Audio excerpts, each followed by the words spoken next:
Hey everybody, this is T.S. Madison, and if you are trying to grow your business, brand, or product, why not advertise with me? Email me at booktsmadison@gmail.com so that you can get in on our comprehensive advertisement packages. Unique visits, unique subscribers, honey, a broad demographic. Advertise with me today. Quit talking and listen. Get over to my Patreon right now so that you can receive some exclusive content from the TS herself. Who you said? The TS. Patreon is filled with one-on-ones, exclusive content, behind the scenes. You can even chat with me in there. Me and you. It's just me and you. So get to www.patreon.com/TS Madison Hinton, and you'll be glad you did. I promise. We wanted us to check for VD. For VD. And for you ain't got in my phone. Where would you take your ass down there to that welfare? Use a dummy, bitch. Calling all pin mob. Calling all pin mob. Honey, the fags are going international. That's right, ladies and gentlemen. August 5th through the 9th, 2026, PhagTwalk Live in Antigua will be going down, baby. Get your tickets at www.PhagTawlkinternational.com. I need y'all to know, honey, that this is one of those trips that you don't want to miss. That's right, ladies and gentlemen. We are going on an all-inclusive resort and spa situation, bitch, at the Royalton, honey, down there in Antigua. I'm not too sure where Antigua is, but the pin mob, we're going to Antigua. Make sure you have your passport, make sure it's up to date, and be sure to get the travel insurance just in case something happens, because life happens. The spots are moving quickly. Do not wait until the last minute. You have an entire year to pay this trip off, so do yourself a favor. Treat yourself to a good time and meet us in Antigua for PhagTwalk Live. And for my rich bitches, add on the rich bitch option to include a full day with us as we tour the island, and who knows what else we gonna get into. God damn it, don't meet me down there to the ticket place. Beat me at the ticket place. That's right, girl. Honey, meet us down there to www.PhagTawlkinternational.com, honey. Low deposit and payment plans are available. Alexa.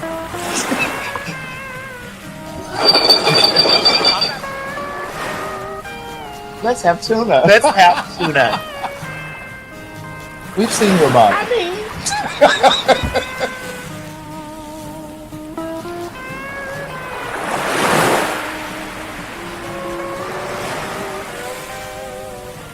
If you've never been to the DR, this is the time to go.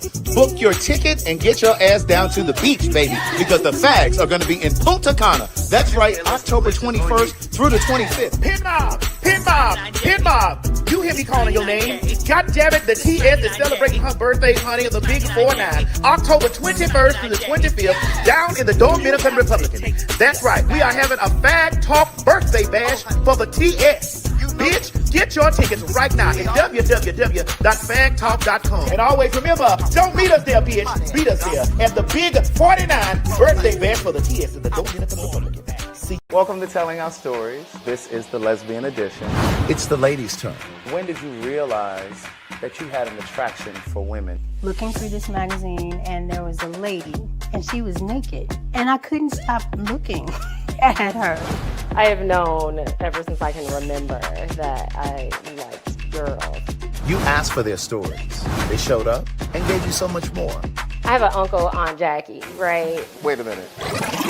You have an uncle I have named an uncle, Aunt Jackie. That's just what we've always called him. I think masculine women love to turn a woman out, yes. That orgasm is different than anyone else that you can ever compare to as it relates to a man. 4 women, 4 lives, one conversation that will stay with you. I wanted us to talk about the journey. Your journey as being a woman, as being a queer woman, and hopefully we'll say something in this conversation, and some young girl or young woman will hear something and will be able to breathe easier. I've always been attracted to feminine women just because of their beauty, but I have never wanted a relationship. I feel the same way. I would not want to be in a relationship with them. But I have sex. We have sex. Yeah. So I used to grind on boys. They would get hard and that little lump would just be like, good for me. And I was like, oh, thanks. And I go about my business. I love it. They're not here to perform. They're here to be seen. What was your first sexual experience like? Amazing. I was like, oh! I really don't remember my first experience. Really? Unbothered, If it were environmental, wouldn't we all be straight? Absolutely.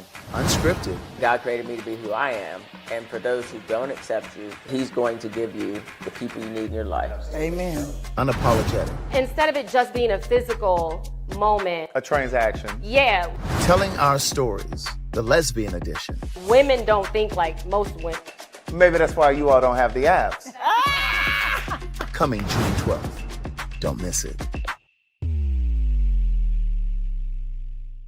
You ain't gonna have no other choice but to see me because I'm in everything. There it is you ain't right gonna have there. no other choice but to see me because I'm in everything and everywhere. I'm in film, television, streaming, music, bitch, and pornography. Bye.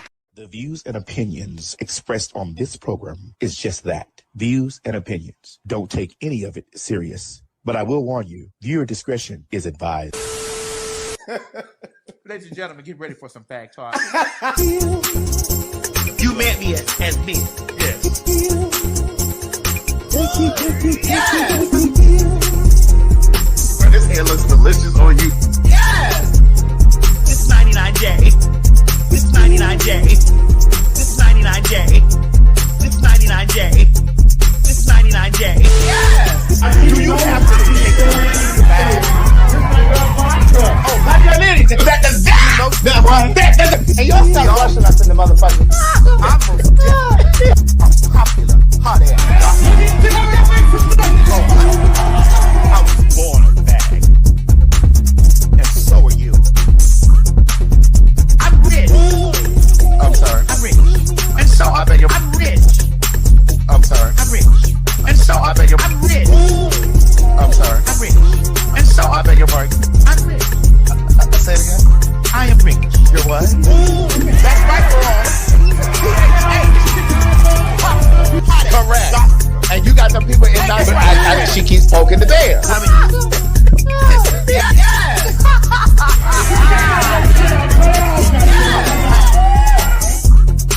And that's fair. Not the other one. But that counts. Girl, what is this blonde burgundy or what? This is 99J. 99J. Yes! Thank you. You met me as me. Giving them pure for all.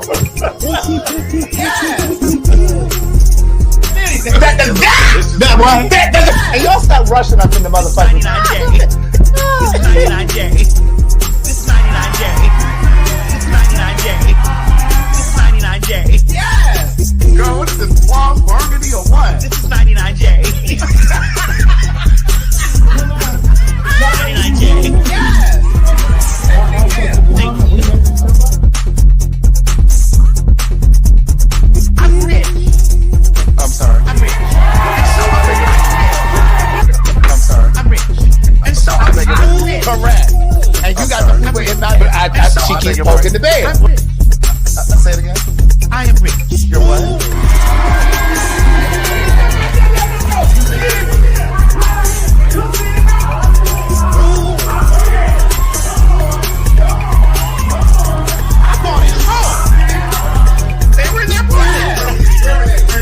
Always great creation of a photo shoot, and they had her. Yes! Yes! Come on.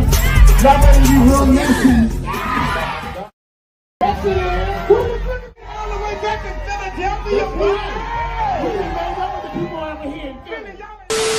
and stop worried about the burgers. Right. Shit. We ain't going nowhere. My God, today.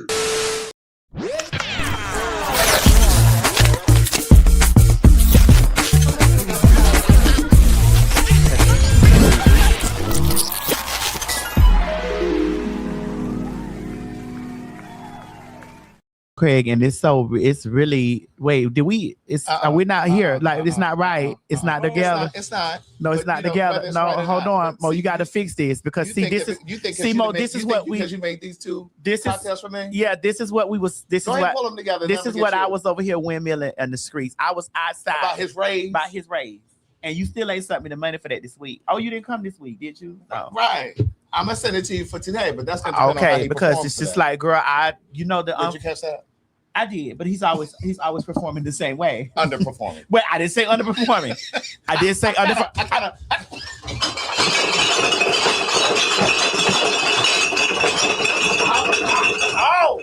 Welcome back to the cubicle. Oh my God! Because one thing about it, no male in this house underperforms. No.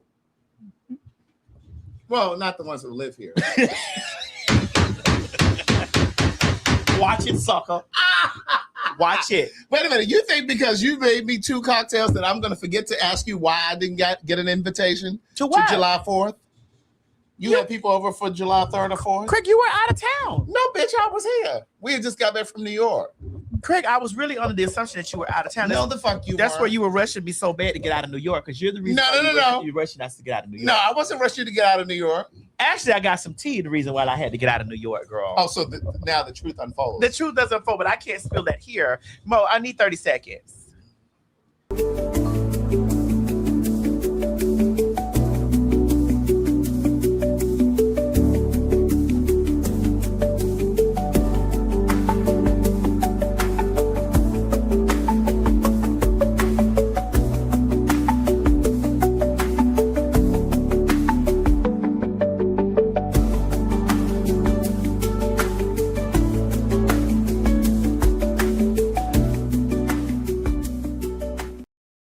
But you didn't think that I was trying to get back to get home.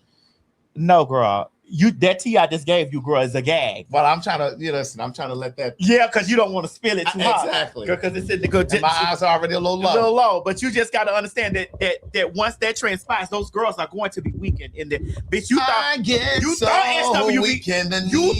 SWV. You thought that SWV had those girls weak. Something takes over me in a daze. It is so amazing. It's not a phase. Want you to stay with me. I can't really remember all the words. Well, I don't expect you to. You don't remember Monica's either. I don't remember a lot of things. But I do remember that you had, I don't know why.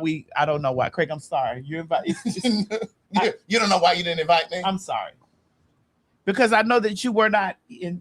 No, you don't know that. I was actually home. But it's okay because I had something too and I didn't invite you. It's okay. Craig, I don't never expect that. That's not true. I'm not an HSBCU girl. No. Listen, one thing about you girls that has HSBCUs, you girls stick together. Stop it. You us GED and diploma girls stick together. And the nail tech. And the CNAs. I mean. Because you CNAs think y'all swear y'all nurses. Girl, we stick together. Us GED girls. You CNA girls, you swear you girls are nurses. You're not nurses. I mean, they are. Well, practitioners. But they're practicing nurses.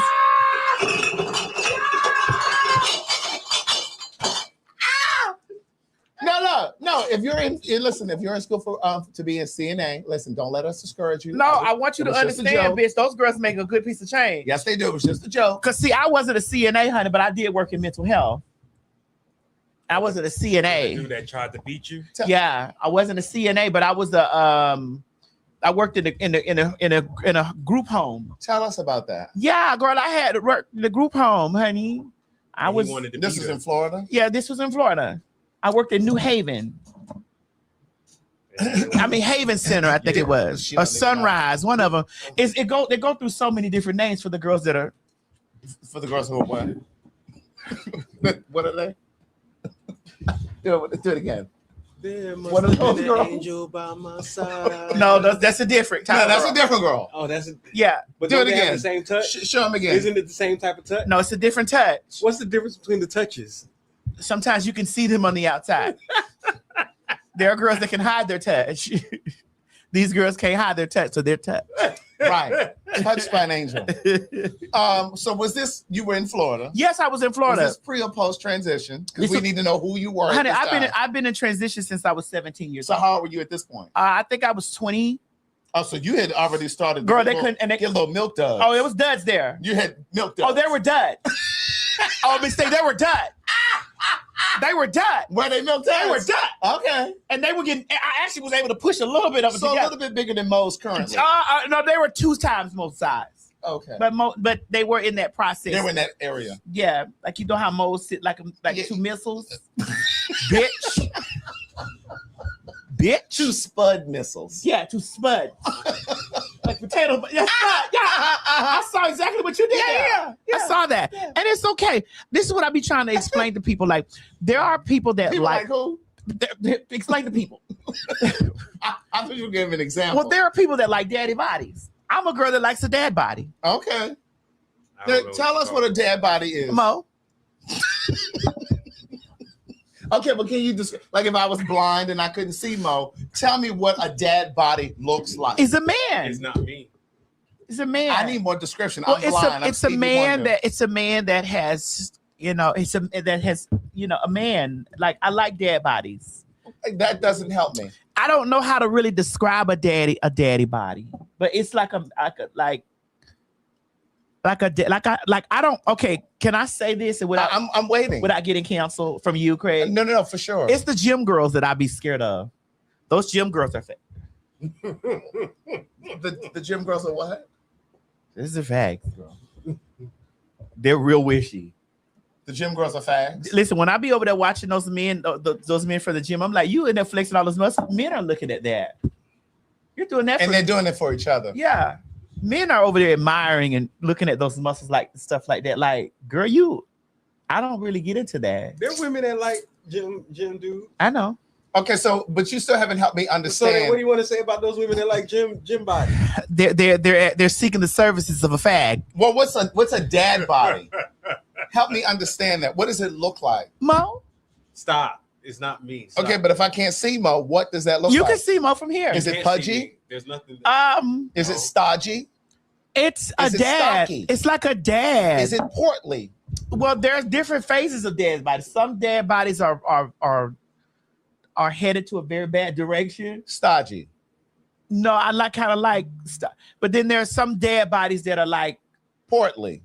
Okay, it's like a gym body out of the gym. Like out of the gym. It's like, so it's loose. Not loose, because sometimes a dad body is tight. They may have a little roll, a little jelly roll, not a lot of roll. They might have a little jelly roll. I like stuff like that. I'm not coming to no camera. Y'all need to stop this. I like stuff like that. I like things like that because them I know. They said Ray J. Oh no, God! I don't like anything about Ray J. He's my friend. I don't look at Ray J that way. Okay. You know, he was on that BET carpet the other day with some. I don't look at Ray J like that. Slippers on. I don't look at Ray J like. I don't even know if Ray J got a daddy body. I don't look at Ray J like that.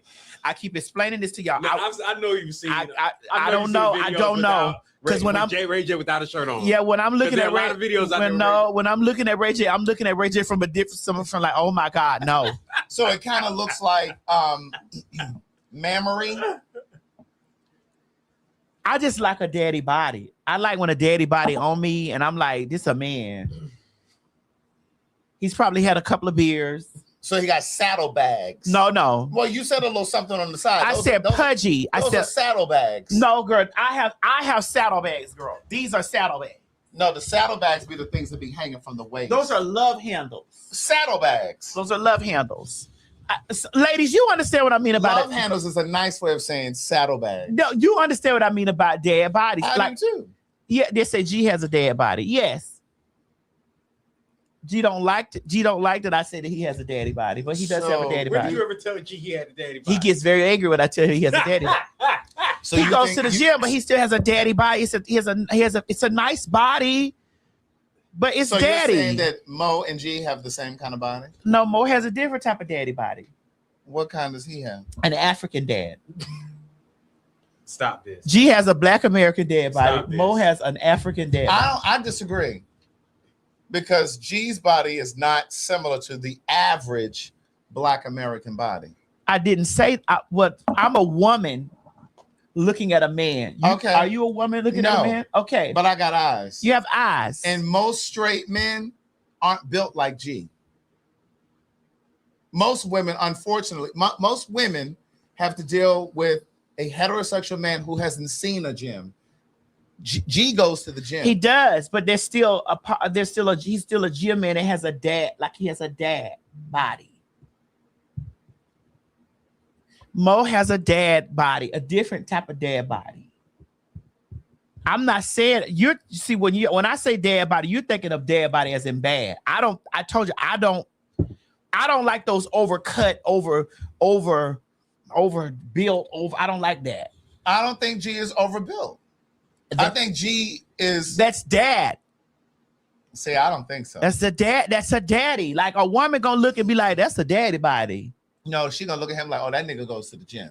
Yeah, but she gonna also say if he a dad body to me. I need 30 seconds. A dad body. Hold on, I need 30 seconds.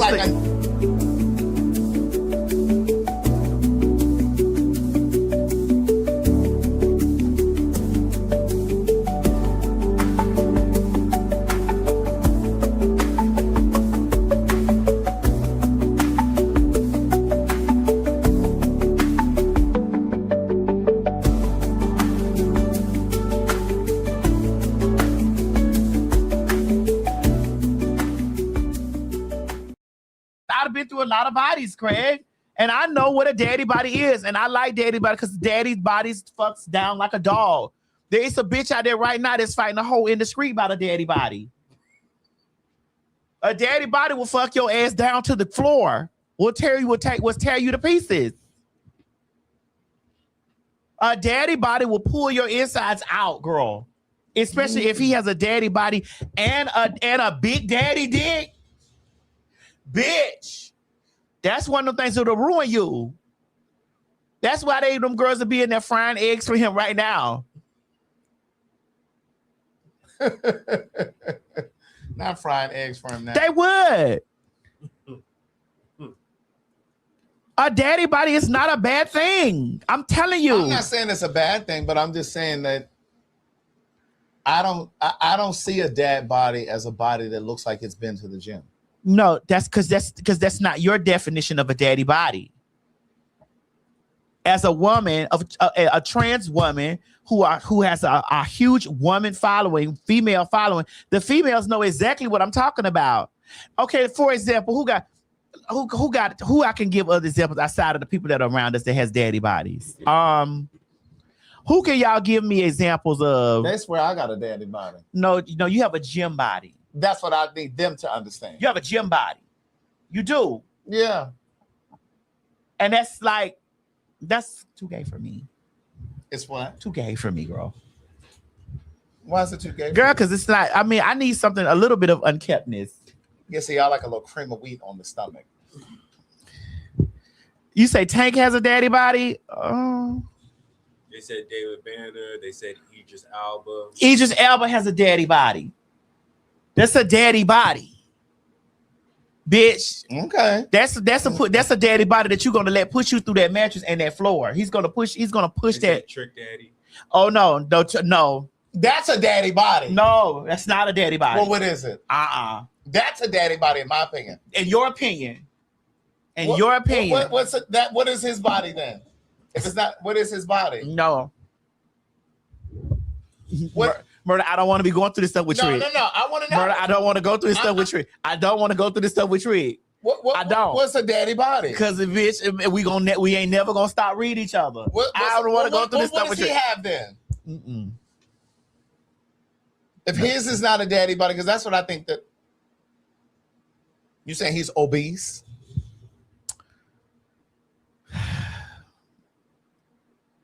He's past daddy body.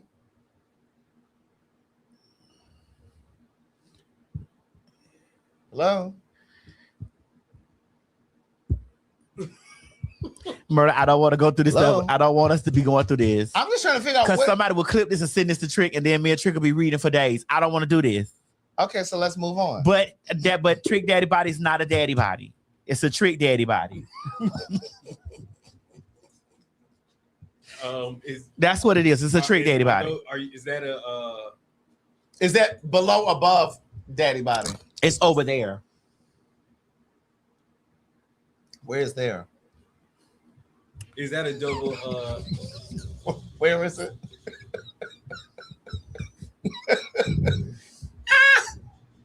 It's over there, bro. You know where? Oh, you know what over there is. I guess. Now there was a point when Trick was super fine. Trick was fine at when one was point. that? Oh, bitch, Trick was fine when we was growing up. Okay, okay. So how many decades? Girl, I'm almost 50. So when we were growing So up, that was decades ago. Trick was fine. Plural. You said Mano has a daddy body? Yeah, they said Mano. They say Joe Budden. Joe Budden. When you see his body, though. You can see it in clothes. Oh my God, y'all messy. I'm not gonna repeat that, but Craig might scroll that so Craig don't see that.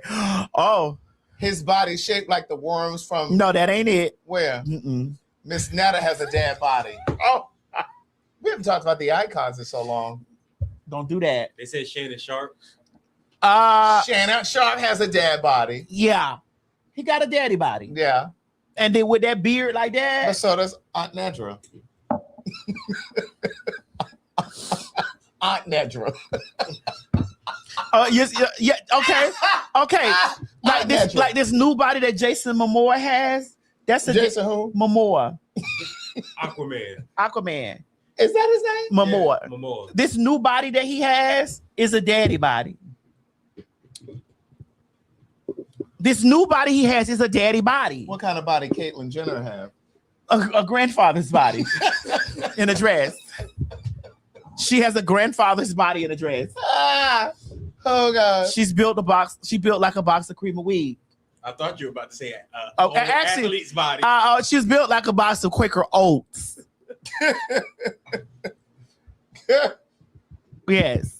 You said David Banner? Yeah, David Banner. Can I see some new pictures of David Banner? Let me see. Yeah. Some on the internet. You said Waka Flocka has a daddy body? Hold on, I had to go to his profile. Well, what you think? You said To some of the girls. To some of the girls. Okay, I think this I had to go on Instagram, but like that. Yes, that's a daddy body. That's a daddy body. For sure. And you think that's what Mo is built like? Yeah. I'm built like David Banner. Not David Banner, but you in that area. You is somewhere around there. You see the little titties, the little pecs, the little man pecs. Those are man pecs. No, because it's quite solid right up in here. It's not jiggly. Solid and gynecomastia is not in the same system. Solid as a rock. I don't have that neither. Gynecomastia is okay. I don't have that. Don't put that in my life. Don't put that in my life. I don't have So that. in other words, what she just said was you need to go lay down on the surgical table and let them dig into your chest cavity and pull out that extra tissue that's in it. It's giving you 14-year-old girl breasts. And it's okay. No, I like daddy bodies. If I'm gonna be solid with a motherfucking nigga, I want my motherfucker to have a daddy body. Because that daddy, hold on, I'm gonna tell you, because that daddy body will knock your ass out. That motherfucking punch that he swing on you, it's gonna be solid. It's gonna be slower. I don't know nothing about but that. But that daddy body gonna knock your ass out. I don't know nothing about that. It's gonna be slower and it's gonna connect and you gonna be scratched out. I got a friend First of all, I ain't got B cups. who did not want to have sex with this guy because he had man boobs. That's why I'm being in the gym tomorrow. It's okay. You still gonna have in the gym Saturday. That's all right. You still gonna have a daddy body. Don't worry. Give me. It's all right with having a daddy body. Y'all don't understand. It's okay. By Antigua. What's okay? By Antigua. What's wrong with having a daddy body? By Antigua. They said daddy bodies are warm. What's okay? What's wrong? Do you not see the women out there saying they like daddy bodies? The women are really The women are staying out there that they like that. It's the punks. That's how I'm gonna say. That's how I'm gonna say. Because see, the gay men are not saying that. It's the gay men out there that need you to be ripped and cut up. I don't want to be cut up, but I want to at least look fit. I want to look fit. It's the gay men out there that want you to have every ripple, because they know they be down there to the gym and them get them other men be there flexing for them. The women's know that them daddy bodies out there, they up under a car, they changing the motherfucking tire, bitch. Or they tired. You know what I'm saying? They washed up. They used to work out. Now they let themselves go. That's not it. Sometimes it is. And sometimes that's not it. I got a female friend. She's been working out forever. She used to compete professionally, and she still works out. And she said, Craig, straight men just don't keep themselves up the way that gay men do. She said, why do they get to enjoy all of this? Because she works out. Why do they get to enjoy all of this? And then they got to present me with that. I want a gym body too. That's who gonna tear her pussy up. That one over there that's giving her, that's who gonna knock a hole in her motherfucking pussy. She might not want that. Hey, I do. That's that daddy body gonna put a hole in her. Tell your girlfriend to call me so I can explain her. That daddy body is what's gonna bang her out. It's what's gonna break the motherfucker got their testosterone in her ass down.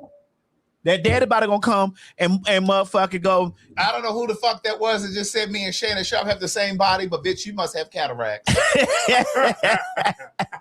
Well, y'all both go to the gym, Craig. And aren't y'all both about the same age, aren't y'all? No, bitch. Alexa, how old is Shannon Sharp? Alexa, how old is Shannon Sharp? She on break? Is she plugged up? Girl, you forgot Miss Iris done been here, girl. They done been unplugging and doing all kind of shit in here. But yes, that your friend need to understand, bitch, that's what's gonna tear her pussy up. Alexa, what is going? Oh, there she goes. She trying to murder. She got to boot up. Mm-hmm. But that's it. Your homegirl gotta understand that, you get what I'm saying. That gym nigga, he probably gonna put some work in on a little bit or whatever. I don't know, girl. He's 56. They say he's 56. Yeah, nigga. I just got here. Shit. So he's 60 basically. Right. You round that up. He's 60. That nigga that I had, that Dallas fun I had is 60. Really? Bitch, and I came back. You see, I got to the show, I was wore out. You sure did. That time. And he's 60. Right. And he got a daddy body. Right. That bitch had wore me so still thin. I was like, girl, listen. Girl. And was hit me the next day to my go get that room bag. I want to come back over there. Where you at? Had walked me up and down the street. I was like, girl, why is you walking me like this?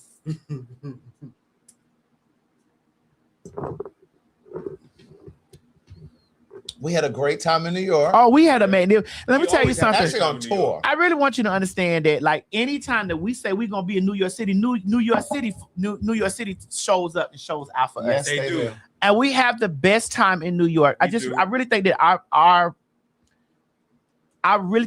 best city, our top cities. Number one is New York City. We love New York. We love New York. We had to move the Baltimore show. That's all. And then what were you gonna say? Well, we had to move the Baltimore show because I had to get home because I had something very important to do, which is going to gag the girls for blood. So, and then I'm also filming a movie. Right. Yeah. So we had to move. We'll move the show. And speaking of moving the show, Antigua.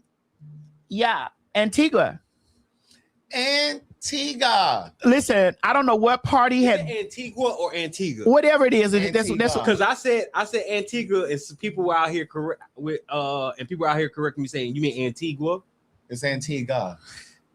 I want you to understand this. Antigua, we're on our way. August 3rd through the 9th or whatever the dates are. I don't know. Whatever the dates is. Mo, play the shit where I can get it right. We wanted them to check for VD. For VD.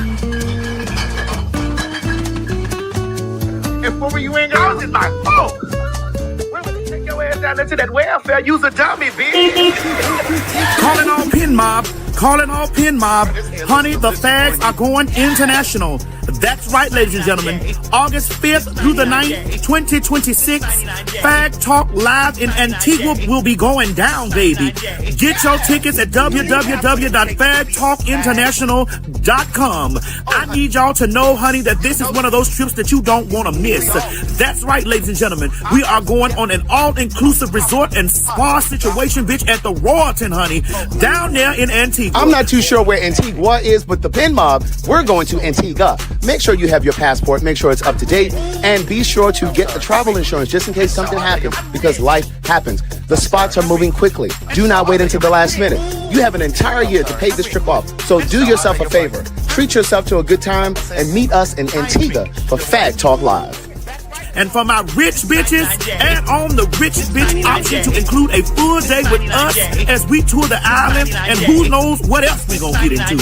God damn it, don't meet me down there to the ticket place. Beat me at the ticket place. That's right, girls. Honey, meet us down there to www.PhagTawlkinternational.com, honey. Low deposit and payment plans are available. Girl, we gonna get to that. Girl, Trick Daddy was fine back in the day. Yeah, somebody just the doll. It's Dion. Just tagged us on Twitter and talk about Trick Daddy was. Oh, Trick Daddy was operative word was. Miss Trick Daddy was the motherfucking answer. Operative word was. Hey, but listen, there were so many times. Said it was forever. Said our love would always be true. Ooh. You saw her singing it. I was so happy. At Essence Festival. That was Essence? That was Essence. Was she had on that white and she was singing? Oh, no, I saw she had on red. And she was singing about America? What was that? You know, because it was Essence Festival this weekend. You know, I think that thing is going down on a plane that's smoking and on its way to the ground. Bitch, it was loaded. I saw how loaded it was. It was amazing. What you mean loaded? I saw it was loaded with people. Essence? Really? Yeah. Because I haven't Listen, I didn't get. I think it's falling apart down there. Didn't Cardi B perform at Essence? She did. I didn't get booked this year, but bitch, listen, I watched the video from the second. Because you know I don't go nowhere where ain't nobody got no check for me. Right. But I think that the attendance has dropped down considerably. Oh, it has? It was small. Remember we went the year before last. I don't mean it. No, we went last year. Was it last year? Yeah, it was last year. Yeah. I had a booking. I thought it was the year before though. No, it was last year. Yeah. I was booked or whatever, you know. And I went there, we had a good time. Oh, they said Essence was packed. It was packed booths. And it looked so much better this year. Yeah. Oh, really? Yes. Well, good.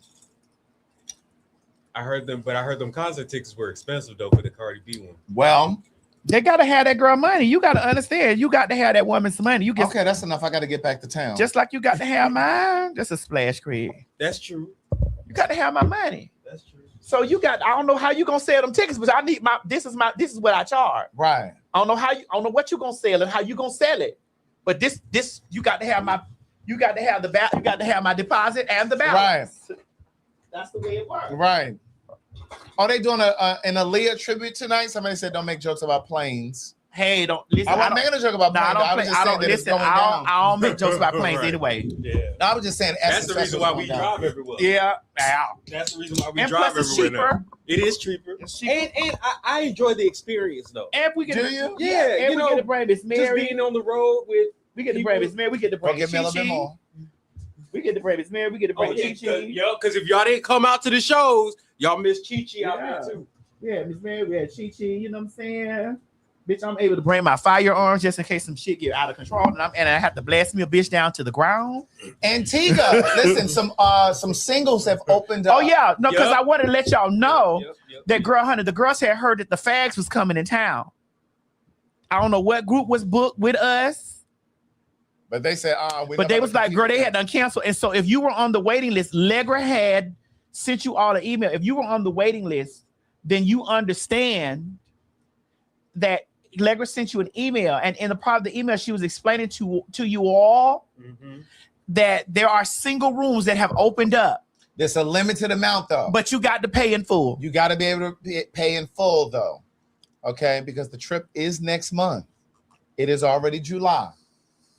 So you have to pay in full. So if you were on the list, even if you're not on the list, I would email Legra at what is it? Global Travelers LLC or PhagTawlkInternational.com, Yeah. whichever one. Girl, that ain't no email address. Global LLC. So yeah, if you go to PhagTawkInternational.com, you can email Legra, let her know that you're interested in a single for Antigua. Oh yeah, it's get you. He said Antigua. Antigua. I need well, while you're still coherent, we were just on. So make sure y'all run down there www.PhagTawkInternational.com or PhagTawk.com. And get on there too. But you're gonna have to pay in full. You have to pay in full because it is next month. It is next month, girl. And the only thing that you have to do outside of that is to purchase your flight. They're asking for how much is a single.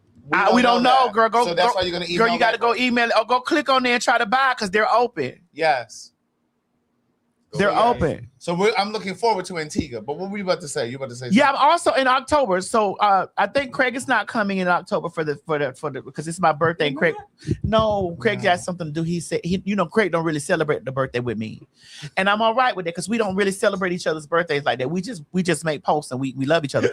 But I celebrate my birthday a lot with the Fags or with the Maddie Mob. So Maddie Mob, you are so shady. I want you to understand that we are still having it. It will not be Fag Talk in the DR. It'll be T.S. Madison and the Maddie Mob. You are so shady. What? Why are you so shady? I'm not, girl. We don't celebrate each other's birthday together. We always wish each other happy birthday. We go with our own friends. No, I come to your birthday dinners. You just never come to my shit. What birthday dinners you come to, Craig? that motherfucking restaurant over there, bitch. You know a Del Frisco?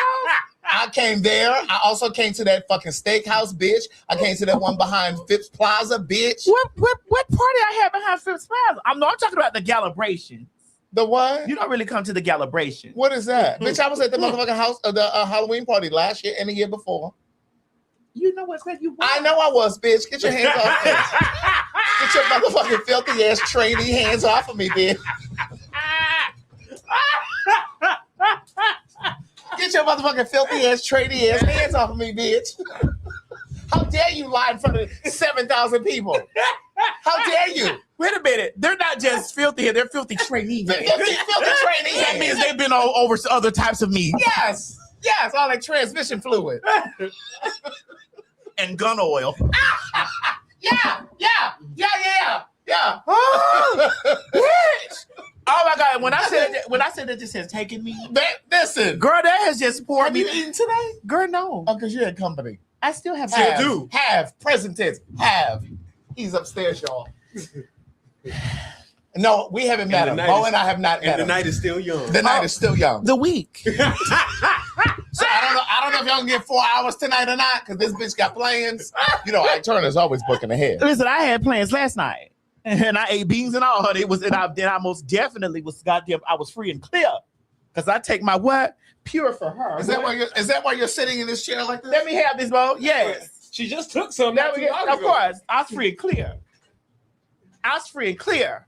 Pure for her, pure for men, pure for her, pure for all, pure for them, pure for everyone, pure for them, they, and she. And use my code, bitch. Okay. TS Madison when you get down there for that pure, because I'm telling you, listen, I had beans, and macaroni and cheese, and hot dogs, and all kind of shit. But I was prepared for the rapture. So where did you were cleared out by the time? I was prepared for the rapture. I want to know where he went while you were preparing. Honey, I have not. Girl, this is a 6'9" here. So what? This is a 6'9", and you don't mean height. No, I don't mean height. This is a 6-bed, 9-bathroom, honey. So wait, with a gym, a spa, a theater, honey, a guest house. Where'd you tell him to go? Well, there's so many options. What did you say? Well, hey, I gotta get ready. No, he knows. He knows. What? He knows. Oh God. He knows. Right. Girl, I saw you in that motherfucking pool Skinny Dip. I saw it. Girl, I fell out when I read that caption when you said, you girls get hot and you come to your keyboard and get the typing. Bitch, I get in my pool. I go get in my pool. I said, bitch, that's a clever caption. What you gotta understand, I run those girls hot. Right. I run those girls like a transmission, bitch. like a Mazda 6. Like a Mazda 626, a Mazda 929, or a Mazda Millennium.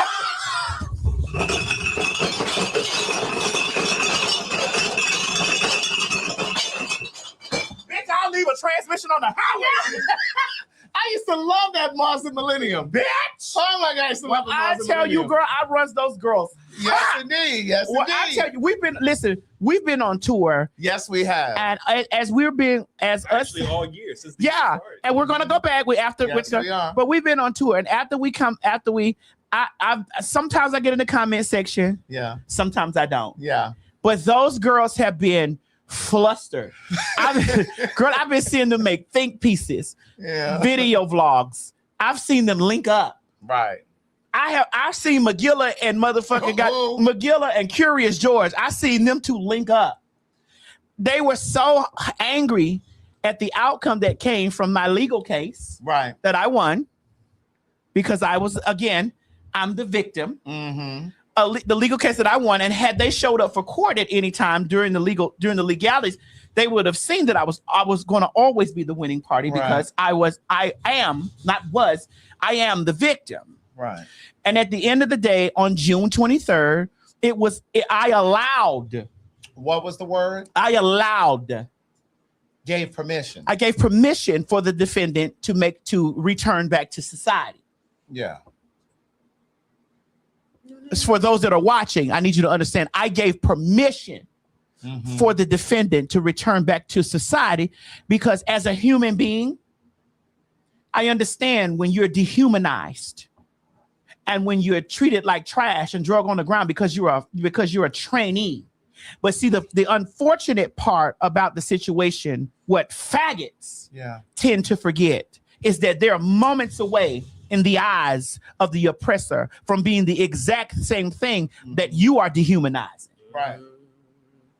Because just the same as the way that they're all piling up on you because you're trans, they would do the same thing to him. Had he done that to a real female. Yeah, of course. Had he done that to a female, then they would have been, absolutely, it would have been no holds barred. He would have been the enemy. He would have been the enemy. And at the end of the day, so on June 23rd, I posted the gag order and the protective order and the stipulations of the protective order, in which, me and my attorneys and the DA were going over, because I, and I'm going to stress this, I had to feel comfortable enough to agree. Mm-hmm. I'm going to say it again for those of you that don't understand. I had to feel comfortable enough to agree to the bargain for the children to set foot on the ground, because had I for any moment said that I don't like any of this, they'd have marched mama back down there, honey. She'd have been eating bologna and floor water today. Had I decided.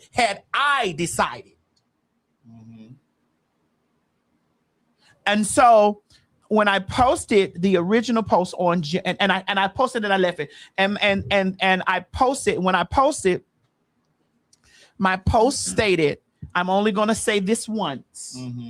Allow that gentleman to go. Now is the end. Let her go in peace. Let the gentleman go in peace. Let them go their life. Do not antagonize that boy. Do not provoke him. Do not be writing my name. Comments, Mo, please. Do not be writing my name down there. Do not do this stuff to incite. Do not do this stuff. Allow the gentleman to go in peace. The gentleman gave me an apology in front of the judge, whether it was sincere or not. Right. He used the correct pronouns, which was she and her, when referring to me. And we went on about our business. We went on about our business. You get what I'm saying? Yeah. And my thing at the end of the day for the people to understand that when I sat and I posted the original stipulations to the thing, we were having a conversation, and in the original stipulation we named because because I was not going to agree to the plea unless I had an ironclad protective order against the person. I was not going to agree to it. Because I could have said, "Nah, bitch, I want a full 10 years. Right. I want this, and the other." Because, bitch, I'm the victim. I'm the victim. Yeah. And so we were going back and forth with my attorneys and the DA. And I had explained to the DA, like, hey, what you need to understand is this. I'm not agreeing to anything that his attorneys has to say or his people have to say unless this is in place. And these are the stipulations that I require to be in place. I put in let me let you read it so that you can see it for yourself. I put in how I wanted the protective order to be, and I used specific names so that those people are white. So I had to use specific names in order for them to understand, what I mean by content creators, news sources, media, and stuff like that. I need them to make sure that they place this stuff. So when I put that into what I wanted, was we were going over the negotiation pieces. The DA was like, "Well, this is too specific. We need to broaden it. We need to broaden it to not just give these specific names, Magilla Gorilla, Curious George, the Dog Whistler, and Felony Stanton. We need to make sure that we cover content creator. Hey, I'm sending it to you so that because Craig, so that content creators, media sources, news outlets. We needed to understand this needs to be specific." Hold on, Craig, let me send it to you. Because one of the things that I saw, you had sent it to me one day before it was finalized. Right. But one of the things that I noticed in that paperwork was that he's not supposed to have any conversation about anyone. Hold on, Regina, you said lies. You would have kept that boy in. Let me see. Read it. If you could have, but the universe said enough is enough. The universe didn't say enough is enough. Because, honey, once that third bond denied came through, he was like, "I need to take anything." He had to, and he saw Dominique on the street.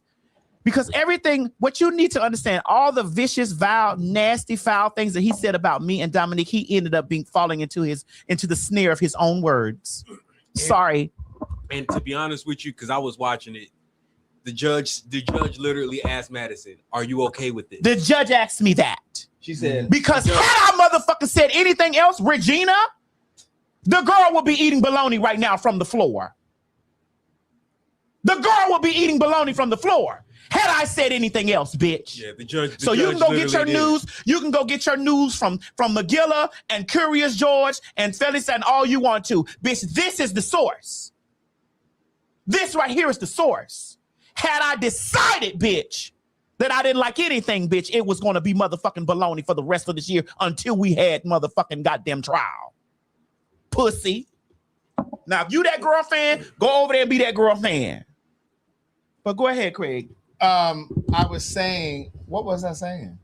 You said when I sent you the first. Yeah, when you sent me the first thing, I noticed that in the paperwork it said that he can't have conversation about you, your work, any associates. So that means he couldn't even talk about Mo. No one. Nobody. No one here. And I know you said before that he had mentioned me in some. I've never seen no one here. But yeah. No one here. I mean, I even heard he mentioned me in something. I hope that he understands this clearly. No one here. You can't even like. You can't reshare. You can't repost. And those girls were those girls that were waiting on him, like Trashy Kmar was waiting so that they can sit him down on their platform so that he can begin his situation. Do it. Yeah. And see, here's the thing. I've been keeping a file on Magilla. Uh-huh. Oh yeah. I got a file. Like my people have been on her live where she was just talking about me the other day. And I've corresponded with her one time through email. And I was very specific and I was very clear. And I said, this is the only correspondence you will get from me. The next one will be from an attorney.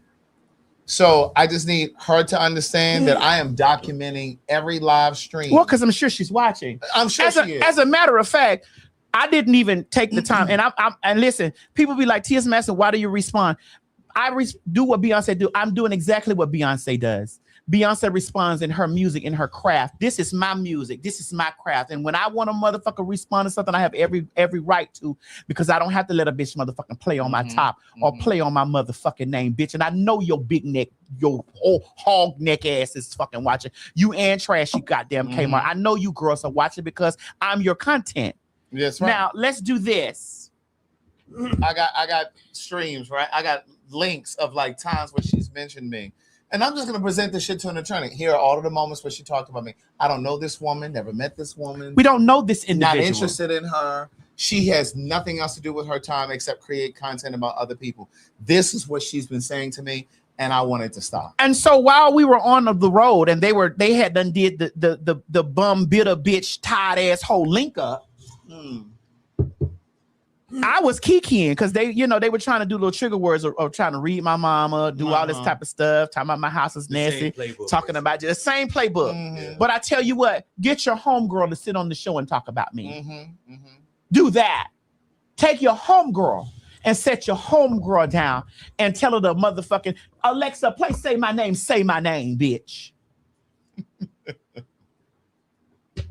Bitch, tell your homegirl to do that on your. Say my name. Alexa, stop. Child from Apple Watch this. Alexa, stop. Girl, because we need our money from this video. Bitch. Girl, why you lying? You get your motherfucking homegirl to cross her legs up there and try to come for me. You get your homegirl to reshare any of your shit that dog ass, fuck ass shit you say about me. You get your homegirl to like anything, bitch, that you saying about me. And your homegirl will be back down there eating motherfucking goddamn canned spaghetti, bitch. Talking about I lied on the motherfucker. No, I didn't lie, bitch. The people said, bitch, we were too specific, bitch. It needs to be broadened. But since they're crazy, let's play this more. Go ahead. The other ones with a greasy face. I think his name is D. He got a greasy face. He over on TikTok. I blocked him, Chad, because he was doing too much. Damn right there with a greasy face. That was the beginning. I think one of the other ones with a greasy face. I think his name is D. He got a greasy face. He over there on TikTok. I blocked him, Chad, because he was doing too much. Damn right there with a greasy face and makeup on. Now, Holiday Heart, at your big age, you know better. But I guess since the Bitter Bitch Link Up crew got online playing court clerks and legal analysts and document finders and victim all at the same time, why don't we get on here and clear the room? Michelle Holiday Heart Brown, but not just for you. The spiritual dog whistler, trans Rena, precious double wide ass, and every other commenter online trying to eat off Madison's name. Because that's exactly what this is. Y'all love to frame Madison as y'all enemy, but we all know that's not true. Madison is not your enemy. She's your economy, girl. So let's talk fact, not gossip. So I'm all about facts and receipts. This is about facts and receipts. Good, because I brought receipts too. Let's start with your first lie. So they did live videos talking about Michelle can't talk about T.S. Manhattan or the DL Whisper. Tasha K can't talk about T.S. Manhattan or the DL Whisper. Girl, nobody got online and said that. Nobody said y'all couldn't talk about Madison. Nobody said y'all couldn't talk about that boy. Y'all talk about Madison every day. What we said was y'all can't use y'all platforms as a loophole for him to talk about Madison. And that is factual. He can't repost, he can't like, he can't share, he can't even think about the post. And then y'all keep screaming, oh, this court document is fake. Well, Gary Coleman, what y'all saw was the draft with expanded protections that Madison sat down with the DA, her attorneys, to come up with so she would feel comfortable with agreeing to let him out on probation. Because had Madison not agreed, we'd be going to trial. That's what y'all fail to realize. And when the judge saw that, it was too specific. So it was broadened to include everybody. So I would love for them to retract it and post the actual receipts of the actual court documents. How she sound right now, that's how she sound right now. Well, guess what, McGilla Gorilla? Today is your lucky day. Here is the official document with the seal. And I want you to scroll down to section 1 under B where it says no contact.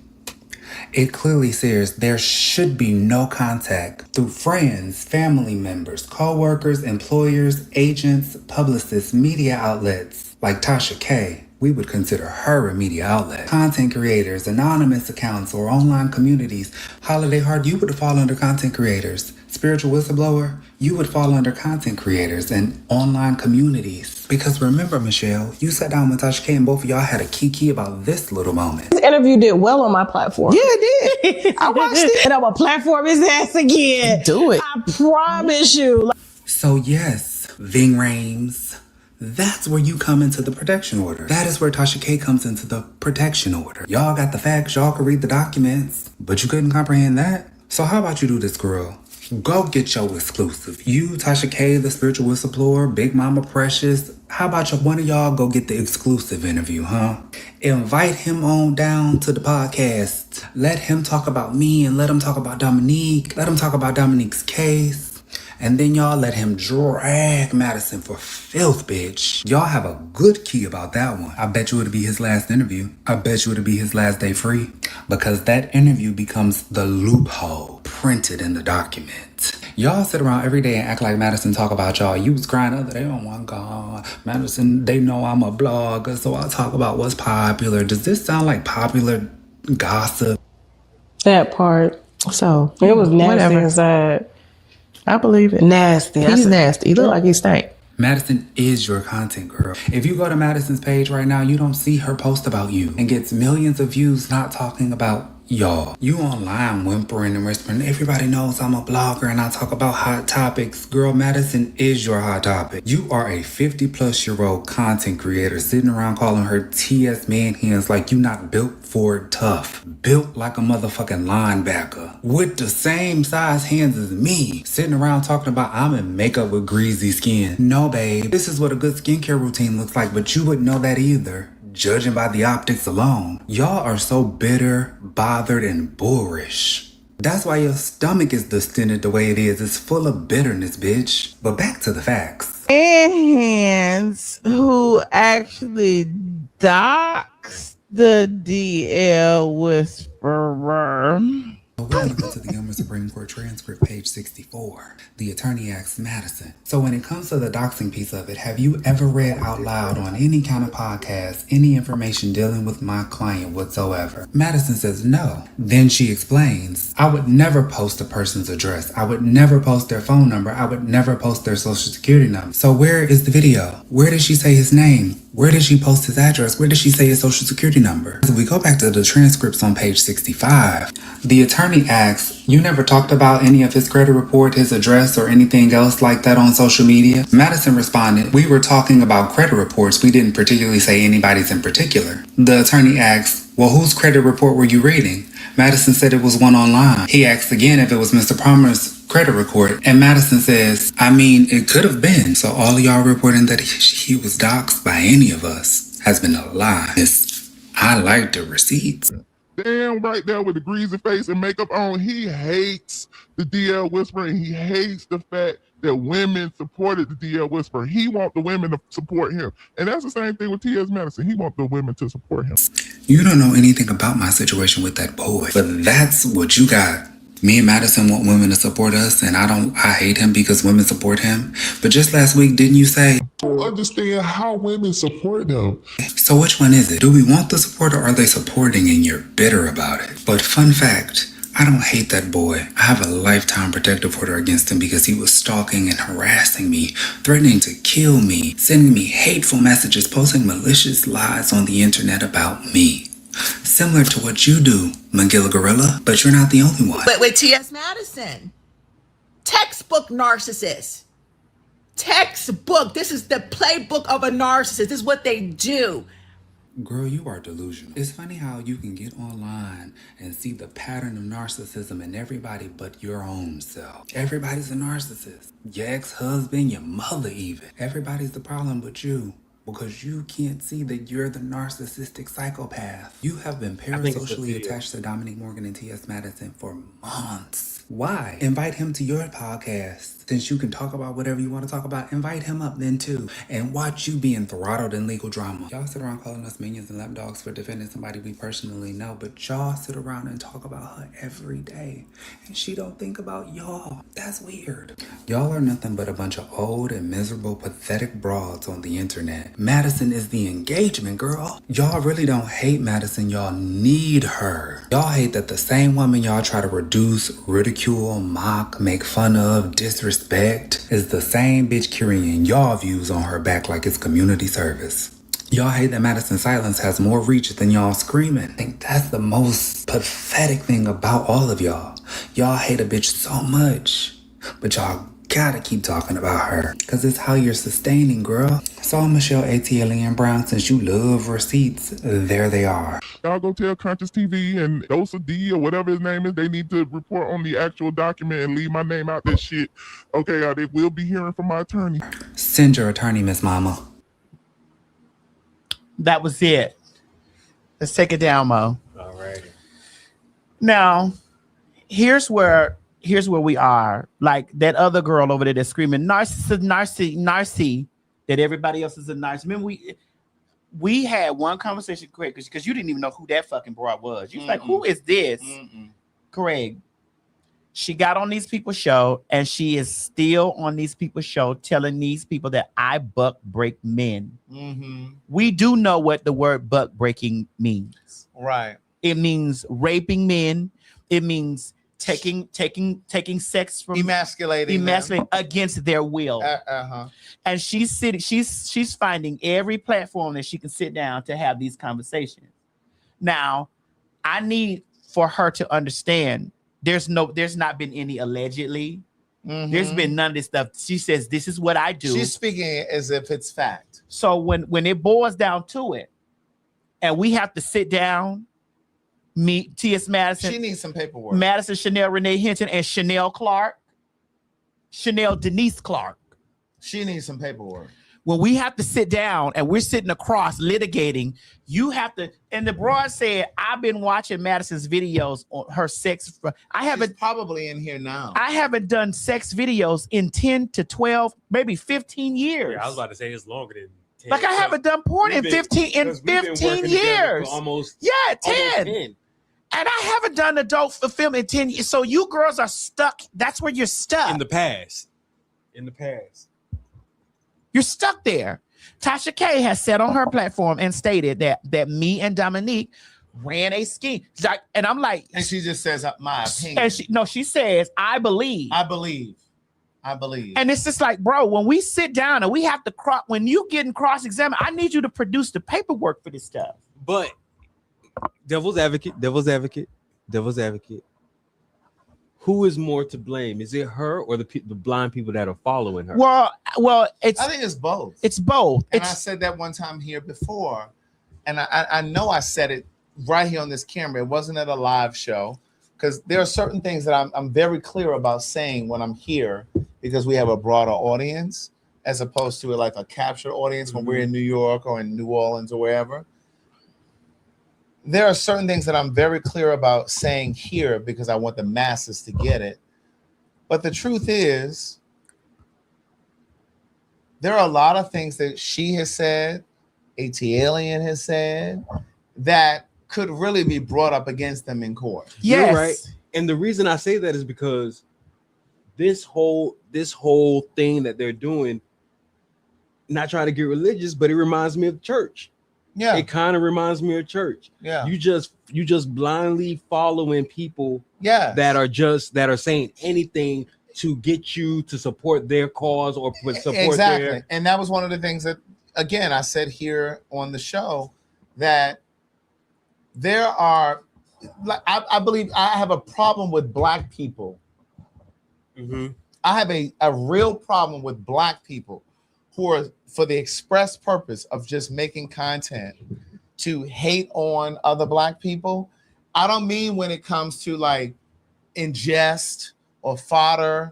I'm talking about where you're actually creating content where you know that you're lying, You know that you're fabricating. You're just creating content just for the sole purpose of monetizing. Yep.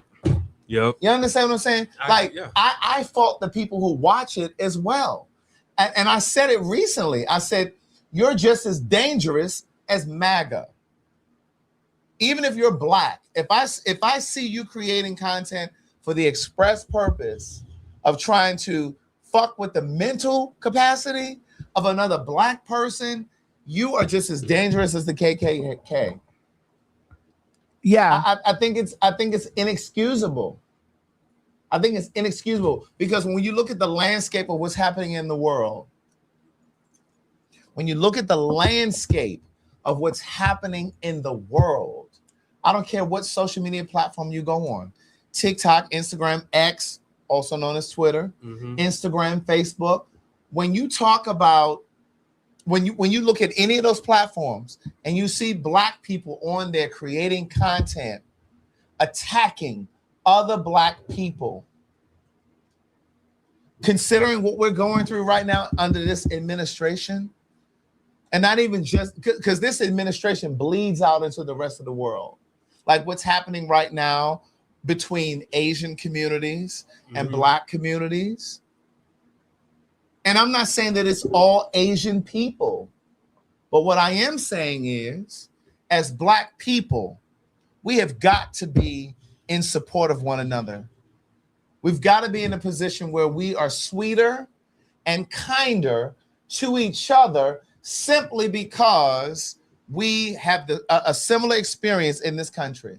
And I'm not saying that there aren't black people who haven't gone rogue, because there's certain black people that I'm just not going to support. And some of those are the ones that we're talking about tonight, whether it's Magilla or Tasha K or whomever. Like, if you're attacking people just simply because they're trans, if you're attacking black people simply because they're black and queer, that is a problem. You can't say that you're for black people, but you're like, oh, I can't fuck with y'all because y'all trans. Oh, I can't fuck with y'all because y'all gay. Oh, I can't fuck with y'all because of, like, that's not okay.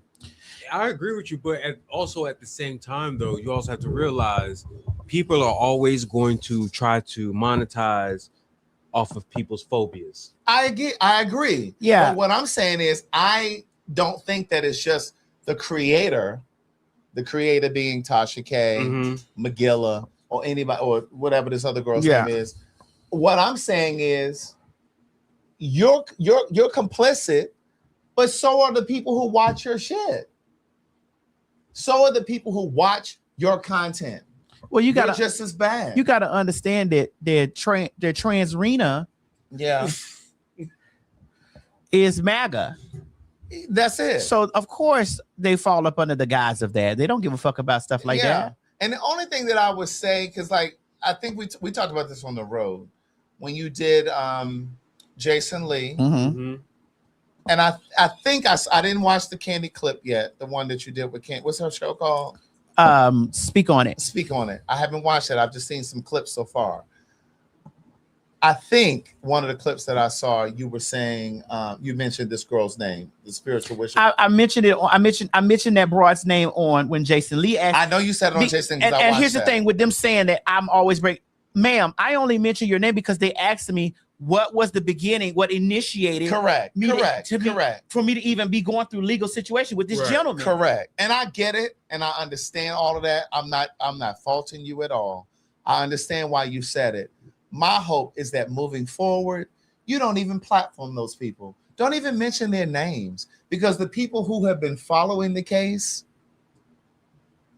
honestly and truly, they know who said what. You don't have to platform them, because my thing is, I don't want their platforms to grow.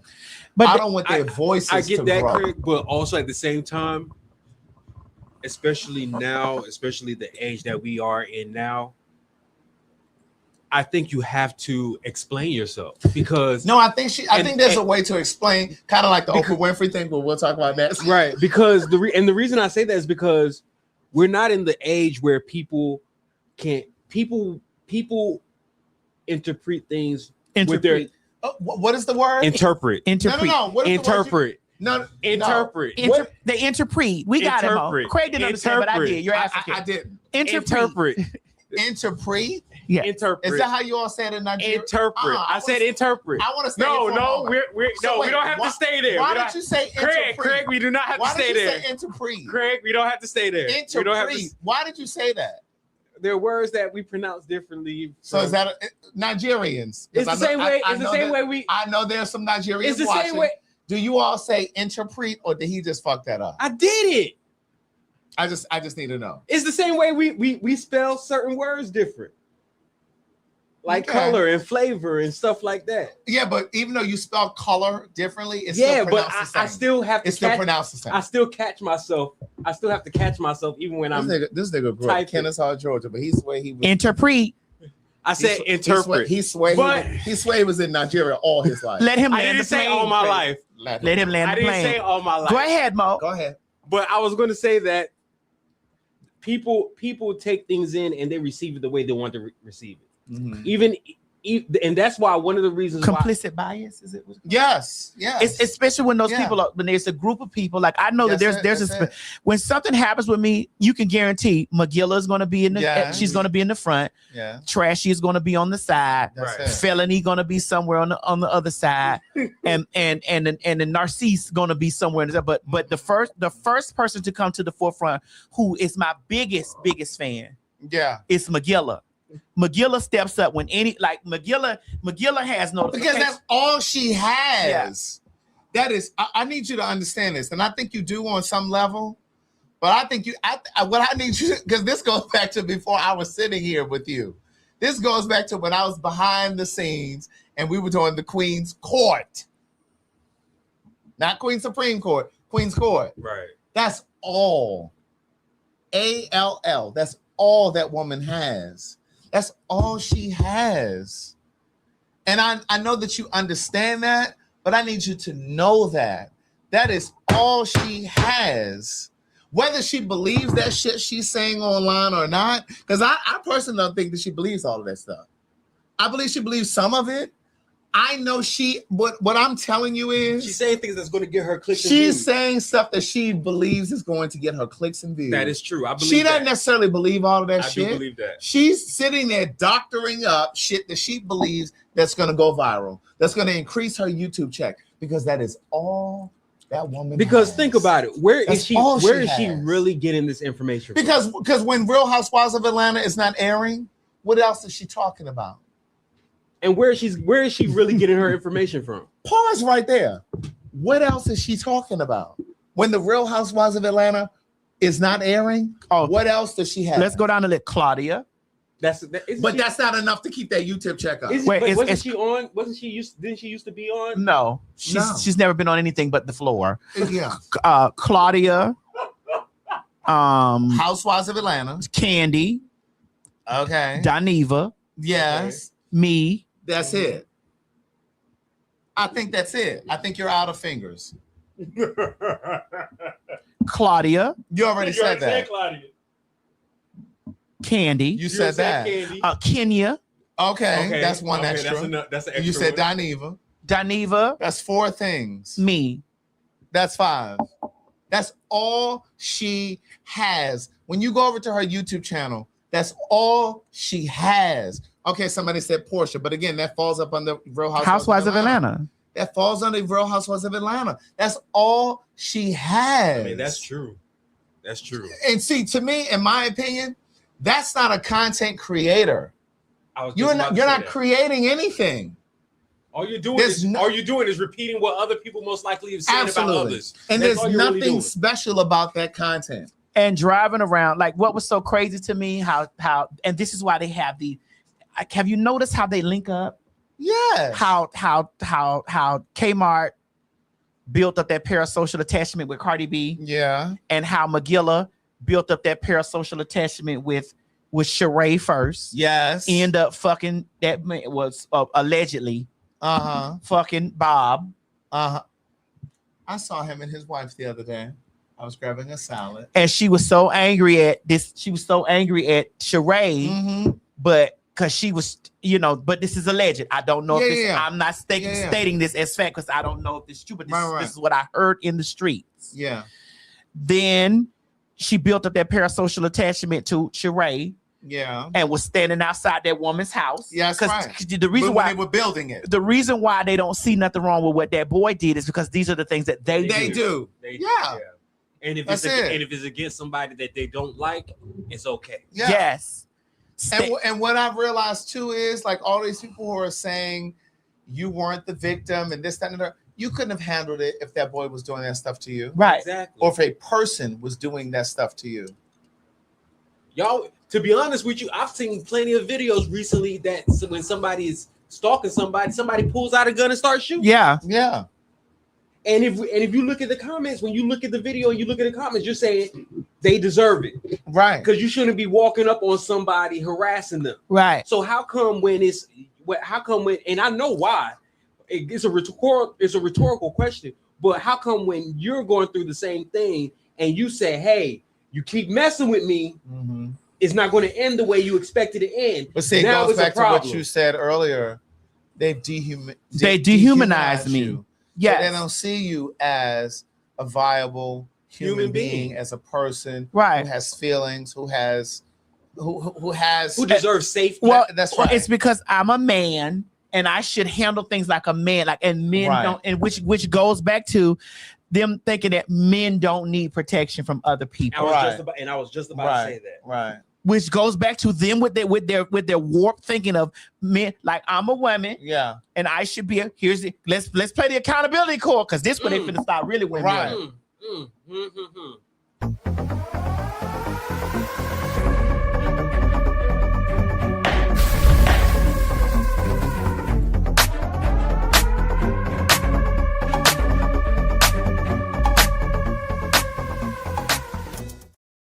So, because I'm male and they identify me as a man, so a man should have the right to attack me. A man should have the right to, especially if they feel like that they're doing it in defense of how is my existence attacking real women? Right. How is my existence doing that? But not only, finish what you were saying, not only do you said men should be able to attack you? Yes, and but so should, in their minds, so should females, because you're male. Yeah. They feel like men and women should be able to attack you. Because when I respond, because I'm always in a responsive place. I'm never in the you're in defense. I have videos on my page right now on my Instagram page of me walking to my car, 1.4 million. Me walking on stage, 6.7 million. Me doing my job. Right. I'm not on there talking about them, posting about them. And they're coming to your page and they come unsolicited with this stuff, and I respond back, and then I see people saying, "You a grown ass man speaking to a woman like that." I'm like, "Well, did you check the bitch before she walked over here?" Right. I was a grown ass man, bitch, when you went before this bitch, before you tried to come over with the bullshit. But see, I said this at one of those shows that we did live. I don't remember which city we were in, but I said this live. What has to happen with Black people, we have to see ourselves as one unit. I know when we talk about the diaspora, we're talking about Black Americans. You know that's my word, B. I know. We're talking about Black Americans, but we're talking about Black people from Haiti, Black people from Dominican Republic, Black people from various parts of the world, right? All these different African countries. We have to see each other as one unit. The difference is we don't necessarily see ourselves as one unit. It's Black Americans against everybody else. Where when white people look at each other, I don't give a fuck, bitch, if they're from Holland. Germany. I don't give a fuck if they're from Germany. Bitch, they see white. Exactly. And you don't even see them say, he's a white man. Craig, you don't hear him say, I'm a white European. They don't. You don't hear him say, we're the only ones that do I'm that. A white South American. That's exactly it. They say I'm Caucasian. That's exactly it. They see white. That's why Trump allowed these motherfucking white South Afrikaners to come in this country. And other African countries weren't allowed to have their fans. Black people from other weren't allowed to have their fans come to support their their country. There was a referee that was supposed to be at the World Cup who was from I I can't remember which African country, but they rejected his visa. visa. It was Ethiopia. I think it was Ethiopia. And when he went back home, they had a celebration. And the thing I like about FIFA is that they said because of what they did to him, they're going to give him give him another prominent job. So for those of you who may not know, they said it was from Somalia. Somalia, yes. So for those of you who may not know, they thought he was related to terrorists. They thought he was related to terrorists. That's why they didn't. So there was a referee from Somalia who had come here for the World Cup, and they wouldn't let him into the country. Exactly. They wouldn't let him into the country. He was supposed to be working, so he just lost out on the job. And so he lost out on the job. He wasn't allowed to come here. So when he went back to his country, Somalia, they celebrated him. Yeah.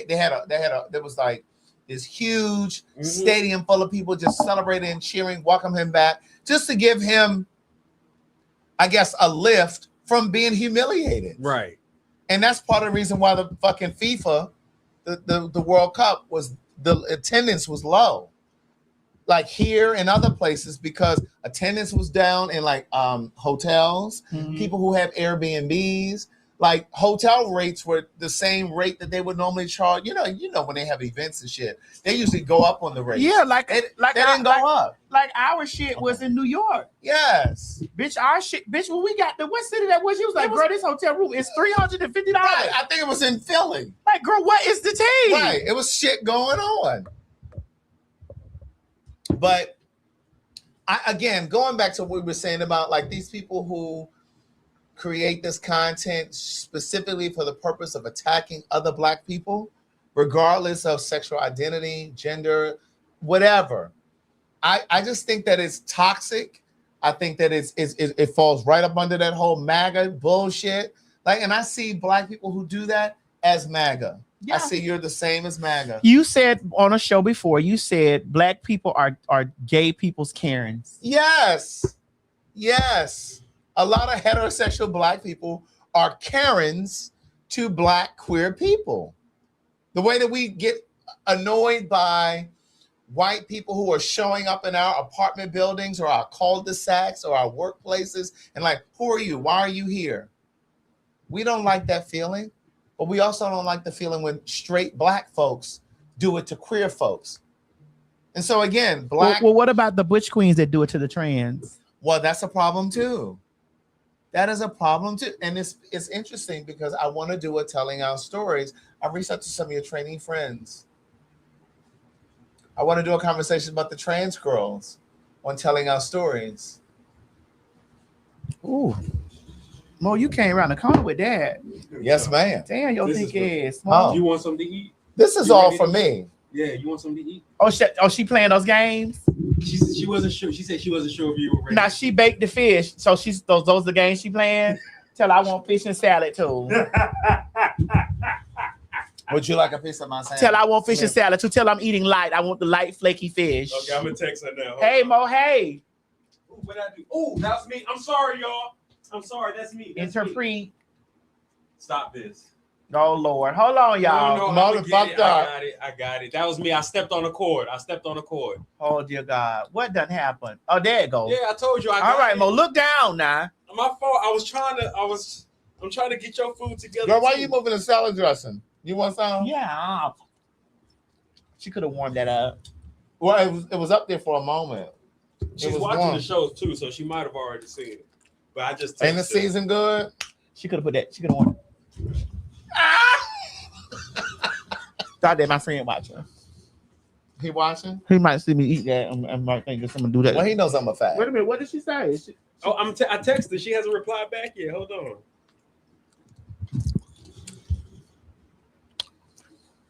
Anyway, I just want y'all to know, Maddie Mob, Pin Mob, thank you guys for standing 10 toes down for me. Mm-hmm. Thank you for standing 10 toes down for us when you see that foo la la and all of that stuff go down. We clearly know what it is. Them girls don't like me because I'm trans. That's just what it is. Yeah. And not just because I'm trans, because I'm a successful trans. Because I see them at every moment that they got to try to tear at. They try to tear at my accolades.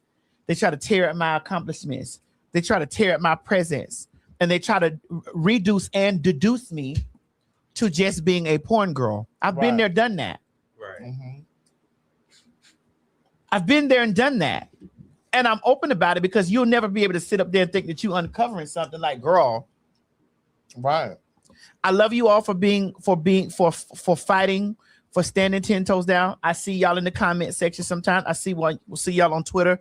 I see what y'all reshare. But I want to say this to y'all. Let that boy live his life. Don't antagonize that boy. Don't be over there spamming his stuff with my name. Let that boy go on about his life. Please. Let him find his way.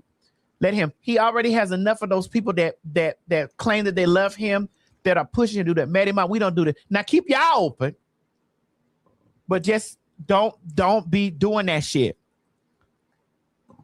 Let him get his ass out there and do whatever it is that he need to do. Everything. Mo Tam is there. Where my food at? Now she playing real games. I just texted and her, son man, Craig his food because she wasn't sure if you were ready to eat. Yeah, I'm ready. If Craig ready, I'm ready.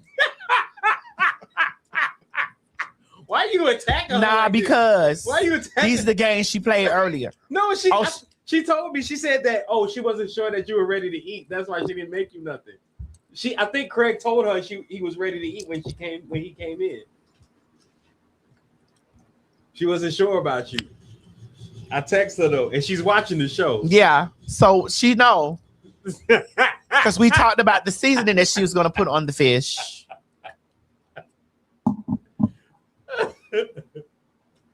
Miss Mary, you hear that? Your daughter's she said she want her food now.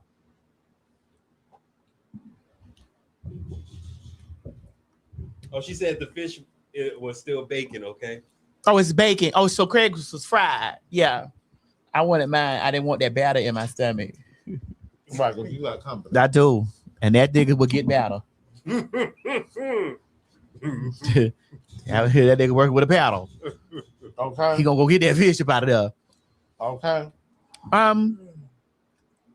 So Tony Braxton said that if she did a versus, the only two people could ever face her in a versus would be Mary J. Blige and Mariah Carey. It would only be Mary, and I love Tony, but it would only be Mary. But why not Mary? Stop this. You said why not Mariah? Yeah, why not? No, I'm saying why not Tony? Mariah? Yeah, why not Mariah? Stop this. I mean, you don't think Tony has hits too? Yes, but stop this. You saying she? We're not talking about vocals, Maddie. You're saying we're talking about hits. We're just saying talking she didn't have as many hits as Mariah. Is that what you're saying? Completely. And I love Tony Braxton. I would agree. and I would go a step further and say Tony the Braxton is the only Braxton whose music matters. Now I'm not gonna go and say all that. I know you wouldn't. Because I'm not doing that. I'm not gonna go say all that, okay? But what I'm gonna say Tony's is catalog. It's not to be played with. I'm just gonna say that there's no way that she think that she can stand toe to toe with Mariah. And y'all already know how I feel about Mariah. She's number 3 on my list of greatest. I mean, to be honest with you, I don't really think she can really stand with Mary's. Is Whitney then who? Whitney? Somebody, and then Mariah. You don't even know who the somebody is? Is it because you don't like Mariah? No, it's not. It's not that I love Mariah's music, because I'm over here saying right now out of my throat that, and I fuck with Tony Braxton a long way. But bitch, the only people that can see her in the verses is Mary and her. She put Mariah in there. No. What I'm telling you is, I don't even know if she can really fuck with Mary on a good day. Tony got some good hits, but I don't know if she got as many as Mary. I mean, should we? I'm not saying that. Let's be clear. Mary's is a lot of remakes. Well, we didn't get into the details of it, and also Tony has a better voice than Mary. What we doing, Mo? What's going on? I was going to put. Who do they think will win in the verse between Mariah and not Mariah? Yeah, go ahead and put it up there. Mary and Tony. Put it up there. I'm not saying that Tony doesn't have a better voice than Mary. I think Tony has a better voice than Mary. But when it comes to hits,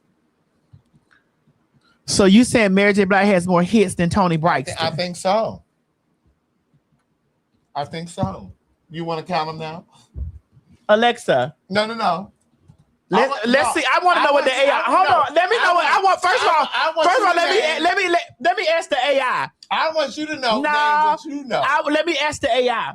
I'll go Mary. You go Tony. Alexa, how many commercial hits does Mary J. Blige have versus Tony Braxton?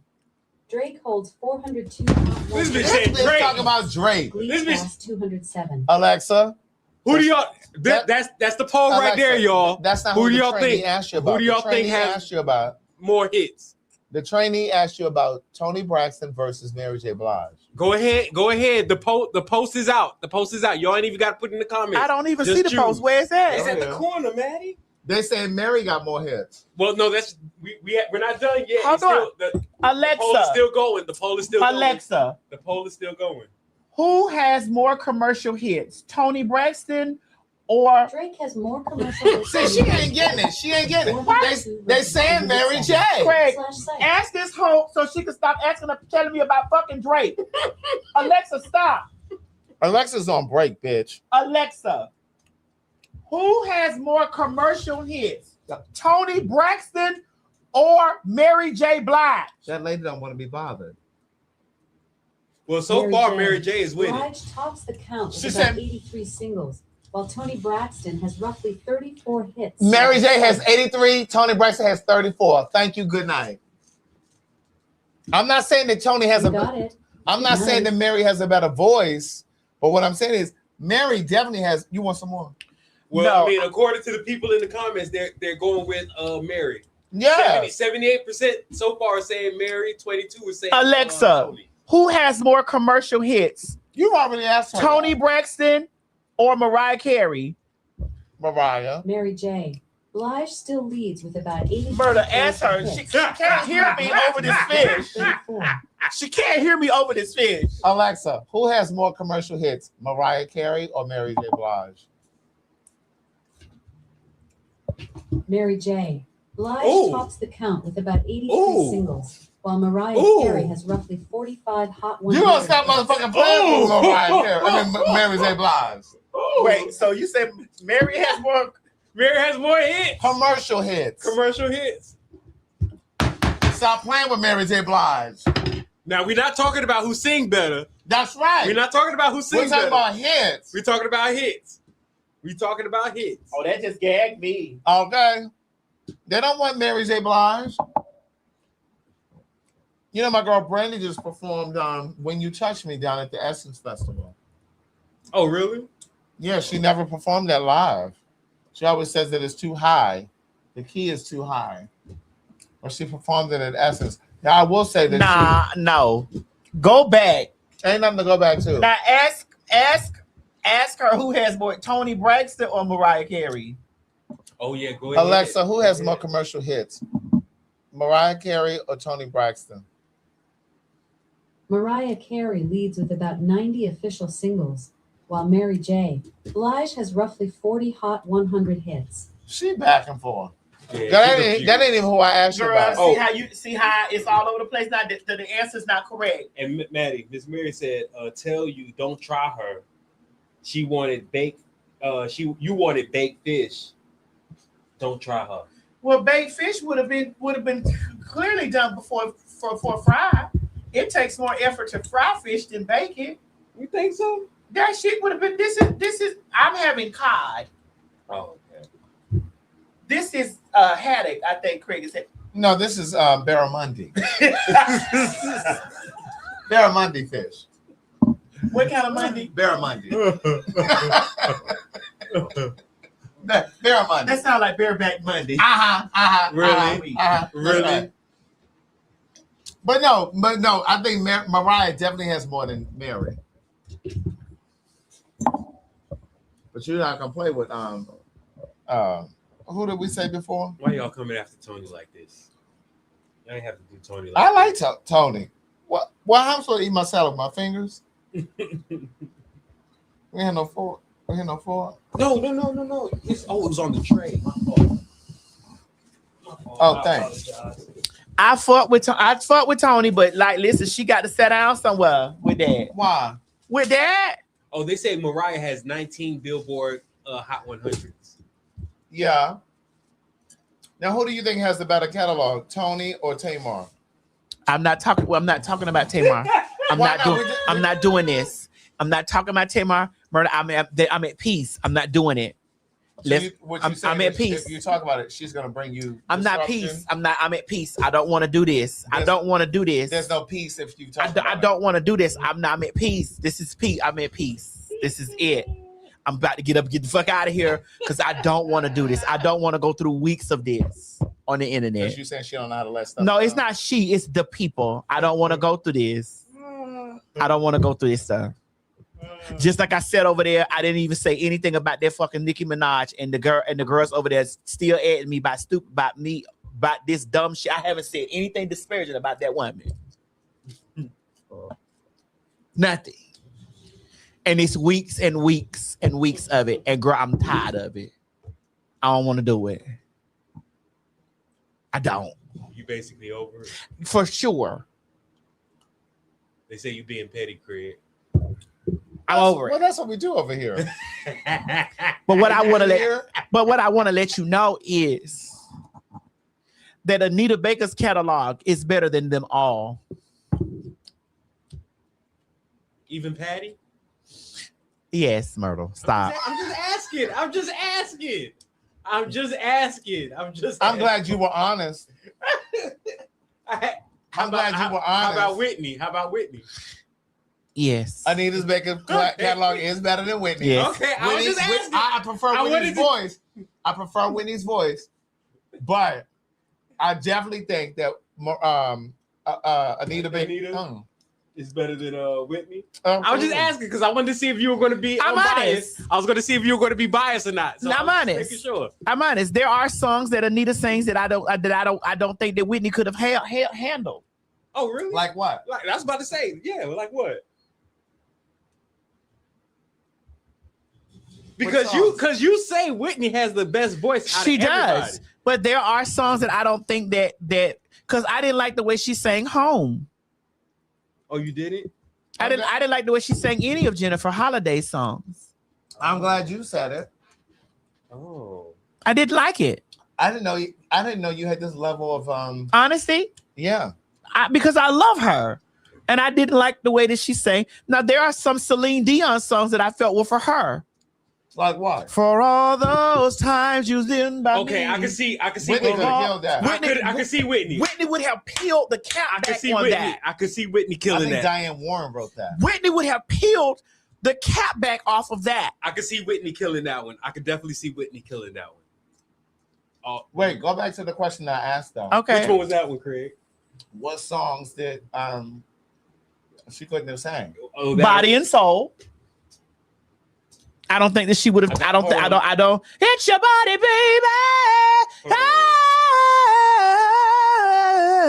You don't think Whitney could handle that? I want to know what good love feels like. Good love. You don't think Whitney could handle that? I think that she could handle it, but it would have been a different. It would have been a different song. It would have been like if Pat about his song "How Did You Get Here" by Deborah Cox.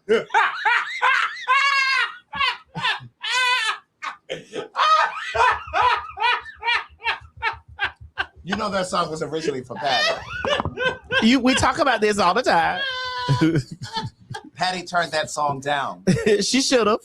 And the song that she should have turned down was "If You Asked Me To," because Celine Dion made it a hit. But I like Patty's version way better. But Celine Dion made it a hit. Well, because she's what? Well, she's a white Jamaican. She's white Haitian. She's a white Haitian lady. Oh God. Oh well, just like I prefer Aretha's "Rolling in the Deep" over Adele's. We could have had it all. No, you didn't. I know you did not. Yes. Oh, you are out of your mind. Now you just saying rubbish. No, that's not rubbish. You are saying rubbish. No, that is rubbish. That is rubbish. That is straight rubbish. That's bullshit. That is straight. If you haven't, if people in the comments, if you have not heard her Aretha's version of "Rolling in the Deep," I'm saving you your ears. Do not. I know you don't think that was a whole mess. But that was a whole mess, Maddie. But it was. But let's get back to this. "Body and Soul" would have been a different song. What have you done to me? I can't eat. I cannot sleep. I can hear Tony Braxton singing that. I can hear Tony. I can definitely hear Tony. I can hear Tony Braxton singing. I can definitely hear Tony. I can't hear Whitney singing that. No, she couldn't have. Well, because she doesn't go. Not that she couldn't have. Is it because it would have been? It would have been a different tone. That's what I was gonna say. Is it because that tone? Whitney doesn't go as low, or as Whitney can go low. No, but she doesn't usually go as. She doesn't need to. She doesn't usually go as low as Tony. Hit your body, baby. You know, I don't like all that talk singing. When Whitney did all that talk singing, I didn't like that. Well, it was the end, and she had to go in peace. Why did she, Maddie? Why did she have to do the talk singing? It was the end, and she had to go in peace. Now, when Whitney started doing that talk singing, her voice was gone. Now it's the end. Let her go in peace. Hello, Miss Mary.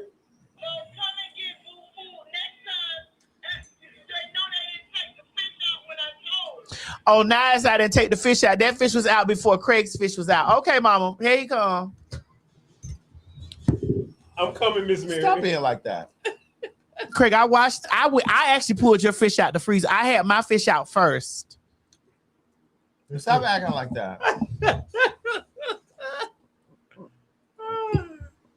Stop doing that.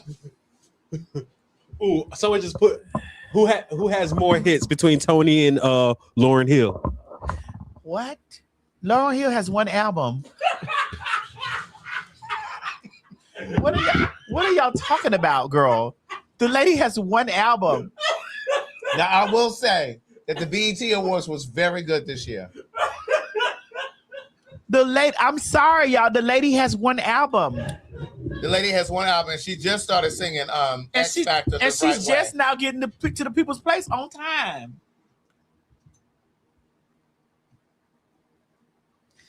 She said some shit about trans people that I've been. Lauryn Hill? What Lauren say about the trainees? I done sat with my legs crossed. I just be like, what she say? I mean, hey, everybody has their religious beliefs. What Lauren say? Look it up. Alexa, what did Lauryn Hill say about the trans community or trans people? Lauryn Hill said neurotic society isn't targeting any specific group, but critiques society's neurotic behavior and hidden social constructs. She defended the lyrics as addressing broader issues rather than attacking the LGBTQ community.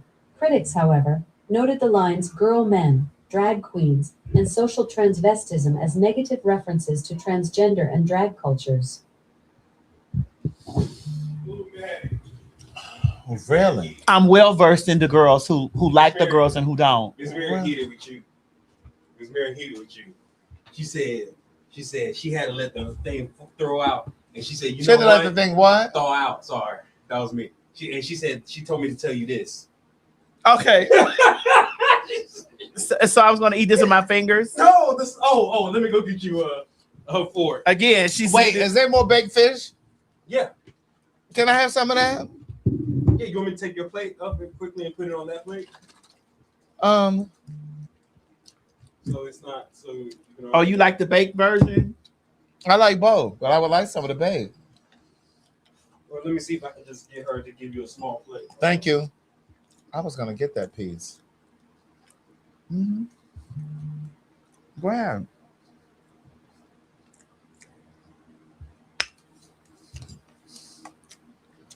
She decided I was going to eat with my fingers. That baked fish is good. Uh-huh. So again, you didn't know that, did you? I didn't know that about Lauryn Hill. I did. I'm very well versed in who likes the girls and who don't, because I stay clear. Right. I'm at a point right now that I love people from afar. Yeah. You can have your beliefs. I'm just loving people from afar now. Right. Because the way that they don't like the girls is crazy. That's crazy. Mm. The way that they feel a way about the girls is crazy. And I just be like, well, right. I love everybody. But no, going back to the Toni Braxton thing, she's looking at her contemporaries, Mary J. Blige, Mariah, Are they the only two people?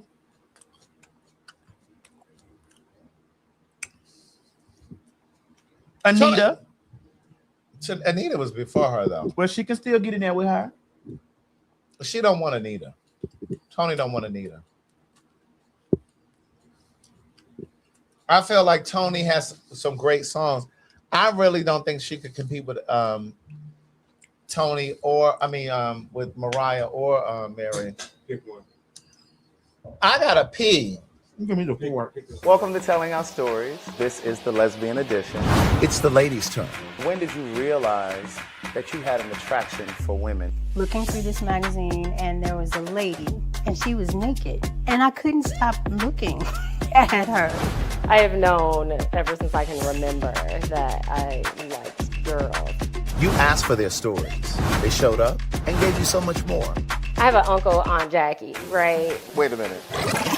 You have an uncle I have named an uncle, Aunt Jackie. That's just what we've always called him. I think masculine women love to turn a woman out. Yes. That orgasm is different than anyone else that you can ever compare to as it relates to a man. 4 women, 4 lives, one conversation that will stay with you. I wanted us to talk about the journey, your journey as being a woman, as being a queer woman, and hopefully we'll say something in this conversation, and some young girl or young woman will hear something and will be able to breathe easier. I've always been attracted to feminine women just because of their beauty, but I have never wanted a relationship. I feel the same way. I would not want to be in a relationship with them. But I have sex. We have sex. Yeah. So I used to grind on boys. They would get hard and that little lump would just be like good for me. And I was like, oh, thanks. And I go about my business. I love it. They're not here to perform.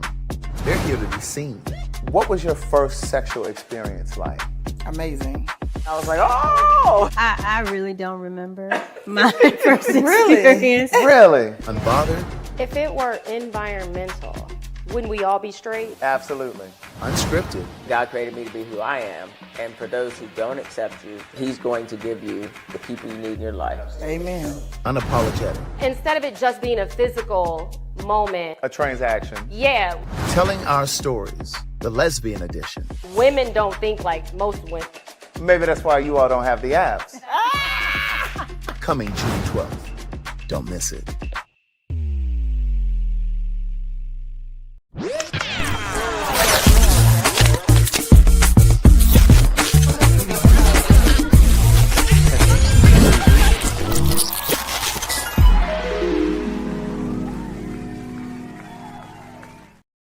Craig, get your editor to cut this down because that's as long as the damn previews for PhagTwalk. That's the sizzle reel. That sizzle is too long.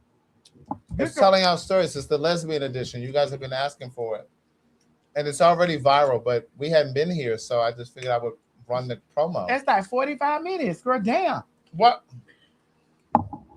That was 2 minutes and 15 seconds. Craig, when are you going to have the heterosexuals on your show? Oh, I'm actually about to film a conversation with heterosexual black men. Oh, really? And gay men. Oh, really? Yeah, talking about why you all are so uncomfortable around the gays. I'm not uncomfortable around the peoples. Well, maybe I should have you on. You should. Yeah, I'm not uncomfortable around the peoples. I work with a plethora of the community. You're the plethora? No, it's more than just one person. What? So you be telling my business when you I don't tell you. Stop. We're not about to start this again, I Maddie. think you're the plethora. We're not about to start this again. So you we are go not around- about, so Maddie, you go we around are the not business, about you to start- start. You go around the other gays, you start telling my business. Maddie, we are not about to start this You go again. around who? The other gays and start telling my business. Who you First of going all, around? if they You go around all those gays, you tell those gays my business. first of all, if they're the gays, they already know your business. No, they don't. Yes, they do. They don't know what goes on in here. Mo, you need to stop this. Let me send you your little change from Mo. So I'll be hearing about this next week. Maddie, I don't be telling nobody your Do business. you accept Apple Pay? I don't. They closed my account because my name changed from Timothy. Oh, They had gagged me Once my name legally changed, they gagged me. Oh, really? Girl, I was like, well, girl, why y'all close my Apple Pay? It's like, because when I called in to try to get the information, it was like, they said, it's a Madison Hinton. They was like, okay, ma'am, we need you to, we're going to send you a code, a link. They sent me the code, a link. I opened up the code from the link or whatever, and it was like, can you read it? It was like, oh, Timothy Hinton. I was like, who's that? Really? Yeah. And I said, man, my name has been legally changed for years now. What are you talking about? And they said, she said, oh, ma'am, I'm so sorry. I said, I know you are. I know you are. My name has been legally changed for years now. All right, I just sent that on over. You sent it to me? No. Oh, this is good with that salad, Craig. Oh, I thought I was thinking of an Mo, asset. can you ask Miss Mary, is it more salad? I'll ask her. Let me go ask her. Because this will come out faster than fish. You about to annoy Miss Mary. Send this to her. I think she saw. Well, if she did, make sure she do. You don't want that fried fish? Yes, I do. Yeah. I'm taking that to go. Let me tell you something. What? I just put 2 versions of Italian dressing on this salad. 2 different brands, though. That Ken's ain't got shit on Wishbone. Right. That Wishbone just, bitch, I can. So how you know the difference between the two? Because there was a flavor change. That Ken's is okay, but that Wishbone, bitch, you didn't see me just dip this fish in there? Okay. Wishbone need to cut a check. Oh, that was good. And stop all this playing. Oh. Okay. Mo, bring napkins too. You think he heard you? Yeah. I doubt it. Miss Mary can hear me. Keep it up. Girl. I just like to go back to what we were saying about. I don't think that Whitney could have said. Well, I think Whitney could have sang. I look back on all those good times we once shared, and I must have been blind just to think I could find someone new, one who loves me better than you. Well, it may come as a surprise. Loneliness has opened my eyes. I try everything I could find. Still, I can't get you out of my mind. 'Cause there's no one in the world to love me. No one in the world to hold me. No one in the world can do me like you do, baby. Every time I want more. You made it seem like I didn't bring you a salad. Oh, you want more salad? No. Oh. Thank you. I need that. Want to run back to moms again. And no one in the world, could love me like you do. Mo's a fag. For sure. Mo's a fag. For sure. Mo's a fag. But I want you to understand, I do believe that Whitney could have ate that up. Whitney could have ate that up for sure. That I believe she could have swallowed that whole. Yeah, she could have. Anita has a very haunting. She sounds like Sarah Vaughan. Yes, she has a very haunting, whimsical. She sounds like Sarah Vaughan, and Toni Braxton is a deeper version of her. Her and Sarah Vaughan have similar tones, and Toni Braxton and Anita have similar singing styles. I agree. But she's deeper than Anita. Yeah, I agree. They said that bridge was a bit nasty word. Are you happy now with your life? Well, for me, I'm breaking inside for something surely that I could not see. So you don't really know the words, right? I had it all when you were with me, baby. No one in the world. Before that was Mariah Carey. Wait a minute. So you say Whitney would have ate her entire discography? Not at all. No. Not at all. Not at all, girl. Not at all. I guess we do need to talk about Clive Davis. Girl, she gone.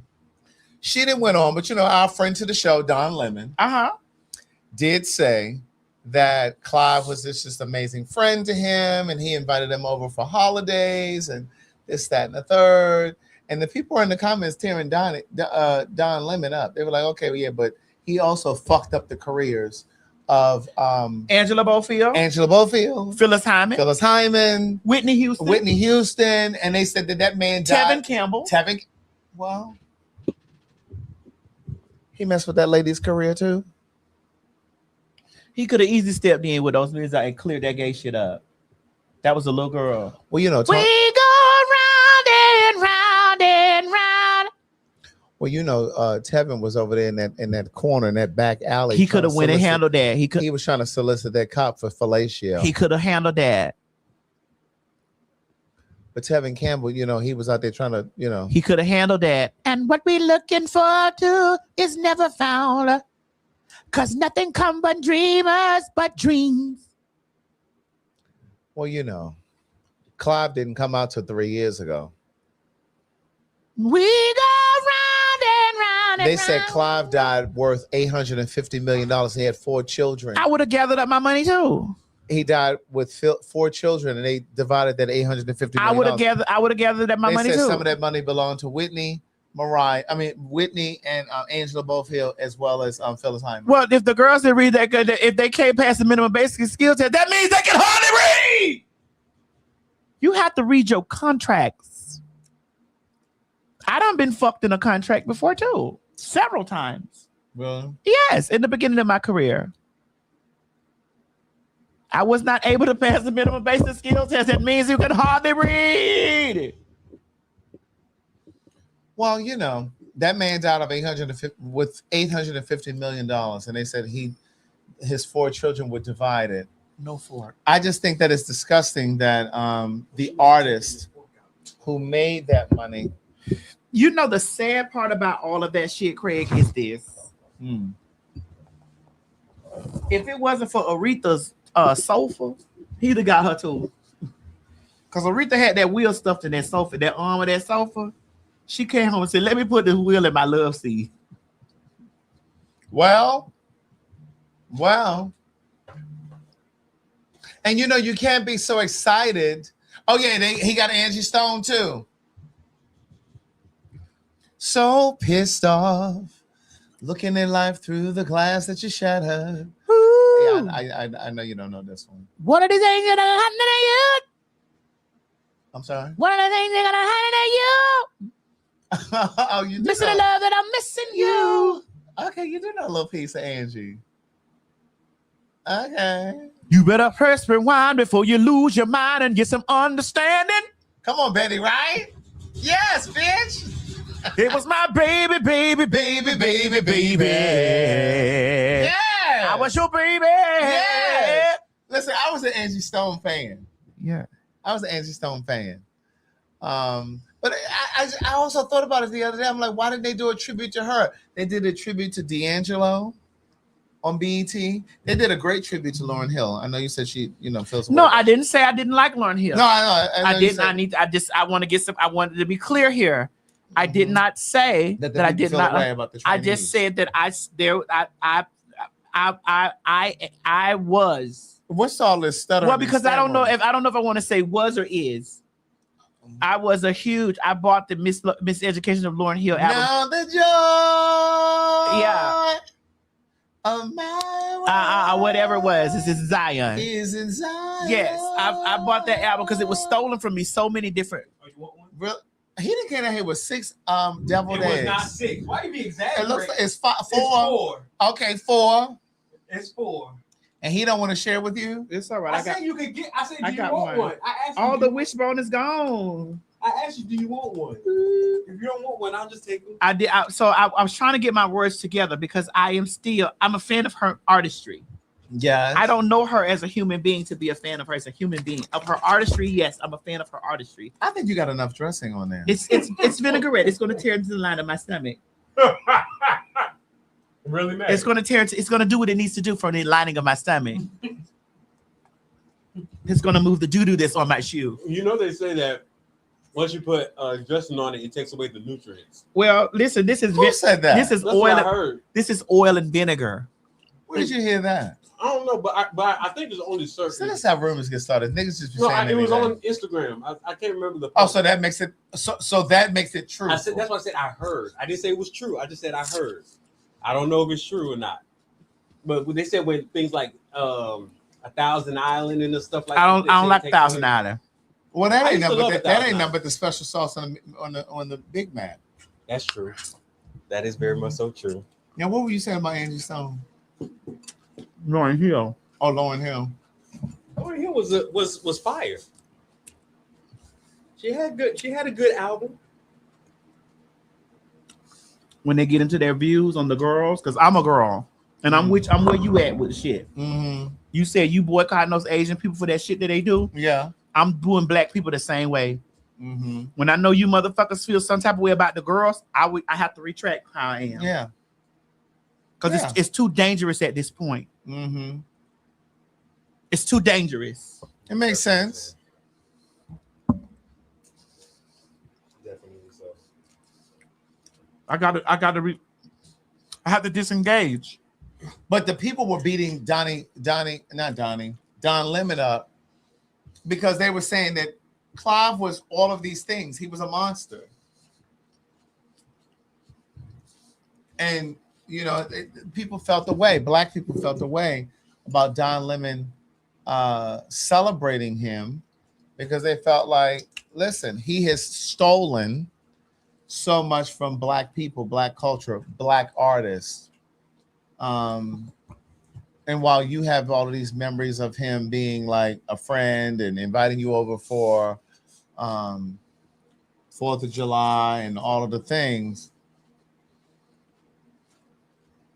yeah. Well,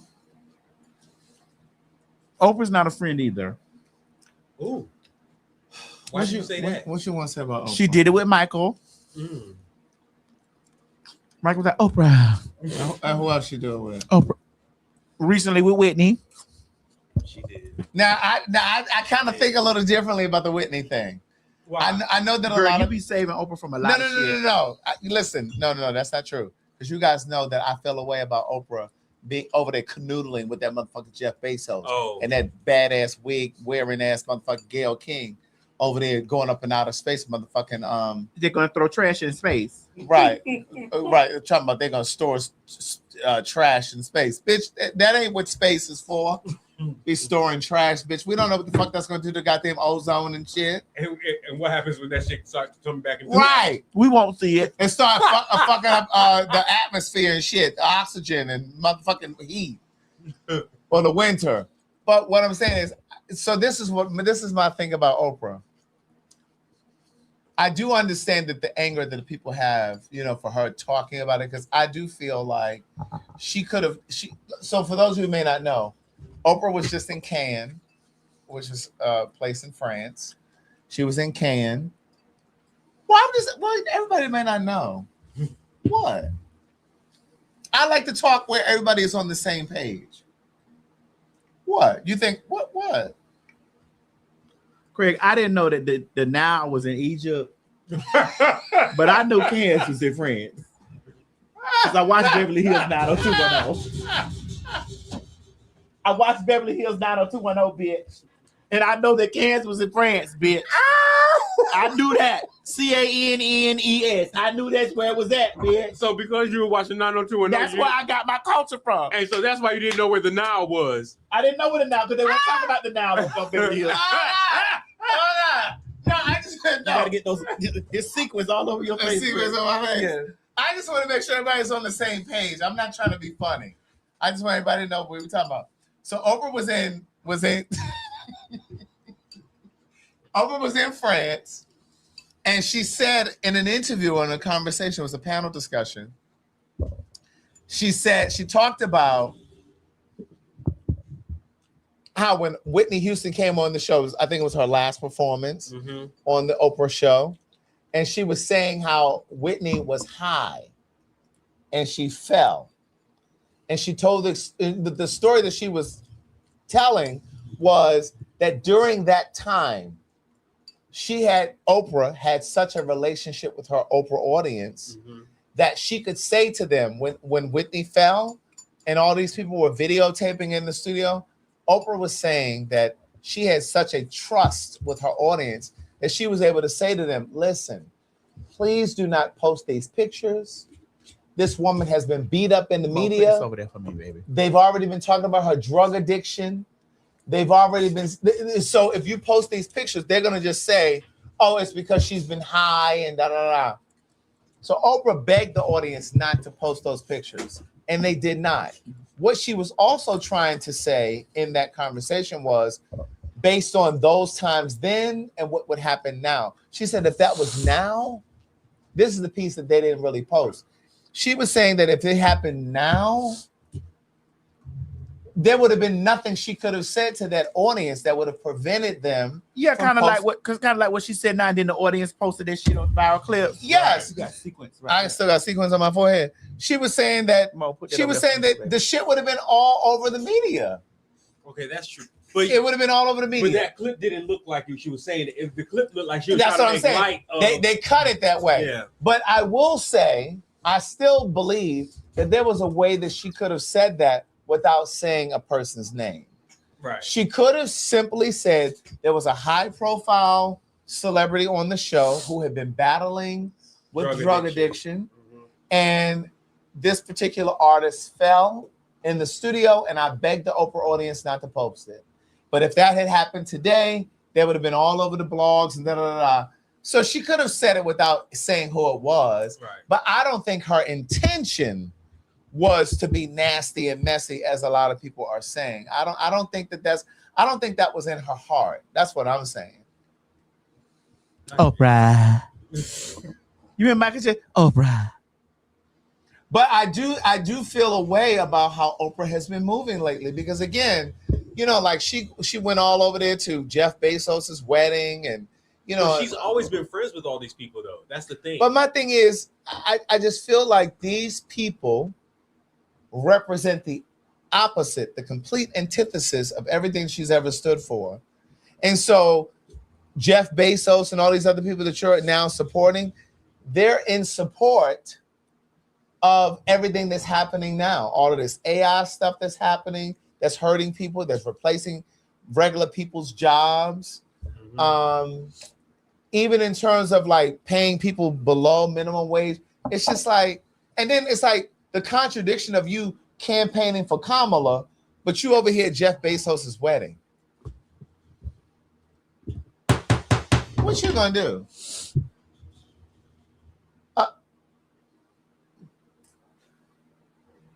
Well, Greg, I have a question. You want to talk about for it? Yeah, you. put it up there. I have a question for you because recently I saw a video of Malcolm X.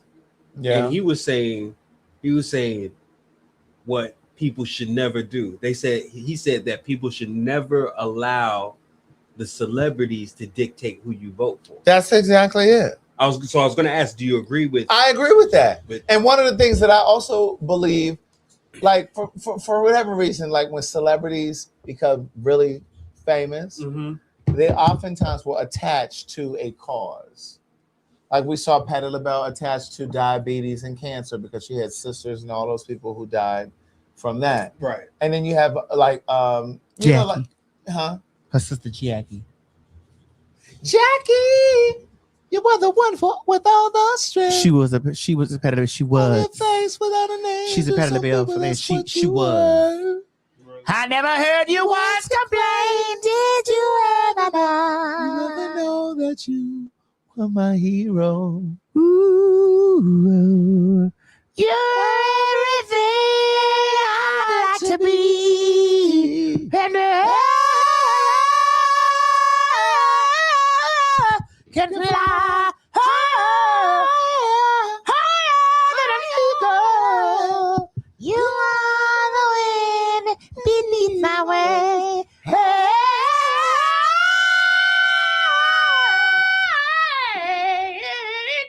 you're my hero. Dear God. Yes, all of that. But what I'm saying is, I think a lot of times celebrities will attach themselves to a cause, and I don't necessarily think that should necessarily happen. You know what I mean? Right. Unless it's something that's really personal to you. But like a lot of times people, like these celebrities, they'll attach themselves to a cause and they're not really passionate about it. It's almost like it's the thing that's expected of them. Well, you also got to understand the influence that you have. Yeah. And so we talk about what's going on in the world. We don't necessarily particularly say go vote for Democrats. That's right. We just point out what's going on in the world. That's right. Because I don't think the Democrats are doing. I don't think they're doing no exceptional job. And I'm not. You know what I'm saying? I don't think that's like they're the end all be all situation. I don't think that. You know what I'm saying? But when we talk about what we can see versus what could have been. Yeah, for sure. I think about the Amanda Seals and the Killer Mikes and all those people who were kind of on the fence about a Kamala Harris. Because my thing is, it was then and it is now. To your point, Democrats are not flawless. They're not flawless. But when I think about how I'm going to vote and who I'm going to vote for, I think about who is rational. I feel like Kamala would have been a more rational person. That if people were communicating in the zeitgeist, whether it's in social media or on Capitol Hill or whatever, they would have had her ear. You don't have this motherfucker's ear. This motherfucker don't give a fuck about what nobody think. He's a narcissist. The motherfucker is out of his goddamn mind. Kamala could have came down here with the fags. She really could have. I'd let her come right on down here to this basement. She really could have. We'd be like, girl, Kamala, girl, Miss Thing. Now I know you went to Howard, but I went to Hampton, or the PHAGs to the White House. I wouldn't have wanted to go in there. Yeah, she could have come. She could have come to the show. I wouldn't come here. This one, you know, you. But do you think the had them cars parked outside? They was over that's there. what I'm about to say. Do you think the security? Do you think security would allow? No, you got to understand. She was over there. I live right down the street from Eddie Long Church. She could have left Eddie Long Church and came right over here.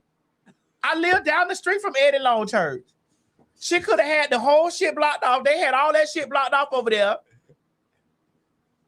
All that shit was blocked off. I'm saying the Secret Service. You think the Secret Service? All that shit was blocked off. They could have parked that bitch right out there in the cul-de-sac. You know what happens, Mo? They end up getting with these girls. I'd have had Miss Mary let her feed her some real greens. They end up getting, well, you know, Kamala said Kamala said she can make some greens. I'd have had her eat some. I'd have had Miss Mary make her some real greens. So you saying that Kamala can't make no good greens? Did you hear that recipe? She said something about she would clean them in the tub. Did you hear that motherfucking recipe? I did. Bitch. But see, what happens is they go sit at these other podcasts and these other shows where they ain't really got no influence. Oh, they ain't really got no pull. She could have left Eddie Long Church, pulled up right out there. We'd had Secret Service stand all around to the beginning of the motherfucking goddamn estates. You know it ain't nothing but 16 houses in here. That's facts. There's not a lot of houses. Ain't no houses in here. They would have had all that shit blocked out. They'd have had to whoop around there in the car. And she whoop around there in the cul-de-sac. We'd have opened the door. It would have been clean. She could have came on downstairs. And we'd have slid right on. We actually would have set her right in the middle of us. Uh-huh. We'd have did the wide screen in this bitch. She'd have had to eat some of your fish, though.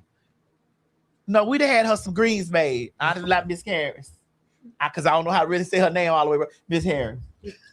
Let me tell you something, sir. Kamala. Miss Harris. Let me have my mama send some greens down here. Hold on, Mom. How about if she said, "Nah, let me make the greens"? Nah, we wouldn't have did that.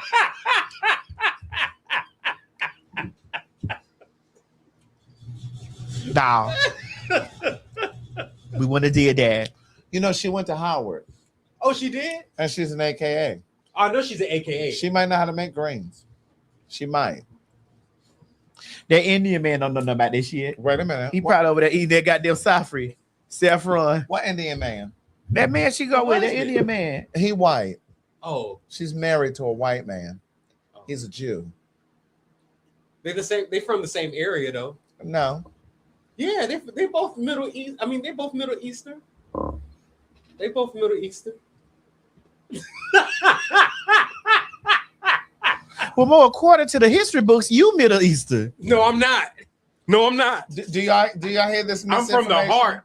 My people are from the heart. According to the history books and with a placement on the map, you Middle Eastern. I'm from the heart. Am I right, Grant? Wait, what happened? Because I'm still caught up in him saying according to the stuff. history books, What do you because mean? you know, They're not both Middle Eastern? because before the land split up like that, it was the Middle East. Before what land happened? The land split up. Cause Jesus, I don't understand what you're talking about. Cause Jesus is Asian. No, Jesus is black. Yeah, Jesus is black. But all that stuff was together before the land split up, before the earthquake.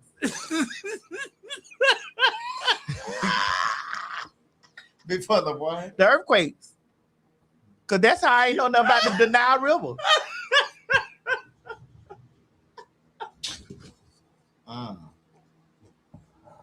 Okay. For the ground split up.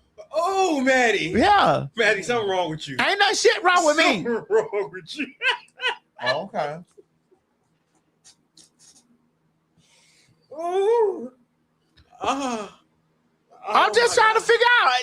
You say I'm talking about Pangea. What's that? That's when all of the continents. Yeah, I was together. But I don't know nothing about that.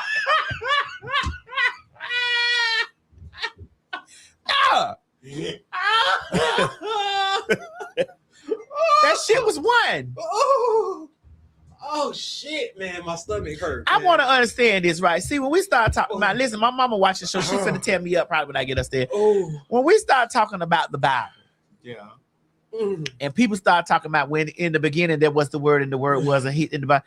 Who, when they heard him say, "Let there be light," and it was, who heard it? Is there any more ice down here? Yeah, we got some more ice. Who heard it? Where's the thing, Maddie? Who heard it? Ooh, I don't know. It's like saying when a tree falls in the forest and nobody's around. Who heard it? Who hears it? So did we actually, were we able to see the bones of Adam to know that one rib was gone?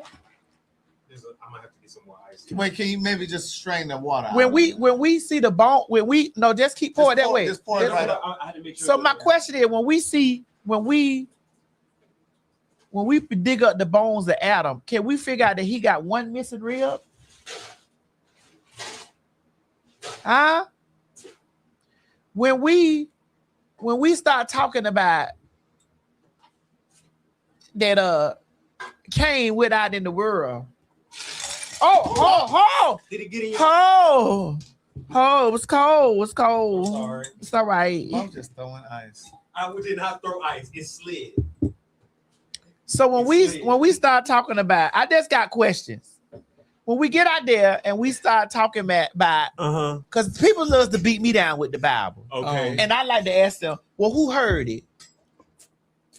Because when we really start talking, when them people's name became Matthew, Mark, Luke, and John.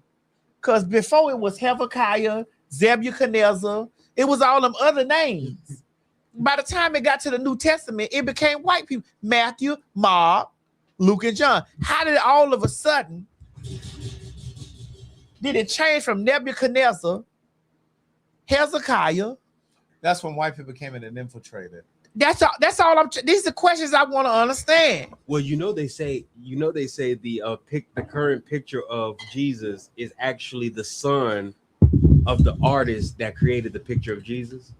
I can't remember the artist's name, but they said it was his son that's actually portrayed as It was Jesus. one of the Caesars, one of them peoples. Yeah. So this is why I be having all these questions, because see, the people be trying to beat me down with some motherfucking shit, telling me what the word say this and this about you. Well, who told y'all that? Right. And when the people's name left Nebuchadnezzar, To James and Luke and To John. James, Jasper, Matthew, Luke. Hmm. When? Because from the beginning of the Bible, it was Ham, Shem, Hermute, Nept, Hermute. whatever. Because I never heard of Hermute before. I never heard of nobody named Hermute before. I think man. you're making some of this up. The first time I started reading them, because you know they're gonna tell you to read your Bibles. When I'm over there reading the Bible, this shit was in some stuff. I was like, well, now, girl, listen now. I can't pronounce these people's names. Ham, Shem, Abednego. Meshach. Meshach. She said Ham. Shadrach, Meshach. Shadrach, Meshach, Abednego. She said Ham. And then all of a sudden, by the time we got down to the peoples, it was Matthew, Mark, Timothy. Jeremiah. Jeremiah. Now I'm all right with Jeremiah because that was kind of close to that shit, man. Nebuchadnezzar, Herod, Bathsheba. That's true. All these names, and then when it got down to the end of the motherfucking thing, it became Matthew, Mark, Luke, and John. And I'm like, now how the fuck this happen? How y'all done went and Peter? Right. That's What how you happened knew. to all the other names? Well, somebody said it. They gentrified the Bible. Right. This why I can't no colored nigga go to telling me something that Jesus said. When bitch, did you hear it? Hello. And that don't mean that I don't believe in Jesus. Right. Right. That don't mean I don't believe it. Because listen, there was so many names. Asherah. It was so many El Shaddai. El Nohim. It was a plethora. It was a myriad of names of God. That's true. And so when we get to this place, when people start breaking this shit down to trying to motherfucking explain to me and tell me why I'm going to hell and they going to heaven, I don't want to hear none of that motherfucking shit you hoes talking about. Especially when you worse of a sinner than I am. Because a saint is just a sinner who fell down on his knees, but he got up. But he didn't stay there. How do you know he wasn't on his back or fell, his stomach? No, he fell on his knees, but he got up. He could have been on his back or his stomach. Well, he could have been in the position you were in when you had your ass ate. That, first of all, on your back with your legs to your knees. My to your legs ear. were never to no, my. It's okay if my your legs were never. Well, maybe not your leg. Maybe your knees was to your ears. My knees were my knees never they went had to past be. my For her, waist. for her to get to that glory hole. My knees never went past my For her to get waist. to that money spot. Stop this. There are ways to circumvent. No. So if you had to get your ass ate today, what? Your asshole. So if you had to get your ass, if you had, I don't know. I've never seen my ass before.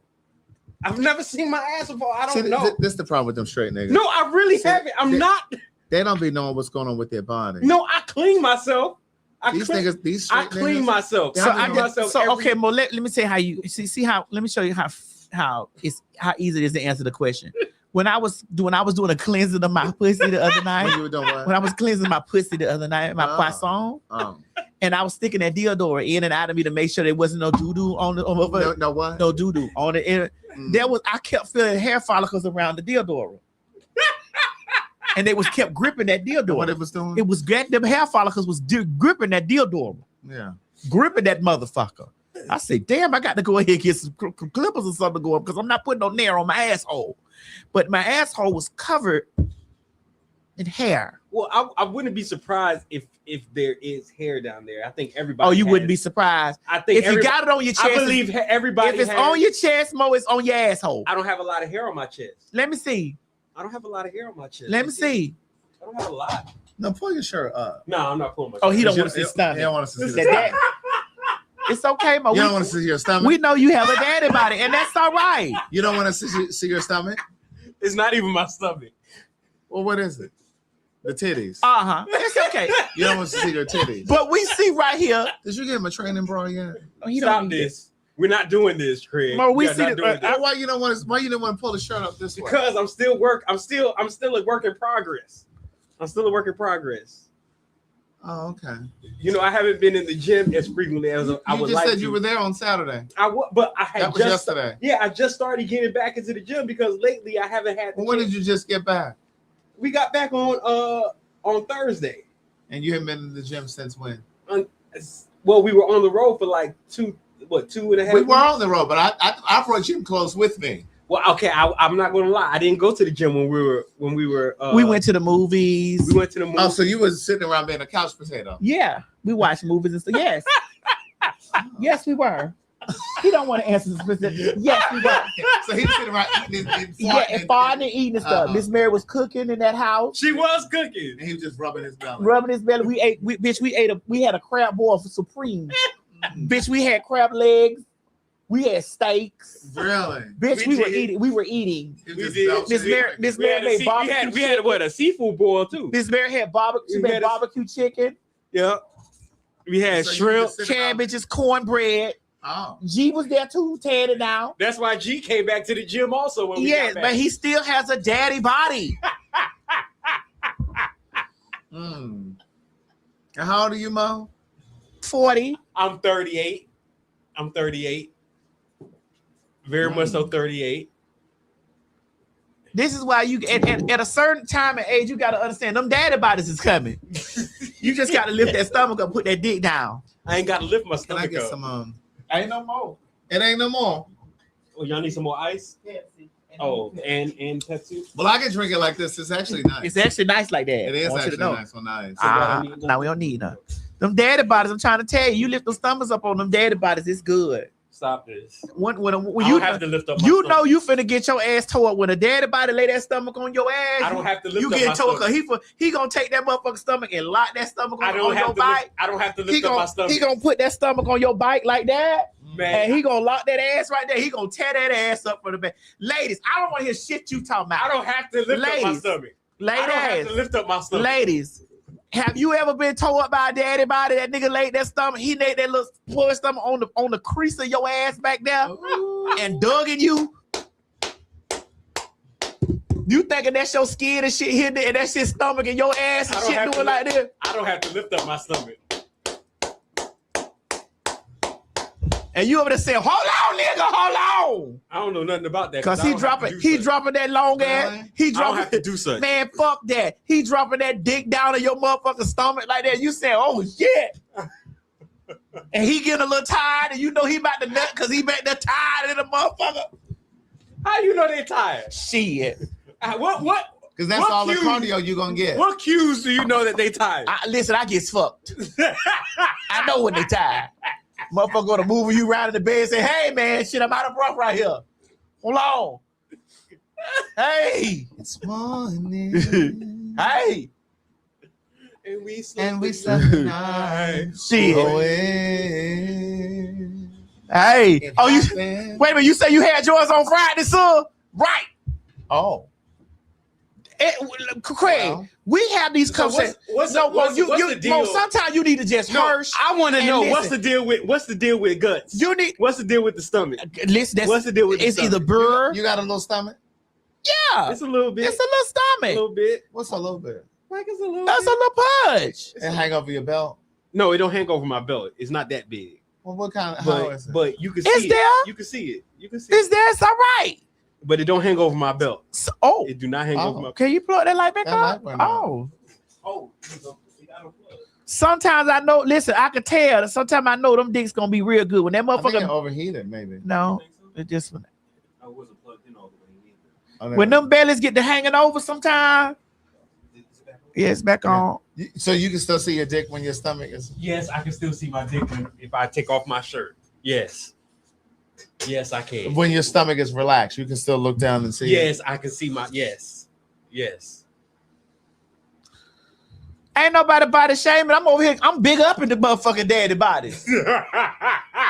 Shit, I done had a daddy body tear a hole in me. I'm like, hey. They saying gay body shaming. That's what they said. They said gay body shaming. I done had I'm telling you, back to the type of show. I done had a daddy body tear a hole in me, Craig. I'd have been like, man, listen here, go on with that shit.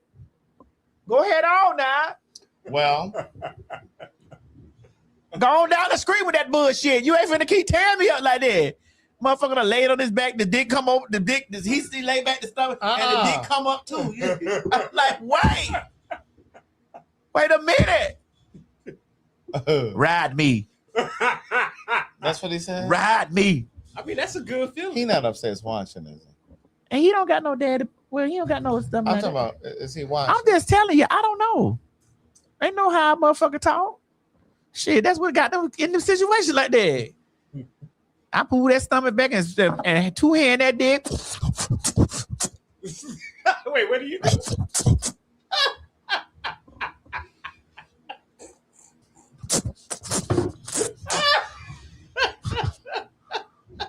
Somebody said dad bars on honey pack. Oh dear God.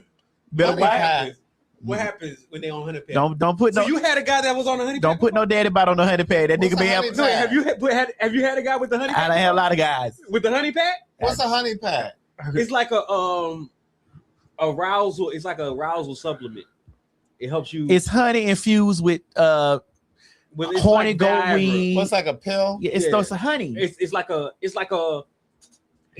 packet. Yeah, like one of them, like how you can have like from the gas station, basically.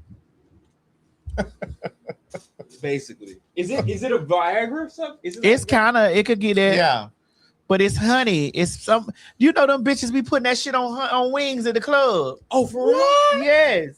Wait, unknowingly they put it on? Oh, them honey wings. Am I right? In the comments, help me out now. Oh, I'm never going to eat a honey barbecue wings again. Somebody said gas station Viagra. I seen bitches doing that shit, niggas. Making honey pack wings. Really? Fucked up. It was fucked up. So they just walking around with hard dicks. Yeah, knowing they look. Wow. Hold on, that's crazy. They said it's Cialis. They say yes. They say yes. I done seen them bitches make honey. That's why I don't eat everybody's food. Oh, especially no nigga. They did that. They say honey pack, sweet and sour flats. I did not know they did. Yes. That. Are you serious? I seen that bullshit. I seen that bullshit. So honey pack wings is what they be selling out here. Well, that's crazy. You got to be careful, ladies. A motherfucker come over there with some honey chicken wings. Next thing you know, your pussy all toe up. It's just you thinking he a fat ass nigga, that pussy all toe up. You think you attracted to this nigga. And that nigga put your pussy all beat all out the inside. Ooh. They say, I'm you flabbergasted. got TikTok. They say it's recipes on to go to TikTok. Really? No, I'm flabbergasted that they What put is it it on called people's again? food. Honey That's what I'm pack flabbergasted wings. about. Honey pack wings. That's crazy. I did not know that. I honestly did not know that they put it on people's food. Somebody said honey pack lemon pepper steppers fried hard. Honey pack wings. I like my wings wet. Right. That's how I used to eat mine. Yes, wet. Don't give me no dry wings. You see that? For me, it's this. I use it like there's no tomorrow. Show me something that TikTok overhyped. Show me something that TikTok overhyped, but actually got it right. Child. I had never seen that. Yes. That's crazy. I did not know that they put it on food though. That's the thing. I did not know that. That's new to me. You can't be trusting these niggas. You can't. That's new to me. They say I will buy a tray. What they say? It says I will buy more a tray of wings. Nah. When y'all come back to St. Louis. Now I know what to do. Now not about to have me on stage with a hard dick. Nah, I'm good on that. I mean, that's not gonna happen. They say this is crazy. Oh, you say they do it on salmon too? What? Man, they say this will get you arrested. Wow. That's crazy. That's insane. They said with Hennessy too. Yeah, I seen it do it with Hennessy. Really? They did a mix. I was watching the shit. I'm like, hold on now. Niggas' dick's gonna be hard all damn day. Well, that's wild. I always find it fascinating that we figure out shit like this. But then it's just like, how do we figure out other shit that's more important. Because niggas' minds ain't together. Niggas' minds is so people so warped about. Ladies, I want to say this. I want to piggyback. Y'all got to get out of this thing about who gay and who this and all this kind of shit. It's so much real shit going on in the world. There really is. Yeah. And it kind of leads to what this guy is saying. Problem really with sassy men, or is the problem really with black boy joy?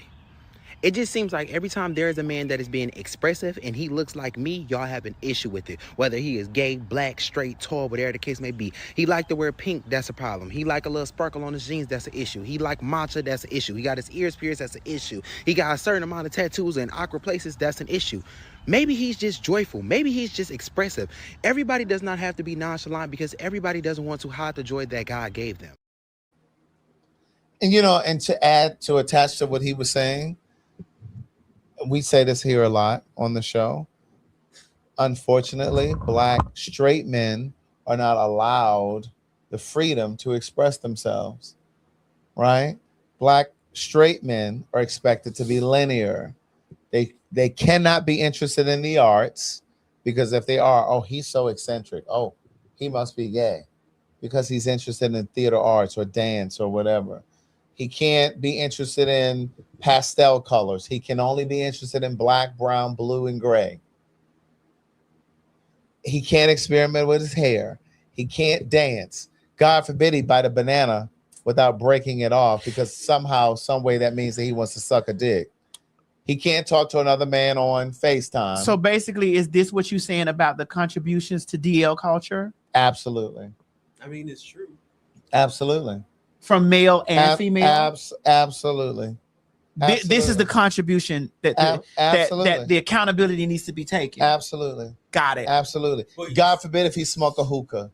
He must be gay. But that's the difference. If you go to other races, they're allowed out. To be honest, I can say that they're allowed to, heterosexual men are allowed to be more open to different things without being judged as much, I would say at least.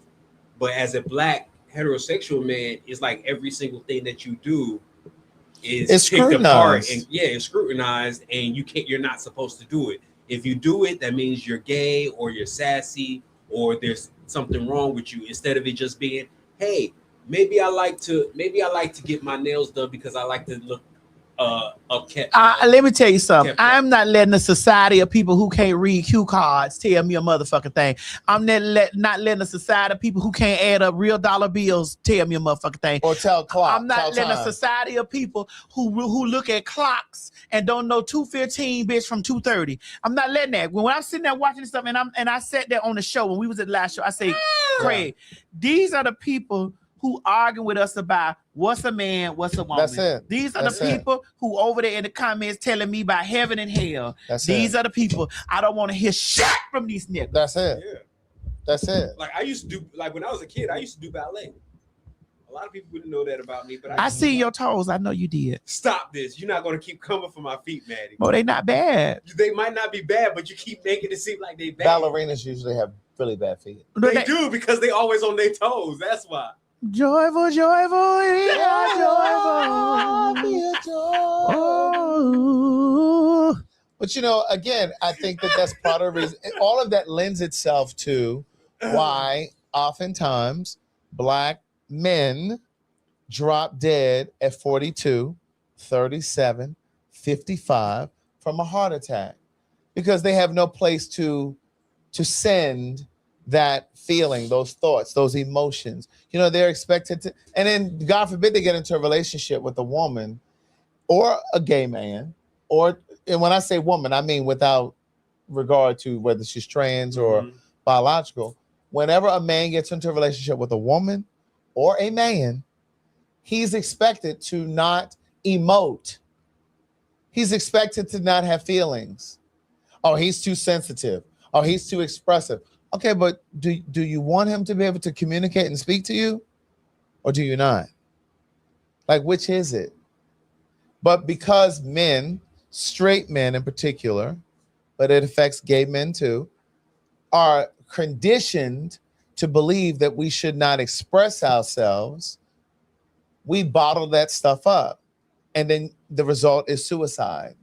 The result is drug addiction. The result is alcoholism. The result is physical violence towards their partner, whether it's male or female, because they're supposed to bottle this stuff up. They're supposed to keep that shit contained. Nobody wants to hear that from you. You know? And people have to realize the more, and to piggyback off what you're saying, just to let people know, the more people try to hide who they are, the more damaging it becomes for those people. What about people who just have experiences? I get tired of hearing these women talk about their experiences. What about men who have experiences? Yeah. What about that? How does an experience automatically constitute you being, this is what you are? Right. Yeah. That's true. Well, like you said, you know, as when you are, especially a heterosexual black man, it's like you're not allowed to have those experiences. That's y'all got to go by all the motherfucking labels. It's true. But Right. I mean, like you said, I think we've had this discussion. I think a lot of men would broaden their horizon, if you want to put it like that, if it wouldn't what's the word? If they didn't think it would jeopardize Their proximity. Yes. Mm-hmm. If they didn't think it would jeopardize their proximity, they would open their horizons to different things.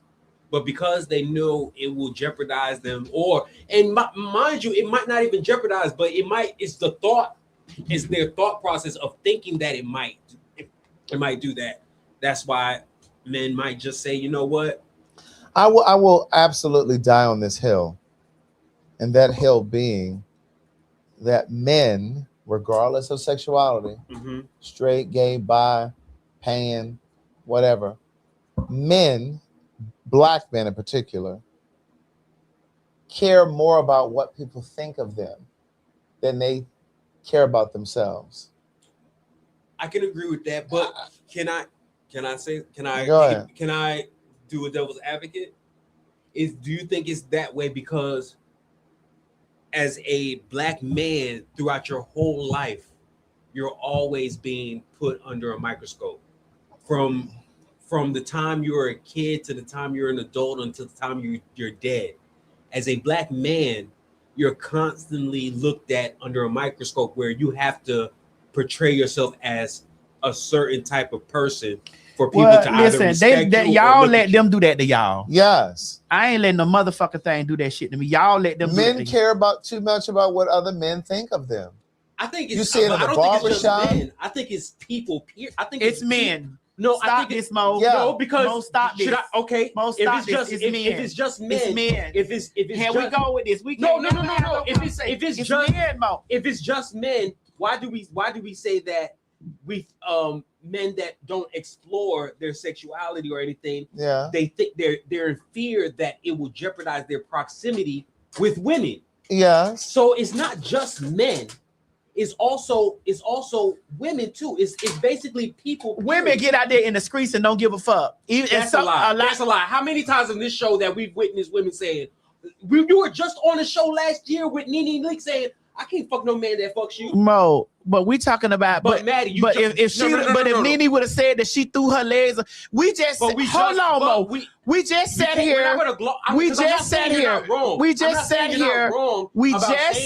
and we just watched Young Ma tell everybody out here in the streets that she only fucked straight women. There was no discourse. No think pieces.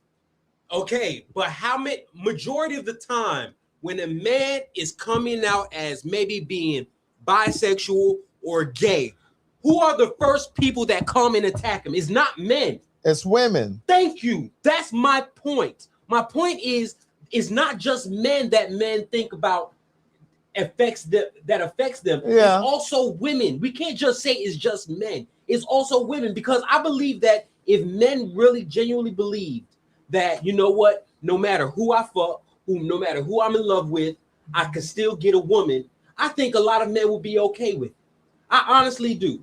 Because what do men? You guys always say it all the time. What are men always looking for when it comes to women? They're looking for how they can get in good with women, to have sex with them, and everything. If men don't think that it will jeopardize how they'll be able to relate with women, I think that they will still do it. Now, do they care about what men think? Yes, I agree with you. They do. But I also think that they also care about what women think. I don't think it's just What I'm saying is, I agree. What I'm saying is, men care about validation. I do agree with that. Whether it's from men or from women. Right. Men care more about what people think of them. I do agree with you. So what I'm saying is, they care about validation across the board. They care about what niggas in the barbershop gonna think, the niggas in the locker room gonna think, the niggas at the gym gonna think. Yes. They care about what women are gonna think. They care about women in a beauty salon. They care about everybody. They care about everybody. That's what I'm saying. And I do agree with you. I think they care about what everybody think, because they care about what men think because they want to be. Those are their peers. They want to. Yeah. They want to look. They want to be looked at. It's the same reason that boys, when they're approaching puberty, like if they're about to have sex for the first time, they go to a man. It's part of the reason why they pretend that they've had sex before they've had sex. That is true. That is true. That's very much so true. A lot of boys will say that they've already been fucking long before they've been fucking because they care about what their peers think. Right. But then at the same time, how many times can you go to a woman and say, "Oh yeah, I'm a virgin"? Because I've talked to women that would be like, "I'm not fucking with no virgin." Yeah. He got to know what he has to know what he's doing. Yeah. So that's why I say it's also men. Yes, they do care. Men especially care about what men think. But I also think they also care about what women think. I don't think they just go around and say, "Man, fuck what that woman saying." I do think that they be like, you know what? What? I had to take these panties off.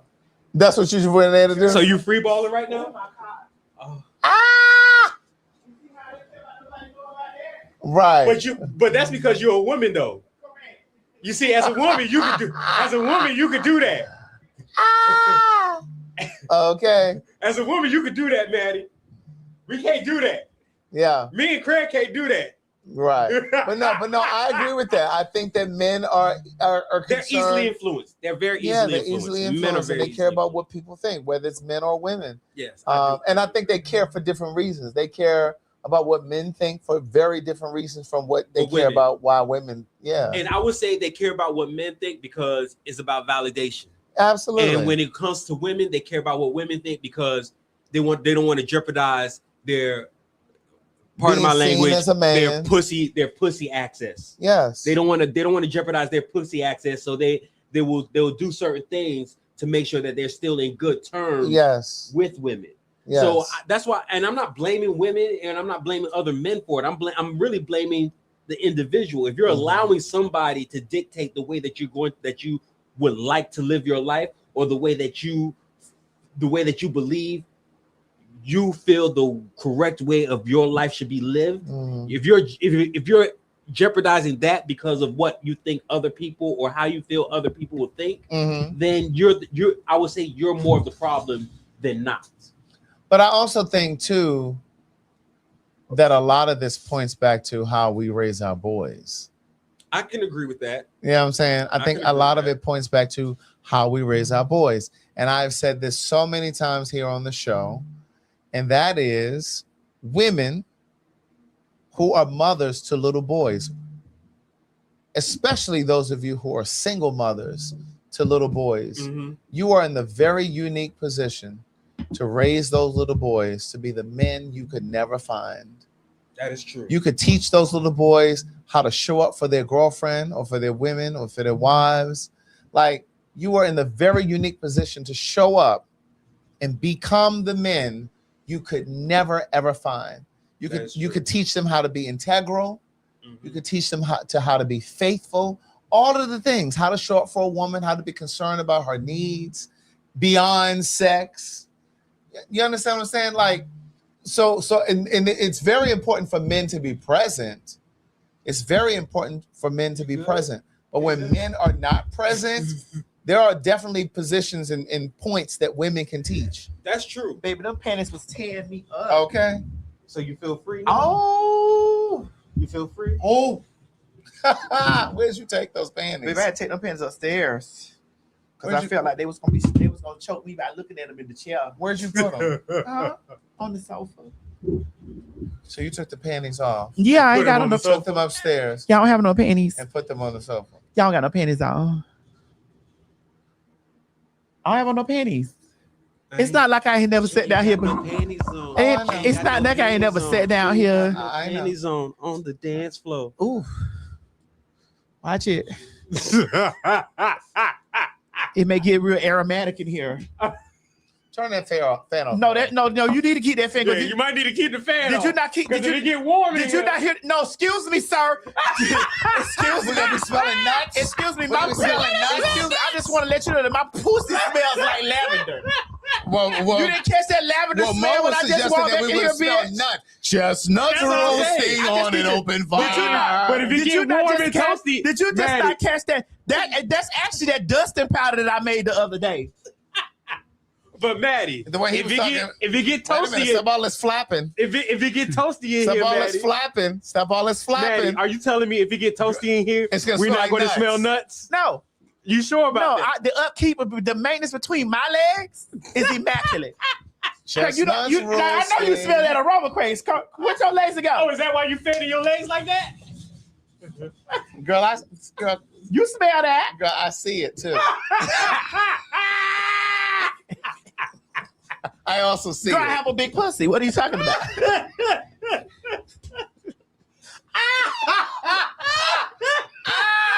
Yeah, I also see it. I have a big pussy.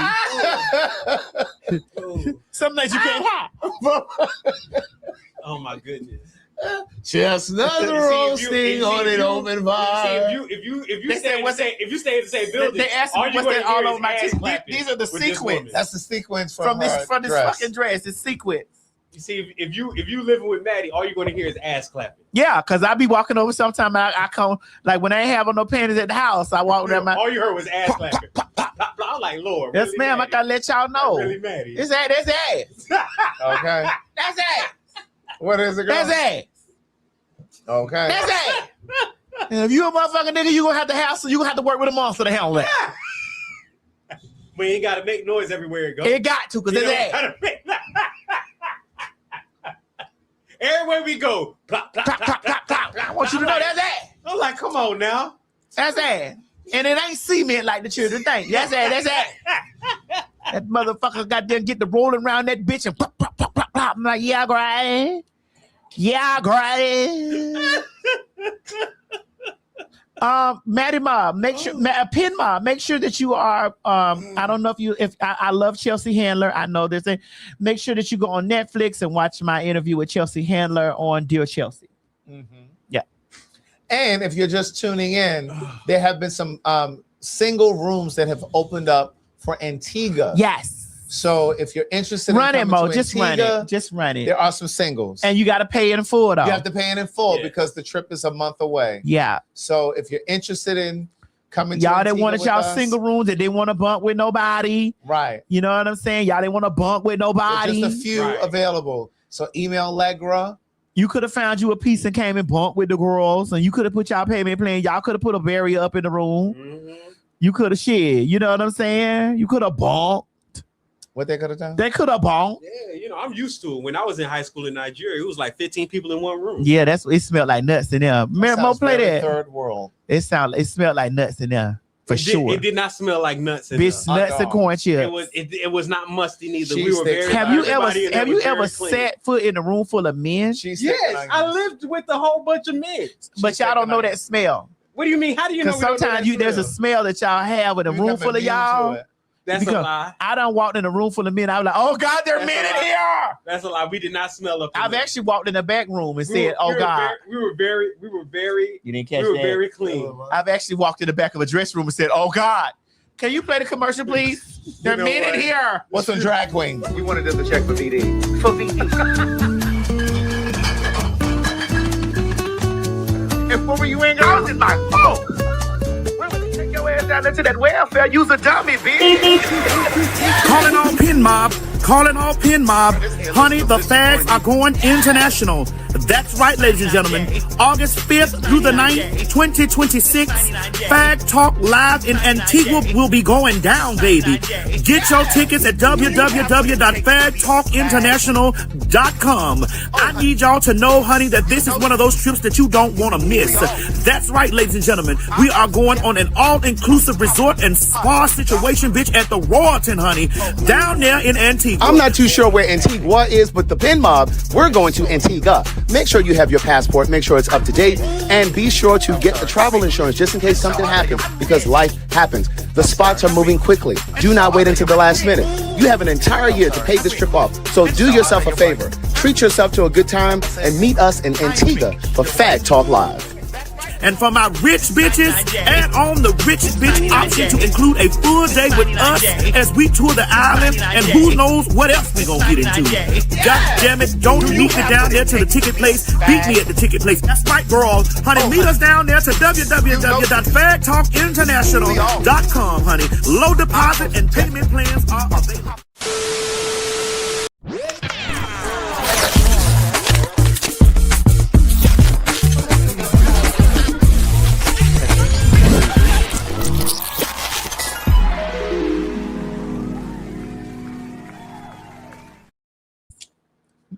Really? Yes. It's like a corn chip aroma. Well, like when you open a bag of Frito-Lay. I don't believe it smelled like that when I was in high school. It's like socks. Like socks. I don't think it smelled like that. Socks. Like, girl, it's a smell. Listen, all I know is boys. Men. That's all I know. Bitch, that's all I done had. Someone said axe and nuts. I don't know if it's axe, but sometimes sometimes it's like corn. It's like corn chips.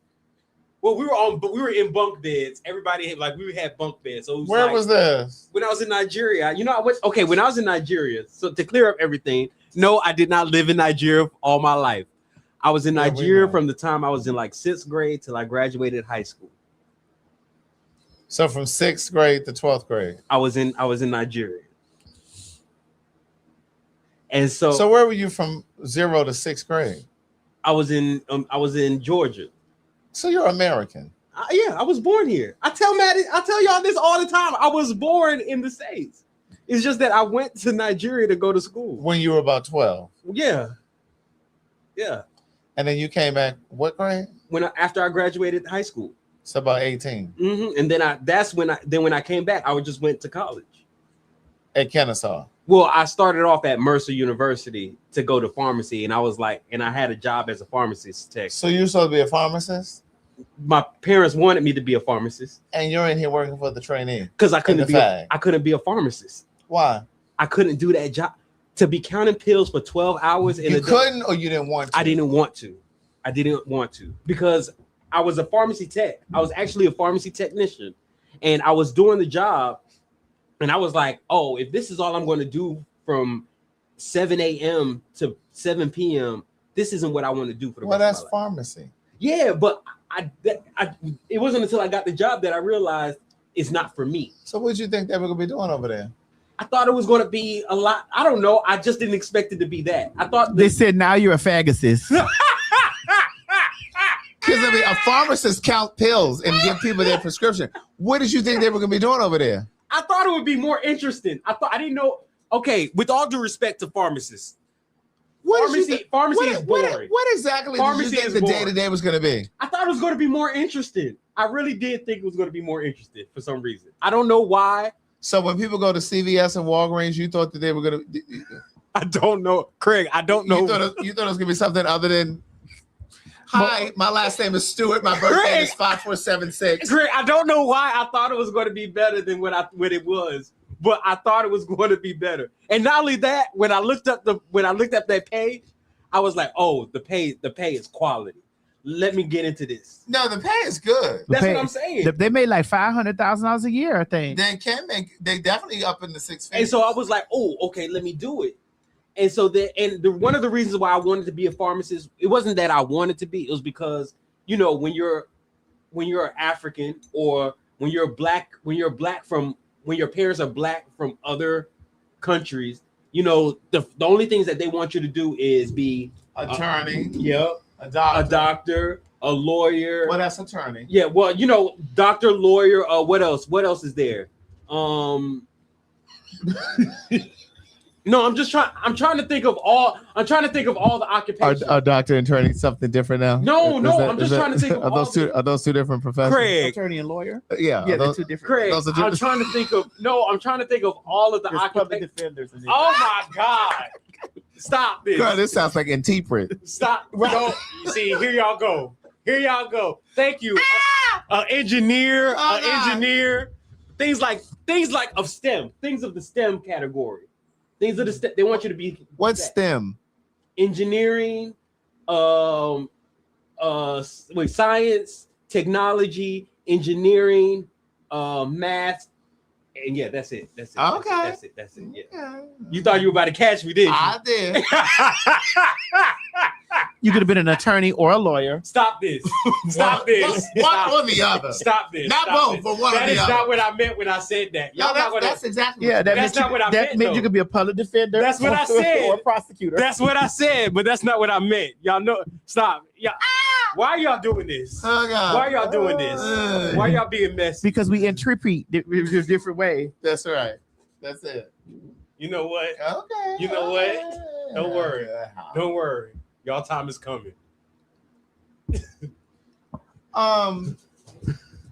Wife gorilla glues sleeping husband's butt cheeks together after catching him cheating. Mm-hmm. Someone in the comments of this post said she should have given him an X-Lax before she. Oh, that would have been so messed up. Before she fastened his ass closed. Oh, that would have been so messed up. That would have been so messed up. To have your booty cheeks together and having the shit at the same time. Listen here. But my thing is this. When you put that super glue or whatever it is, that should have burned his skin. Yeah. That is true. Seemed like it would have burned his skin when she put that on there. When she put that on his skin, that should have burned. That is very much so true. I've accidentally super glued my fingers together. I think we've all done that at some point. Trying to be exact. Right. And then the shit, and you'd be like, You'd be like, and you be trying to separate it.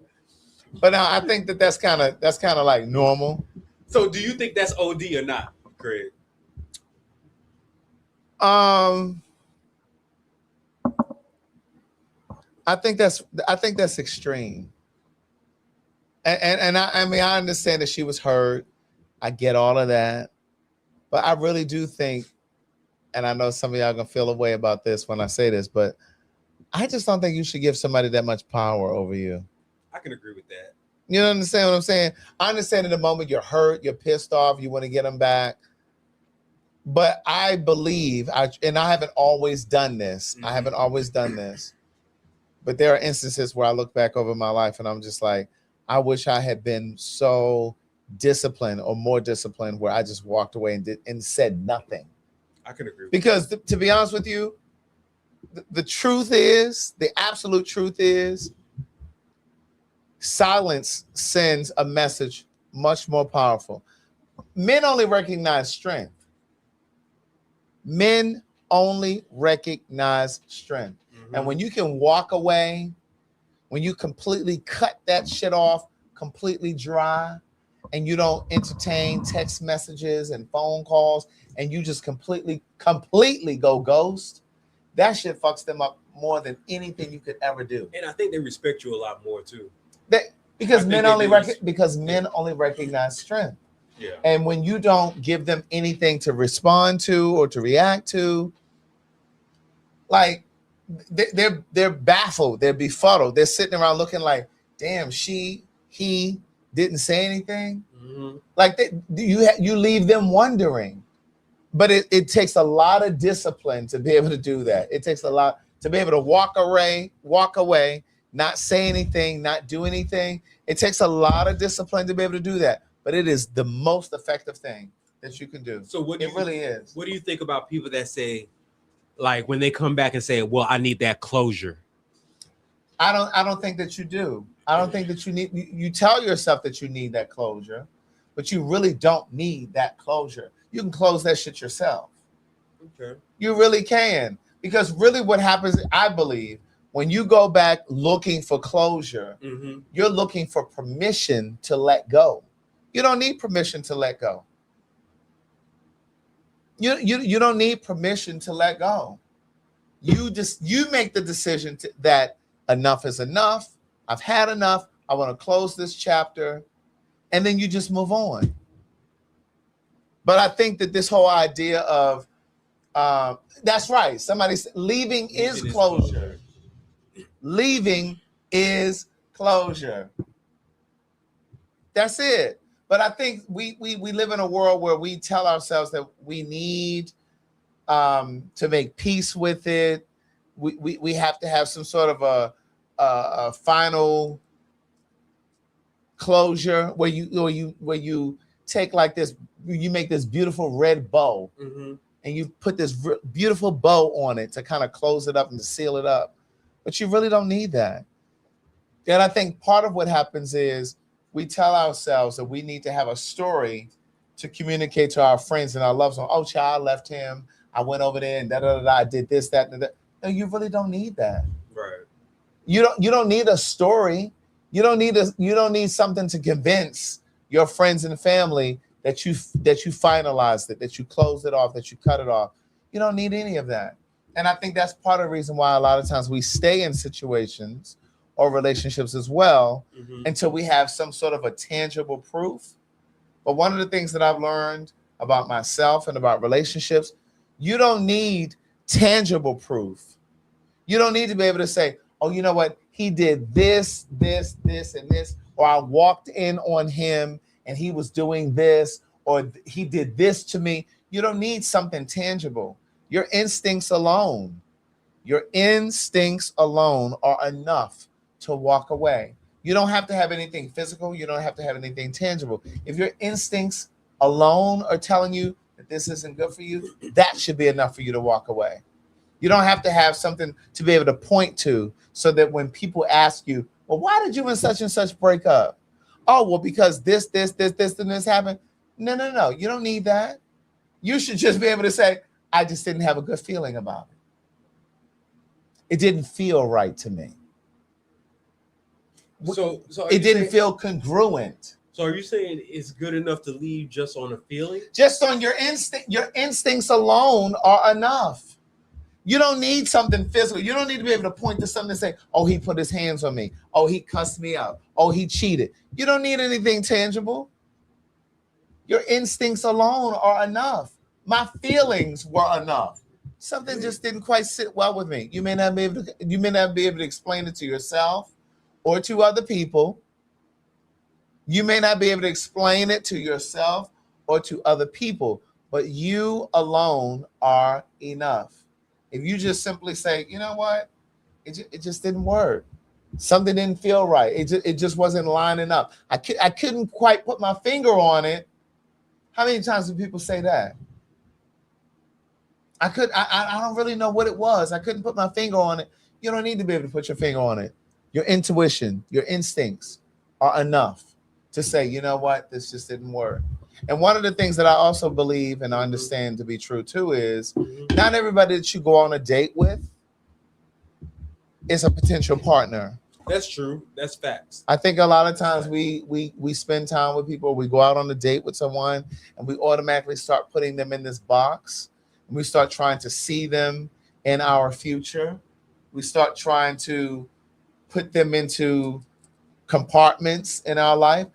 Everybody that you go out with is not necessarily is your next partner. That's true. Some are just experiences, and that's all it's meant to be. It's not always about, oh, this could be my next boyfriend. And I do think people usually do get things like misunderstood when it comes to things like dating and being in a relationship and all that type of stuff. Like, people are always saying dating, and then they equate that to like being in a relationship. And I'm usually like, no, dating is you filling each other out to see if you guys are going to make it to that next relationship. Dating is the screening process. Exactly. It's like basically going for a job interview. Dating is the screening process. Right, It's the right, time right. that I determine whether or not you're for me and whether or not you determine whether I'm for you. Right. It's the screening process. So you never have to feel obligated if you're just dating somebody. If you're just dating somebody, you're not obligated to do things or to be that person's everything. That's you guys right. are dating. But even if you get to the relationship part, I still can never be your everything. You can still never be my everything. Because we're just two people coming together for the purpose of being in a relationship. Right. And a relationship, I believe, is the place that we go to learn and grow. And if you're not interested in learning or growing, a relationship is not the place that you want to be. Right. So we're having this relationship, but the purpose of the relationship is for us to both learn and grow. Right. I agree.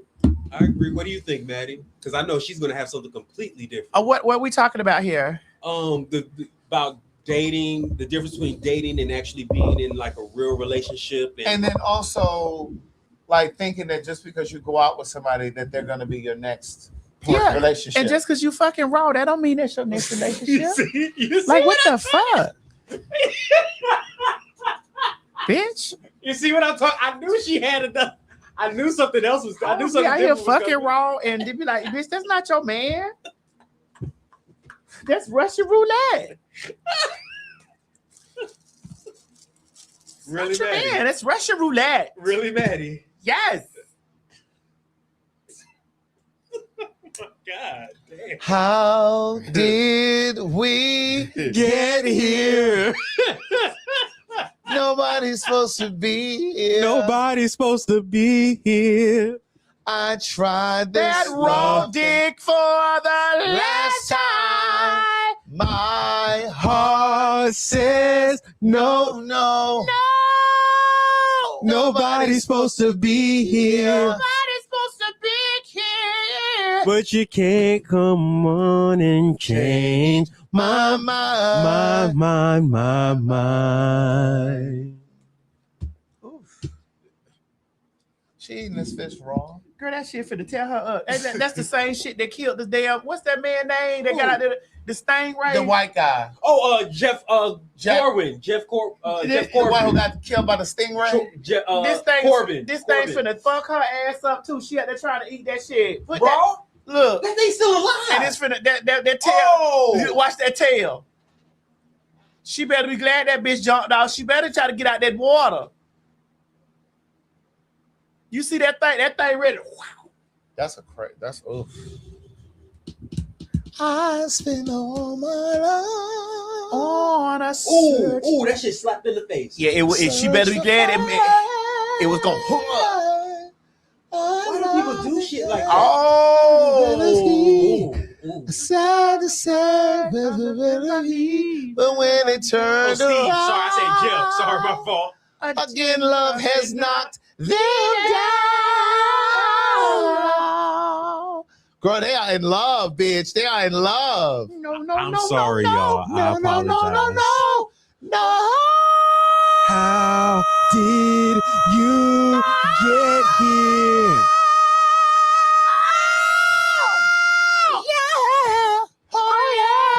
I tried Jussie that and, love thing. Karamo, they a couple, bitch. bitch, I want to see the sex tape. You want to see them fucking? Why?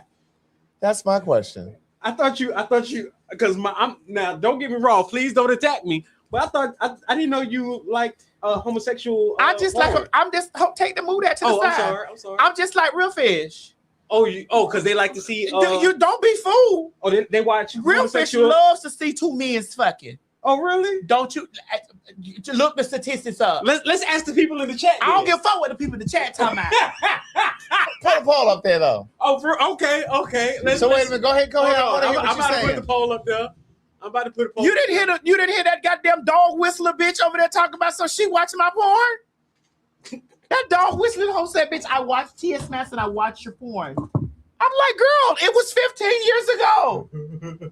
What are we talking? I'm not even the same size, girl. Right. Well, listen, they are breaking the internet, the gay internet, because they are actually a couple now. I went to a benefit dinner, an awards dinner a couple weeks ago in New York, and they were there, and people were saying to me, "Oh, they're a couple now." And I was like, oh, "Okay, But now there are a couple. Karama was married, and Jussie was engaged. Girl, how all these goddamn dots got these goddamn. Y'all go ahead and vote. There's a post right there. The post right there. Right. Well, you got some eyes. Oh, they all on my arms. You do have eyes, so they're gonna be all over the place. So they're in a relationship now, and so they were at this benefit dinner the other week, and they're a couple now. What do you all think? Shit, I want to watch the tape. Really, Maddie? Hell yeah.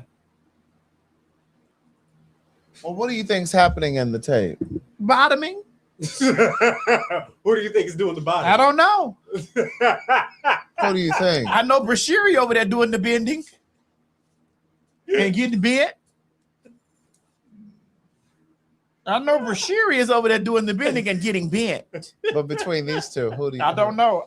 Because bitch, I watched Brashiri's sex tape. I watched it had his ass up in the air and the dick was heavily embedded in him. I said, hold on. Oh, it's 91% of the women say that they definitely love to watch gay porn. Yeah, I know this stuff, Mo.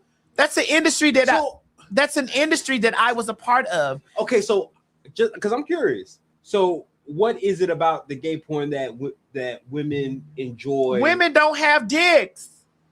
So that's the part that they're biological women don't have dicks. Right. There are trans women that have dicks. I'm one of them. Biological females don't have dicks. So that's it. You fucking right. But his question is, do you know how powerful dick is? No, I'm just thinking that there was more. Like I thought it was like you more, fucking right. What's the allure? What's the allure? Yeah, I was thinking. Why do heterosexual women want to watch two men get fucked? I don't know. Girl, these goddamn sequences terrorizing me. Alexa, why do cisgender women enjoy gay porn so much? Someone said two dicks. Research suggests several factors. Many women find gay male porn less objectifying since it's not made for the male gaze, allowing them to focus on attraction to men without female objectification. Some find it more authentic, with studies showing women report feeling the sexual desire between actors seems more genuine. Others appreciate the different dynamics and aesthetics, with some preferring the masculine energy without the heterosexual power dynamics they might find in straight porn. When I be sitting up here giving y'all game and talking to y'all got to understand Craig has an HSBCU degree. I have a PhD. In what? In sex. I have a PhD, bitch. I am street cred.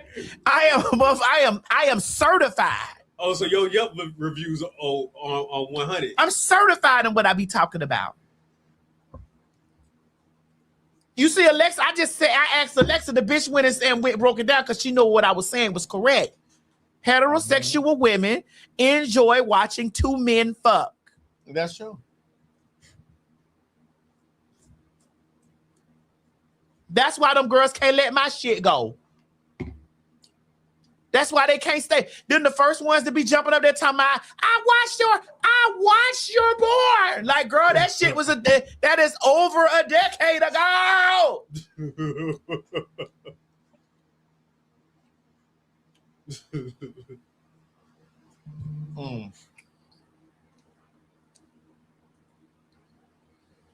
You okay? Girl, these goddamn sequence. They all on Craig. I'm like, bitch, these secrets is sticking on me. Okay. I was, to be honest, when I saw, I was like, oh, she got beauty marks all over. Hell no. And you said that's why they're obsessed with trans porn? Yes. Yeah. Sorry. Yes. Yes. I hear you talking about not true, but okay. Betty, that's for you. But statistics speaks louder than you. Sorry, honey. Right. Sorry, Pooh. That is true. The numbers ain't lying. I mean, I get people talking about their personal experience, but when we start talking about overall, and I knew these things because when I was trying to reach, when I was sitting down having meetings, because y'all talk about the little porn that I did. When I was sitting down having meetings with companies on why I wouldn't partner with them or why I wouldn't let them take me over or why I wouldn't join. We were going over the demographics. We were going over the specifics. We were going over sales. We were going over this stuff. I was a complete business. When I was in that shit, I was a business in that. I wasn't just out there doing it. I was a full-on business. A full business. An enterprise. Running my own shit. And when we were sitting over there and I was talking to those, don't you do that, Craig? Crackers. Them crackers. So they want to take over your shit. Go ahead. Finish after that. I already said crackers.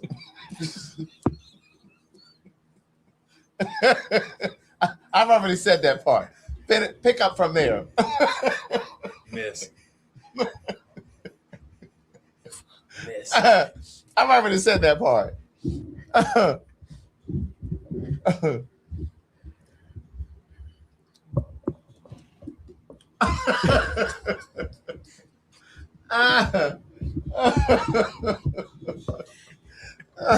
I need to see the comments that's coming in. Oh, sorry. I was trying to. I wanted to get. I need to see the comments that's coming in because I need to see what the girls are saying because the girls are shady over there. Okay. My fault. I was trying to get some of the. You know the kids be shady. When I was sitting down with those people, yeah, and we were talking about the things, and I was explaining them, and they were putting up their numbers, and I started putting up mine, because BigDickBitch.com was a thing, and it was such a thing that I can't escape it to this day. I can't escape it to this day.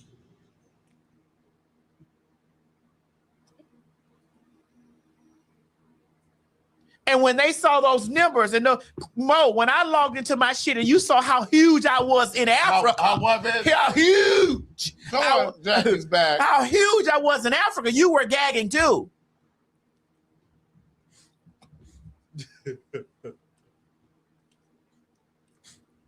So I know what the shit I be talking about when I'm having these conversations over there and about this bit. That was a business for me. Okay.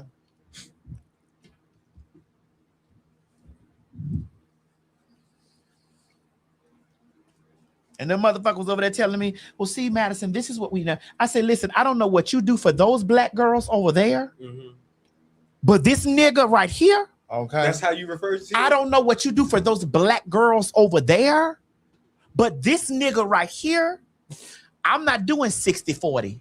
You're not getting 60% and I'm getting 40. Okay. Right. I'm not doing 70-30. I'm not doing 65-35.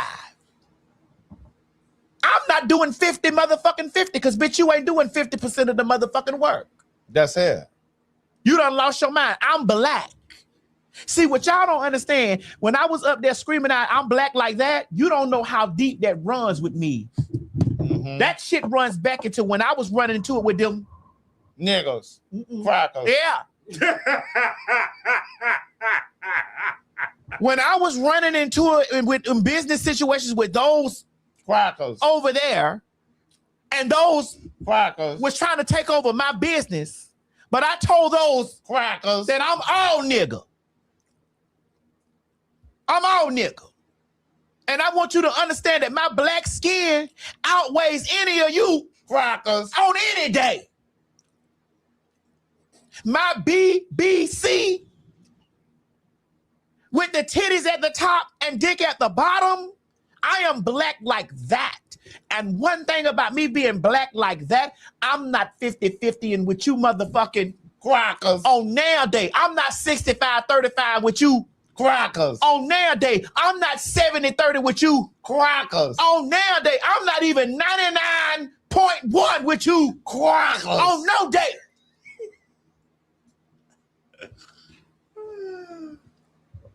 Because I'm black like that. And I know I'm black like that. You may have went in there and you may have fooled and schooled those other black girls and promised those crackers situations to them.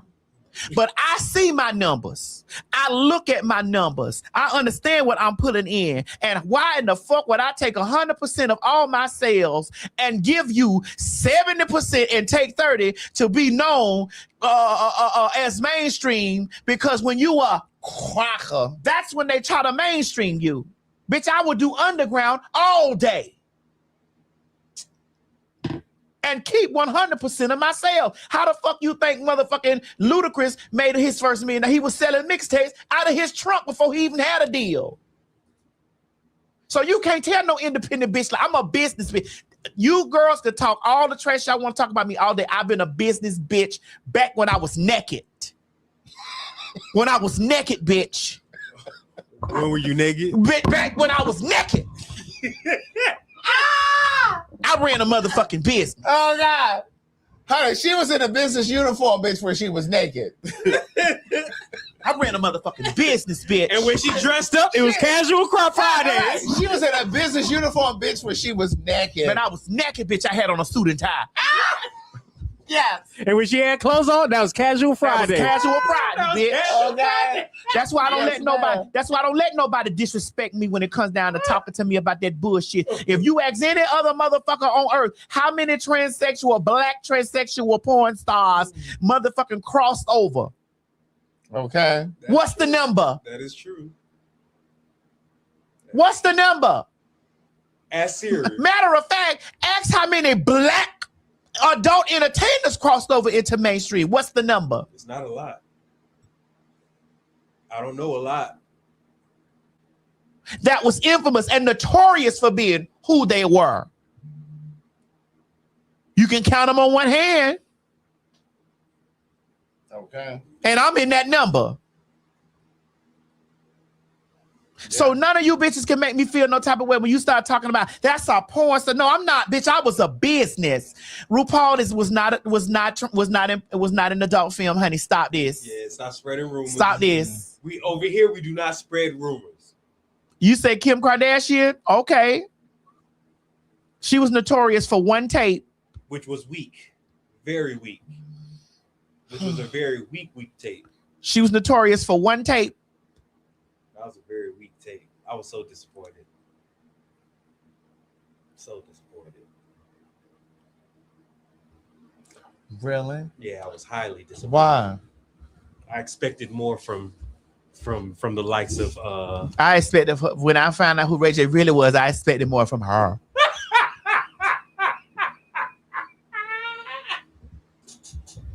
You expected more from Ray J? Were you thinking I was saying Ray J was her? Yeah. Well, I didn't say it was Ray J, but I mean, since you said it, her. You said from her. So the only her that I was Kim K. You messy. You been Kim K? Yeah. That's who you were talking about? I mean, she did what she could do. I thought you meant Ray J. From her. Oh. Yeah. So when we start breaking that shit down, and them girls be over there trying to let me serve me up crack, I'm like, girl, first of all, I made my first $1 million, bitch, naked. Mm-hmm. Because you girls won't stop talking about it now. You won't stop talking about the shit now. With those little bitty fuzzy movies, them fuzzy ass, blurry, tore down, bitch, shaky camera, all of that. Girl, I was shaky camera. I was cleaning up. I was cleaning up. I was cleaning up.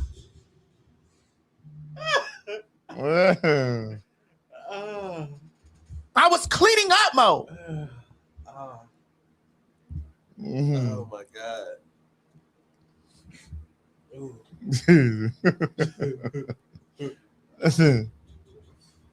So, bitch, when we start talking about that stuff, and I talk about the legacy and shit that I laid down or whatever, and I'm online right now telling people like, hey, and having these conversations that we have, like we be at the live shows, like you got to come out to the live show and you got the experience. I'm very vulnerable. Very vocal. I'm very vocal. I talk about this. Talk more on in person, of course. Then she'll put say your phones here. down at the show. Put your, you know, I'm very much so, you know, speak about how I'm just now getting the human in me back from that shit. Because that shit was all business for me. It was all business. I had no feelings, no emotions, no connections, no anything. It was all business. I don't give a fuck about those niggas. And that's why it burns me up when bitches be sitting over there talking about something like I'm over here fiending for the shit of a man and shit like that. Like, girl, what are you saying? Do you understand do you understand? I was out there in the market. I've seen the darkest. I've seen the darkest of shit. I was in a market of seeing what the people don't show. I seen when the representatives not showing up. Yeah.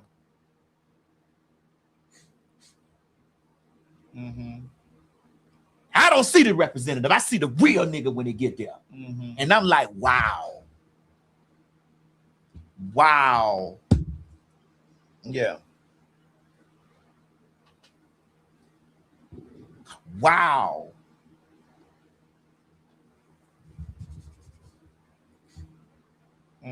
You know how many times I had to fight with niggas to make sure, nigga, bitch, don't play with me. To do what? Keep that motherfucking rubber on. Pussy nigga, don't play with me. Oh, they be trying to take it off. Don't play. I don't know you. Don't play with me. Yeah.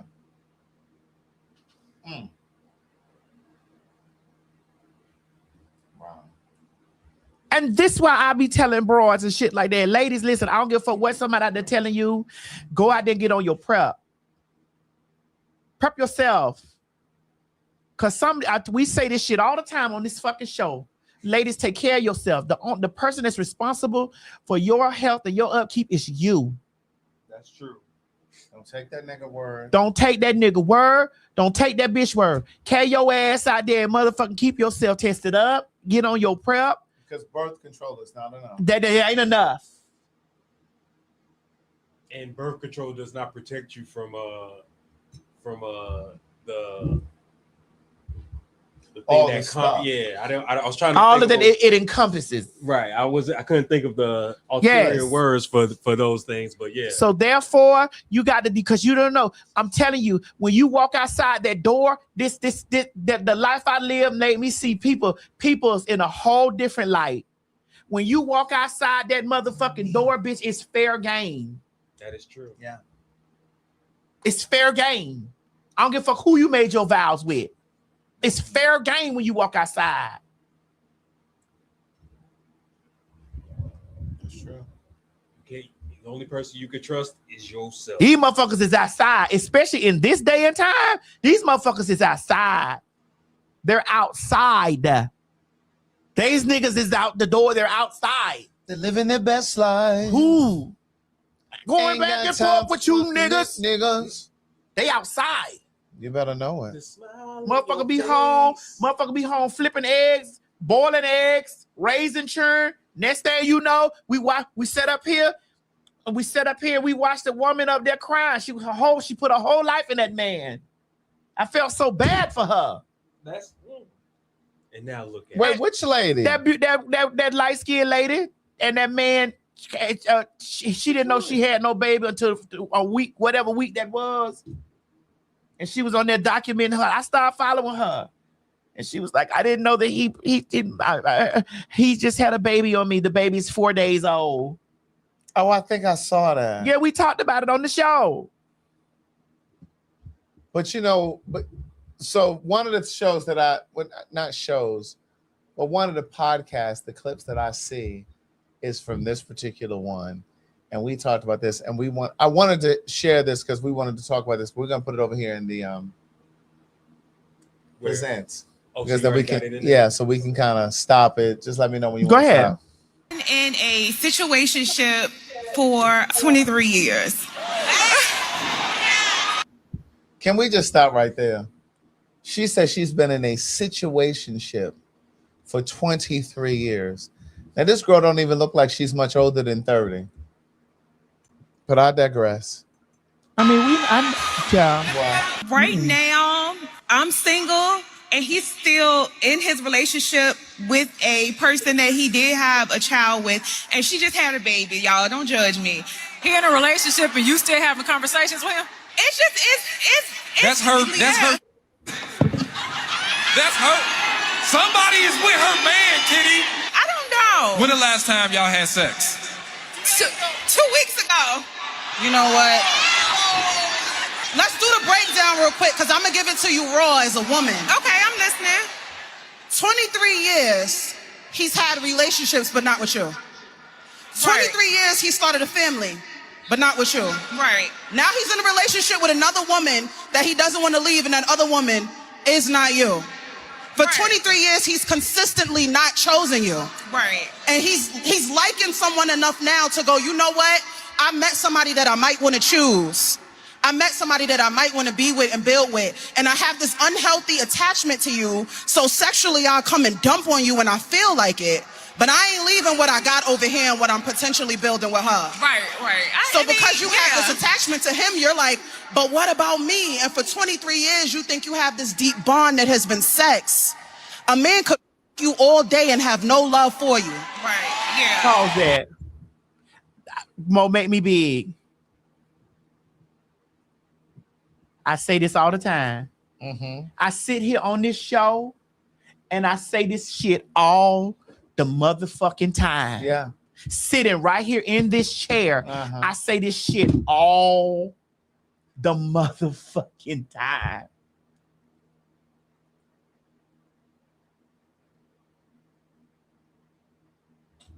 Go ahead. Wait. Say what you say all the time.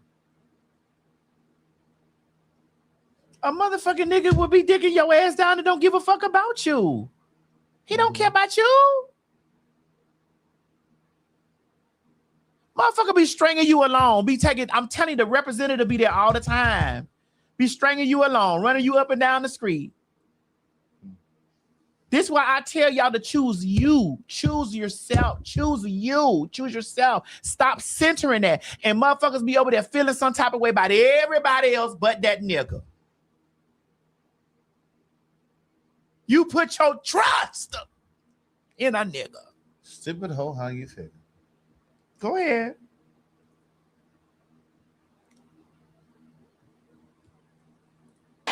You're not his girlfriend.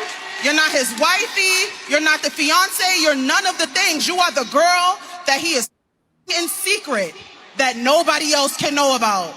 Right. And with the smile on your face is where the vitriol is coming from, because as a woman, how can you do that to another woman? How do you look at yourself in the mirror as a woman and go, I'm okay? And this is the thing that I say all the time. Come on, DL relationship. This is the thing. Come on, DL relationship. This is the thing that I say all of the time. We spend a lot of time talking about protecting Black women. But Black women, you are the protector of Black women first. I expect Black women to protect other Black women before anybody else stepped up to the plate. Come on, DL relationship. You would absolutely be out here fucking on this Black woman's man. Protecting Black women doesn't just rest on protecting them from physical violence. It's also protecting her mental. It's also protecting her mental.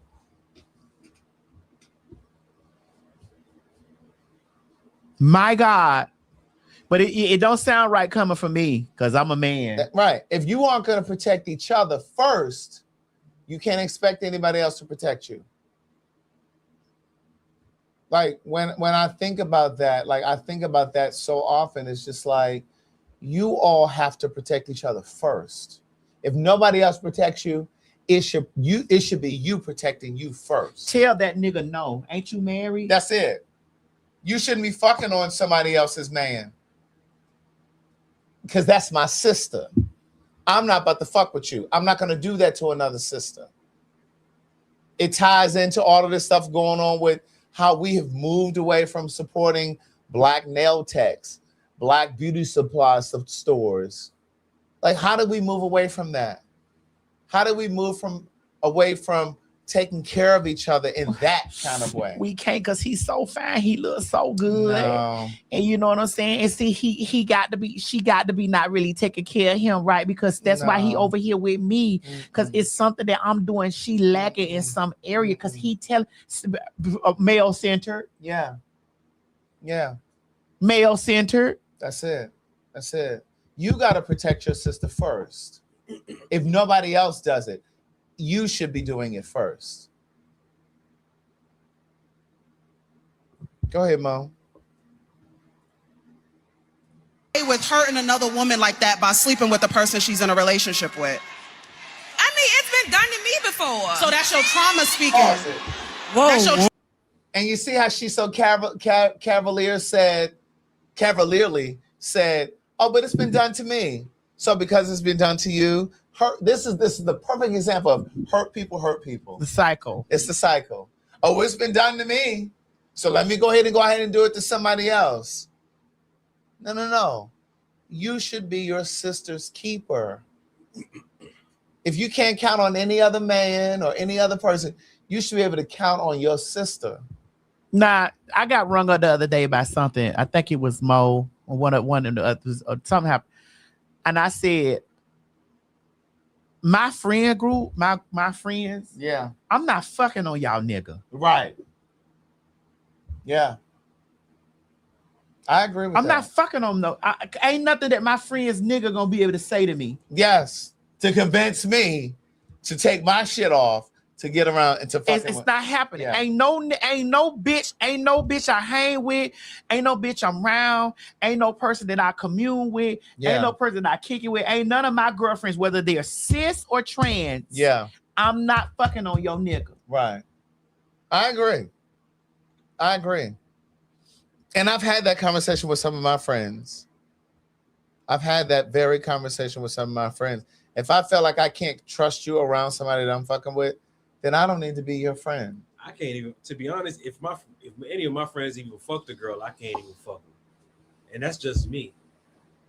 That's just me. Once I know that you've had some sort of relationship with somebody, I only met one girl like that. Yeah. One trans girl. Oh, really? One. That's why we was tight like that. All the rest of them, I fuck with them and stuff like that, but I don't trust that they won't do it. You saying you only had one trans girl that you knew would not? That would not do it. That'll be like, murder girl, listen.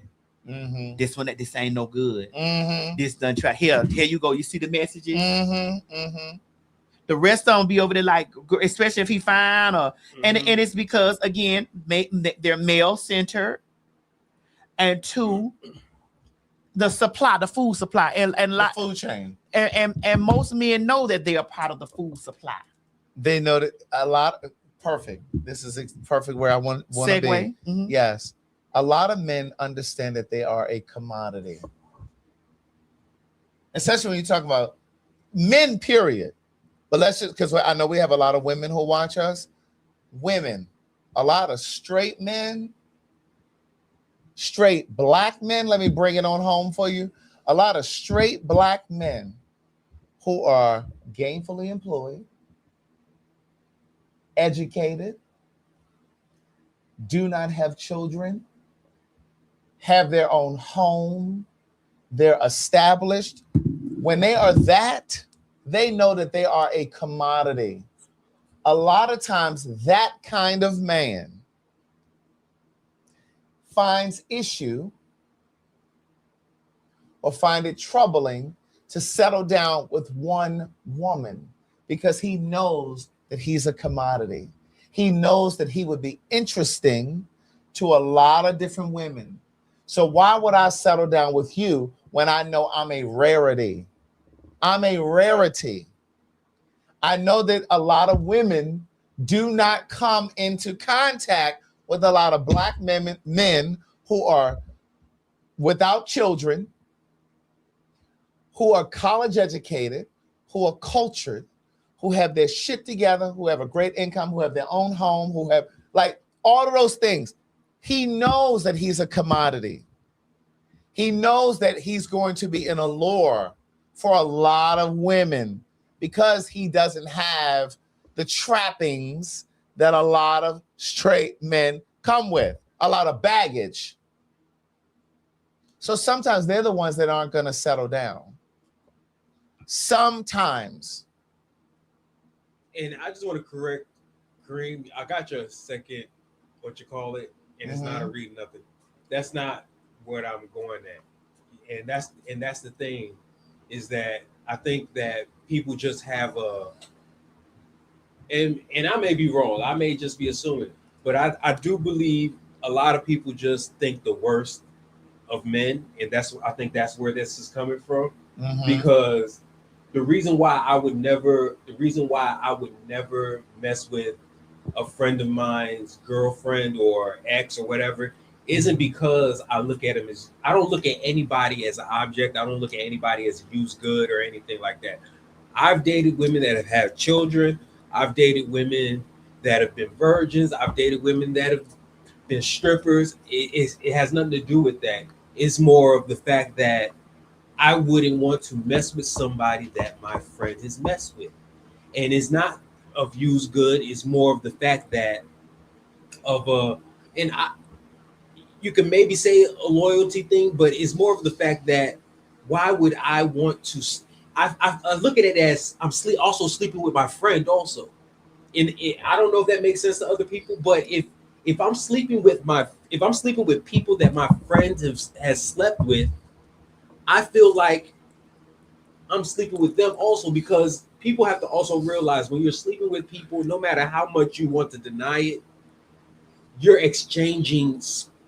I believe you're exchanging spirits. I believe you're exchanging energy. I believe you're exchanging a lot of things with people. So if you're doing that, then you're also receiving other people's energy. You're also receiving other people's what do they call it? Not just energy, but their other aspects of that person's characteristics. Yeah, characteristics. That's why when you look at it, when you see people that have been together for so many years, they start looking like each other. Well, they actually start looking like each other. There's a big difference between sleeping with and dating. Yeah, because me and my homegirl, we're gonna get out this stuff if we need to. Yeah, but I still can't do it. Oh, hey, I still can't do it. Listen, because that day I went over to Craig's house and that boy wanted to suck our dick. Me and Craig said that boy suck our dick over there for the jag. Like, it's happened to me one time, and when I found out that they slept with, my mom, what happened? What did you do? So, girl, you gonna sit up in front of these people and act like that we wasn't gonna get our dick sucked that day? Oh, girl, because you like to do this. I said, Craig, we can lay next to each other and get our dick sucked, girl, real quick. It was definitely your idea. I never said that I wanted to participate. Soul ties. Thank you. Somebody said it. Girl, but you didn't stop us though. So we didn't do it. Well, because girl, the boy stopped replying. So y'all were about to have the same guy? She was gonna get her this time. I was gonna get mine. Once upon a time, there was a boy named Craig and a trainee named Madison. At the time, it was Tim, but you got Miss Tim. Oh wait, it was still Tim at that time? No, but it was Miss Tim was gonna get her this up with her girlfriend. That's how that was gonna happen. On Jack. We were on Jack. Both of us was on Jack. This is the first day we ever met. She come to my house to podcast, and she on her Jack. I'm on there selling books. I don't know what she was over. Did y'all see each other? No. Oh, so we were just sitting there, and so my Jack going off, hers is going off, mine going off, her Jack going off. I'm telling you, it's the same. It's the same boy. He had been messaging me for months, had been messaging her for months. Right. He realized that we were in the same place because because the location. So he was trying to get both of y'all at the same time. Yeah. Well, he had been trying to get us separately, but then this particular day, he realized that we were in the same house. building. He knew that I was this way. He was like, I know she over there. Right. He was like, I know she's at your house. He was That's like, what he said. He said, I so know. he's messaging us back. He's messaging me and messaging her. So, well, I can come over there and suck both of y'all did. I said, girl. And this one gonna say to me, we go over to this bedroom right here and just lay down and let him suck our dick. I said, wait a minute. She was like, girl, I just met you, girl. I just met you, girl. I was like, girl, this is some head. And I'm gonna make him give us both some money. And this girl's giving very much so. Let him come over here. And I said, and I'm gonna make him give us both money. Because I did say that I was gonna make him pay us. I know one thing about Maddie. She's definitely gonna get her money. Right. And I was saying, I'm gonna make him give us. Now, you didn't ask for no money, but I'm about to ask for money. I just was trying to sell some books. Well, I was like, girl, he's gonna buy this whole collection in here, girl. When I'm finished, by the time I'm done, he's gonna spend some money, and I need him to make sure that he give us the money up front. So if he had continued replying, y'all would have done it. Well, I think the money ran him off because I was definitely about the money. That's why he stopped replying. That's why because I thought he was about to get some free I was adamant about you sucking our dick and giving both of us money. And he was like, I ain't never paid no man. I was like, well, honey, you tell who's the man here, correct? Bitch. Because you knew that bitch when you was talking to Craig that he was the man. Right. I'm a motherfucking trainee, bitch, so you already know I need mine. Okay. I don't know what these butch queens on here do, but bitch, I need my money. Right. So if he kept replying, y'all were going to go through with it? I don't know what she was going to do, but okay, Craig, were you going to go through it? If she'd have gave up her address at 227, my address where? At 227, bitch. My unit number was 227. There's no place like home. Bitch, if she was going to give up her address, we were going to be paid. And I was going to whoop my cock out and let him eat. You were going to do what? I was going to whip out my penis. Okay, as long as y'all didn't have you in a Chi-Chi moment, then y'all would have been good. I was going to whoop out my penis and as long as he ain't died during the session. I don't give a fuck about him dying. Bitch, where's our money?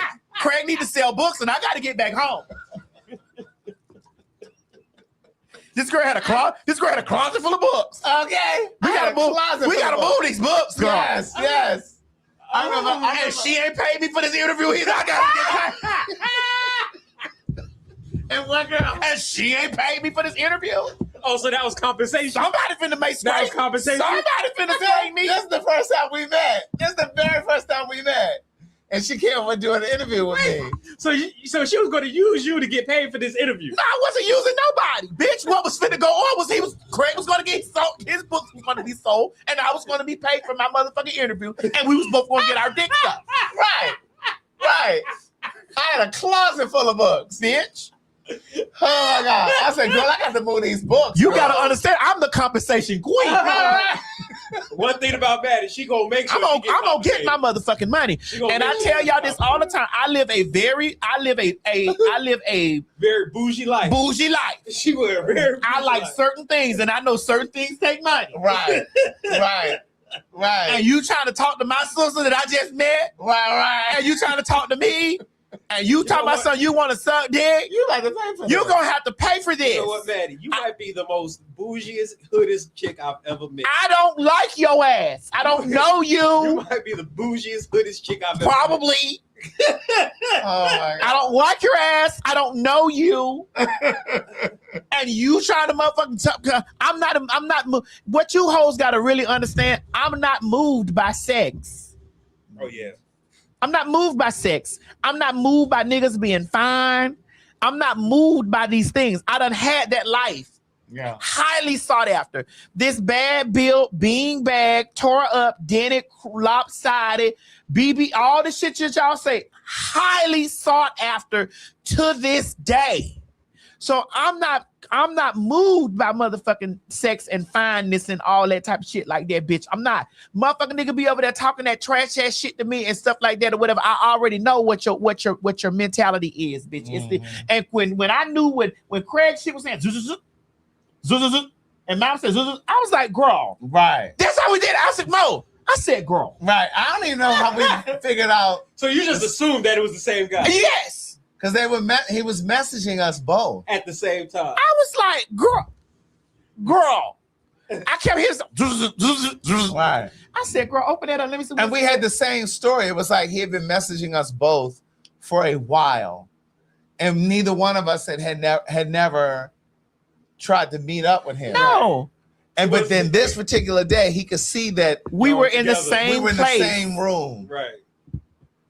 And it's just like, I really need y'all to, Mo, you know it. You done see Mo done been in.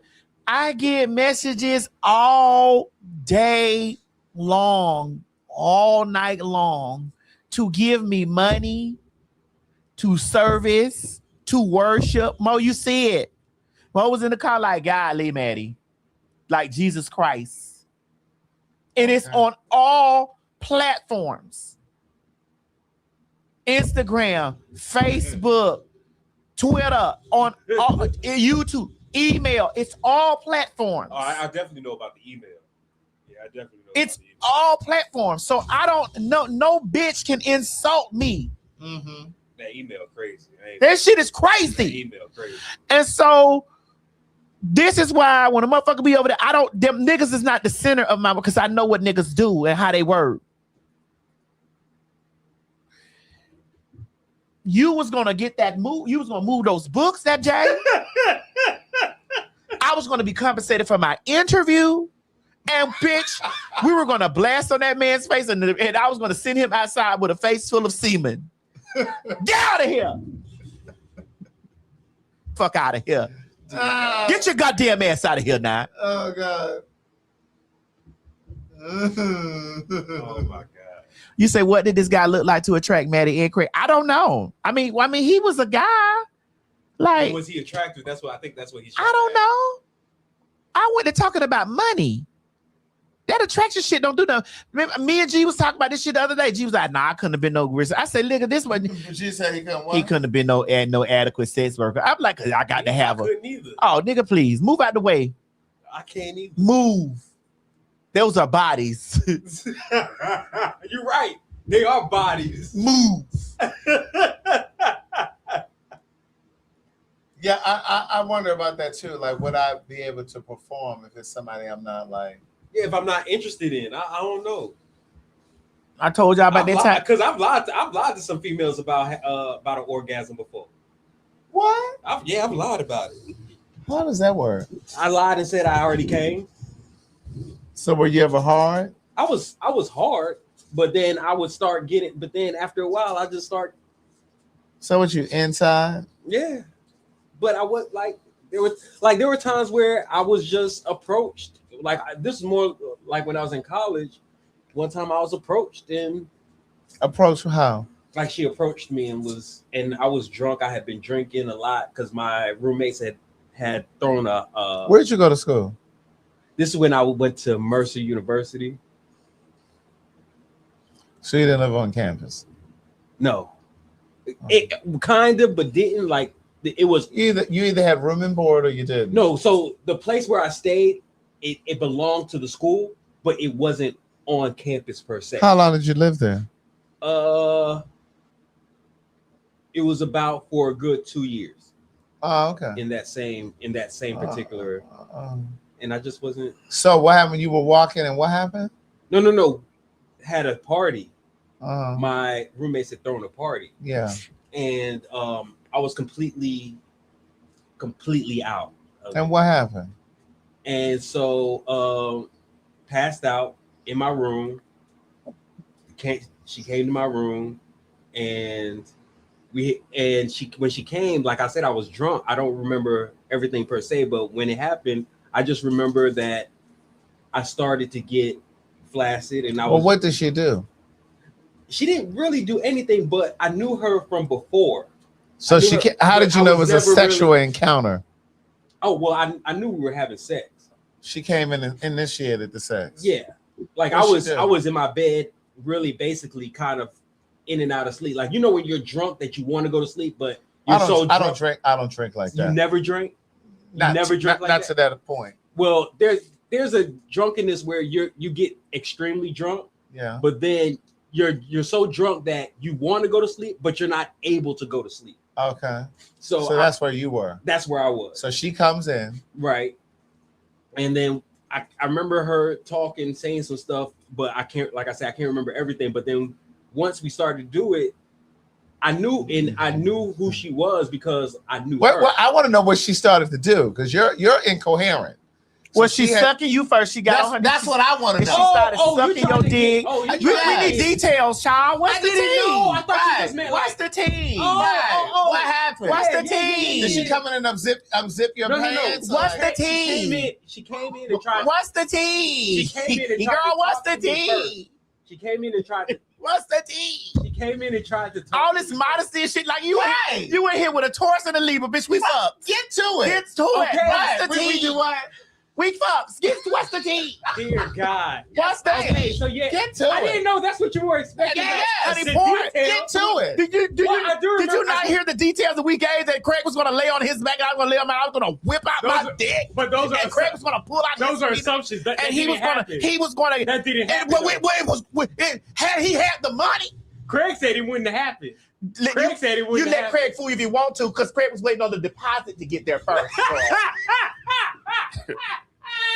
You let Craig fool you if you want to. That girl had a closet. That girl had a closet full of books. No, that I was trying to move, and I was in a very desperate situation. And her and that trainee was gonna lay next to each other and close our eyes. And I said, "Girl, we can even kiss if we need to."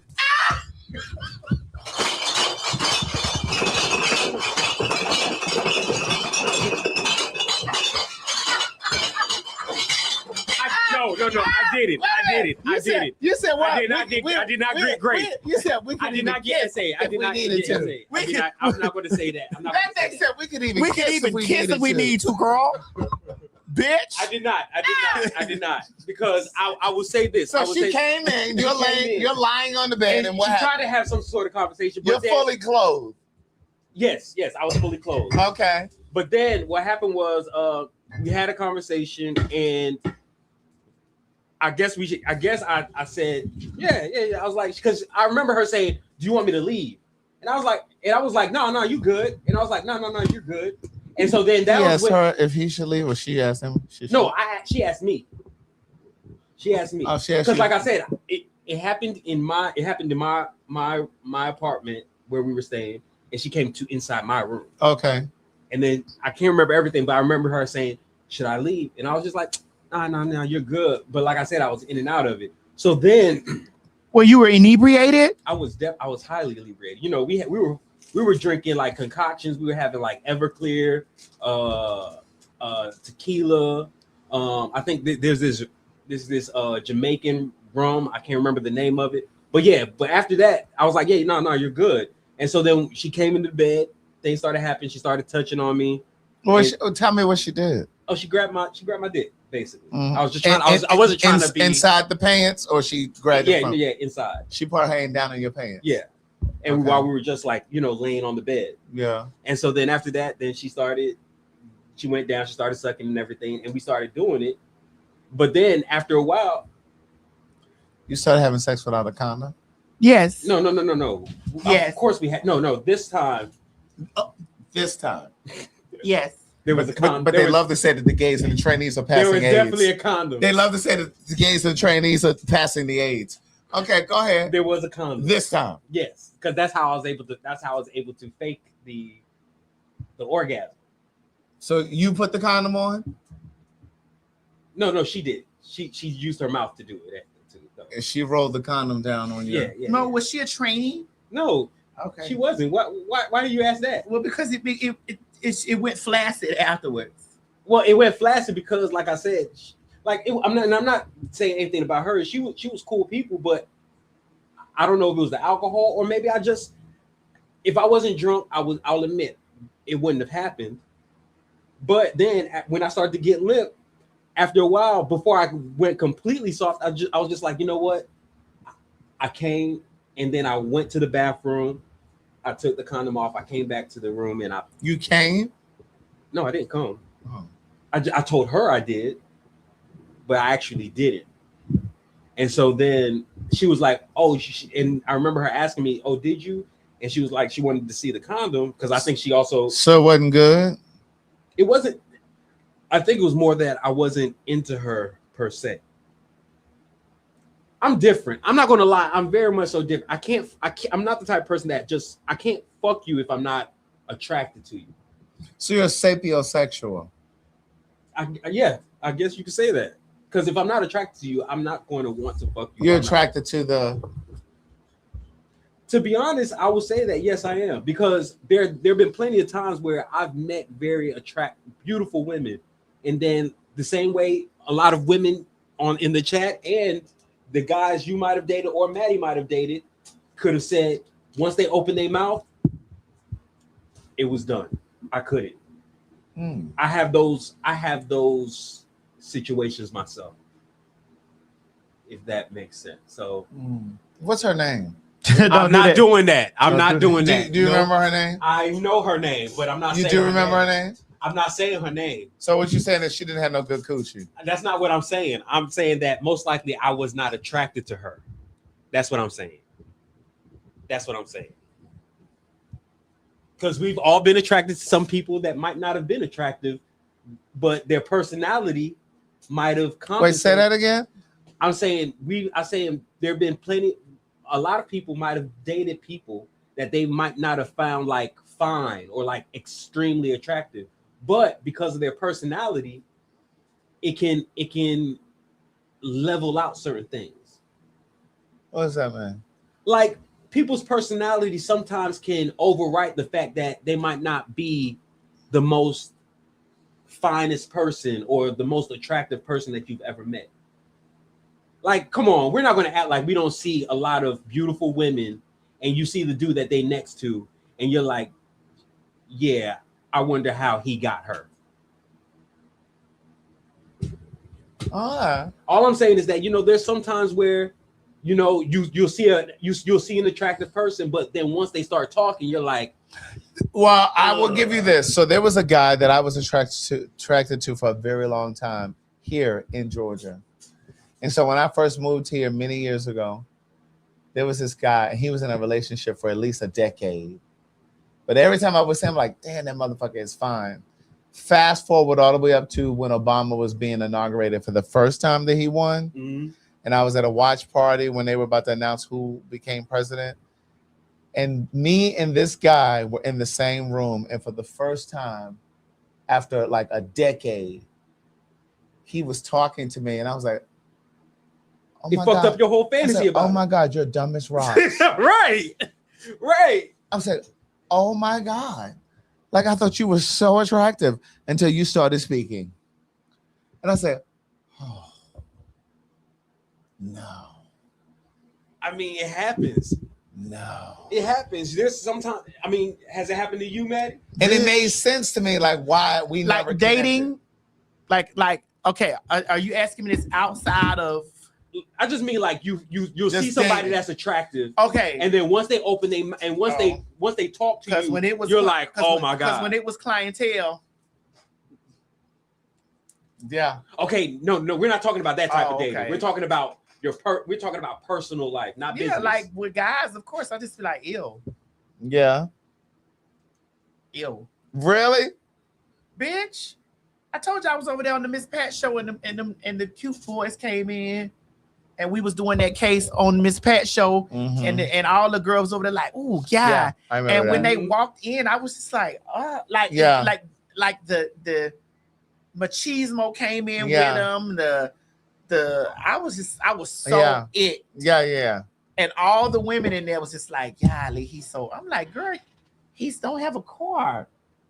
He's like, and then you gonna be the main ones complaining about what's going on with this man when you once reality kick in. Right. I'm looking at reality walk in the door, but you won't catch that until later. But you don't see reality coming in the door because you so caught up and he cute. Yeah. Right. And it was when he walked in, I was like, this nigga trash. Yeah. This is the trash ass nigga. When he came in. And then he started talking. I was just like, oh, girl, he's extra. Like, I was over there like, oh, God. I was really over there like, oh, God. And I really wanted to make sure that I didn't give any So because you know, and this is what I don't like about some men.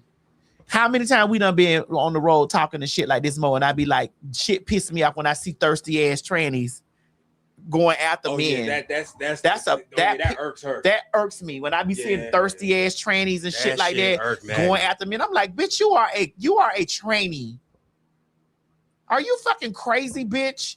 Do you know how highly sought after we are? And you over here giving a nigga all this? Yeah, that irks her. That would you be like, what the I don't give a nigga all that. Yeah. You giving a nigga all this? That's a nigga. Do you not understand your power? And when I see women thirsting after niggas, I be like, ladies. That irks her too. Yeah. That irks What? her too. I definitely. Are you fucking crazy, bitch? Do you understand how powerful you are as a woman? In her head is like, why? That's what's going through Maddie's head. It's like, why? Yeah. You are a goddess. Are you crazy? You are to be worshipped and served, bitch. You are to be worshipped and served. But I think it's all about perspective, I think is what I want to say. And like if they're a trans girl who's never experienced, and I'm not making excuses for it. I'm just simply saying, like, I think sometimes when you don't know your worth, you don't know your, you know what I'm saying, like your value, you sometimes show up like that. Right. And it is sad because the same could be said, the same could be true for some gay men. The same could be true for some gay men, because I think in some instances we've gone through our entire adolescence, juvenile years, young adult years, not having experiences. Like most of us as gay men, like I talk about this in one of those, I think it's one of those episodes of Telling Our Stories. I talk about this.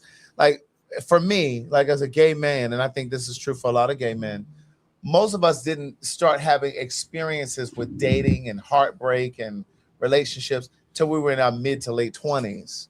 So we didn't experience like a heartbreak or anything until like later in life. So a lot of this is like us playing catch up, and you know what I mean? So it's like when you have gay men who are in their 30s and 40s who are just now having beginning experiences with the relationships, or they're very inexperienced with relationships, it's because most of us didn't start until later in life. Well, I didn't. Yeah, right. But it's like, you know, like we didn't go to prom. Yeah, Brandon Brown says it. He took the words out of my mouth. Like, we didn't go to prom. A lot of us went to prom with a girl. I did. Because that was what was. And I was the prom king. What was your name at this time? Miss Tim. Right. We were late bloomers. Miss Tim. You know. And you were prom king? King, yes. Oh, okay. And I think that's part of the reason why there's this phase of promiscuity that happens, because it's almost like we're playing catch up for the years that we didn't really act on the feelings that were present, the feelings that were there. But because it wasn't like socially acceptable, we didn't go to prom with another guy. We didn't date. We didn't have a high school sweetheart in high school that was a guy. You know what I mean? Like most of us were playing charades. We were living in the representative. Yes. In this representative. Absolutely. Kind of like what I was talking about on Candy Speak on It. Did you watch on it? I haven't seen that. I just saw the clips I'd like for you to watch it because, and I know a lot of you watched it out there, and some of you, I really like Candy. And I really liked the way that she was interviewed, but there was a couple of parts that I was like, "Now, Candy, you trying to trip me up?" What happened? It was good though. I said, I like this. Like afterwards, I was like, "Girl," I was talking about the differences in between being discreet and DL. Okay. And I need you to understand that I don't get in DL relationships. Discreet, yes. Yeah.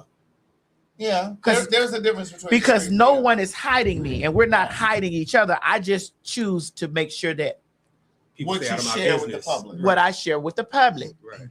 You get what I'm saying? No nigga is motherfucking Yeah. hiding me. Yeah.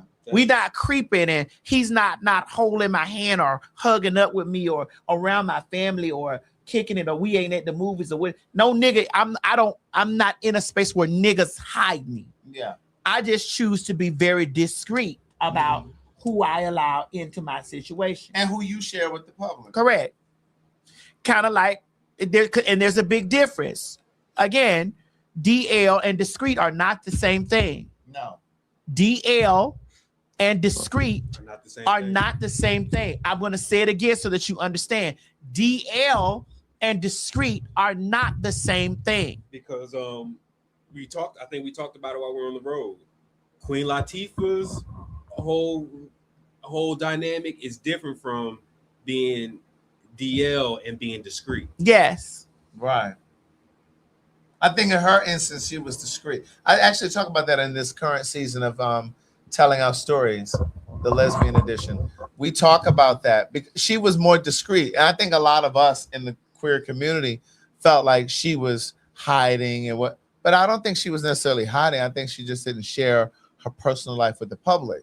The people in her life knew that she was a lesbian, knew that she was in a relationship with this particular woman that she's now married to. But I just think that was not something that they shared with the public because they just felt like it's none of their business. When I say they, I'm talking about Queen Latifah and her wife. Mm-hmm. They didn't give a damn what people thought. Yeah, they felt like it was not your business. And I agree. I don't think everything that goes on in people's lives are for everybody to know. Like if they want you to know some things, they'll tell you. Yeah. But you can't criticize or hate somebody because they don't want to let you inside of their most personal aspects of their life. Because I mean, similarly, she feels like she doesn't have to invite you or us into her home. I totally agree. I don't feel like that I have to do that either. Right. Which is true. You don't. I don't feel like that I have to stand on the front line and be like, this is what's going on. Why? Because it's really nobody's business. Why do I have to do that? To be honest, if you do let people know, then it is what it is. But if you don't, it's not like you're supposed to. It's none of it. And I think that's the issue with being a public figure, is that people think because you're a public figure, they have the right to your life. To my life. But I also think that similarly, people who are not public figures or famous, I think there are people who are discreet, who are not famous. Mm-hmm. Like John Q and Susie Q Public, they may go to work and not talk to you about their gay relationship. Right. But that doesn't mean that they're down low. They just may not bring that shit to work. You understand what I'm saying? That's true. But that doesn't mean that that doesn't mean that in their personal life that they're hiding to their family, to their friends, to the people who are important for them or to them. But that's very different from them going to work and telling people at their job or posting pictures at their job with their partner. That's discreet. Exactly. That's discreet. But you're out to your family and your friends and the people who are important to you. So basically, DL isn't about if the public knows. DL is about, do the people closest to that's discreet. Are you hiding that's discreet. No, I'm saying is DL because I just want to get a good grasp of it. DL is when you're hiding yourself from the people close to you. DL is when you're hiding yourself, period. Completely. You don't want your family to know. You don't want your friends. Nobody knows. It's down low. Nobody knows. Discreet is when the people who are important to you know. But your family, your friends, but maybe your people at work don't know. Okay. You're just being private. It's like that's none of your money. And I think that people have the right to be discreet. Yeah. You have the right to be discreet. And you can also be discreet. You can be single and discreet. That's right. And bitch, I don't have to tell you I'm fucking a tranny. I don't have to tell you I'm fucking fish. I don't have to tell you I'm fucking a boy. I'm single. Yeah. And I can fuck who I want to. Yeah. Right. We're fucking. I don't have to explain this stuff to you. I don't have to give you any explanation. I don't. Somebody asked about one of your friends. I'm not gonna put it on the screen, but I'm gonna show it to you. Right here. Oh. Discreet. I saw it. You think it's discreet? We know. We see it. It's too much stuff going on. We know. We see it, Myrtle. It's discreet. Somebody, Kareem, talking about no, Craig, put it on the screen. No. I'm not. I'm absolutely not. Wait a minute. You think that you think that that's discreet? I do. See, I would say that that's DL. It's not because the people that are with him know what's going on. Girl, stop, Myrtle. You, girl, I'm not doing this.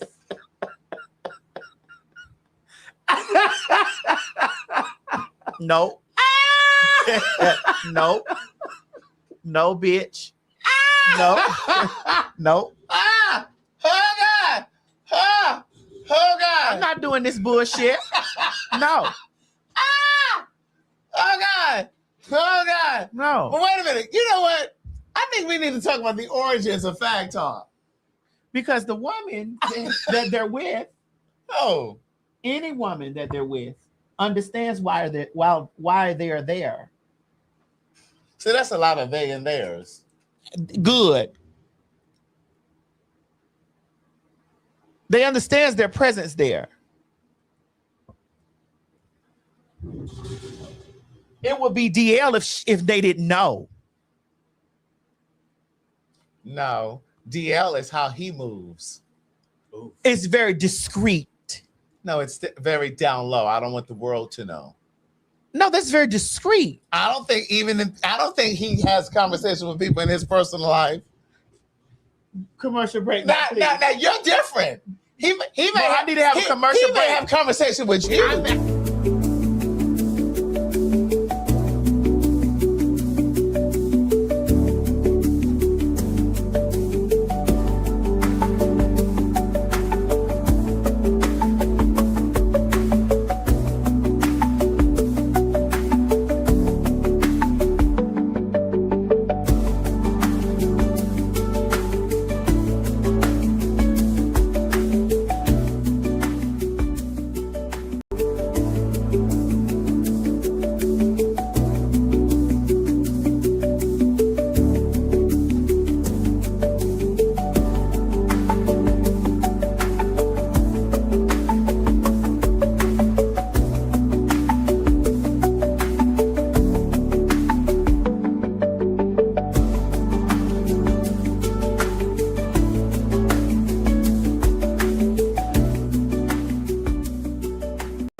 No.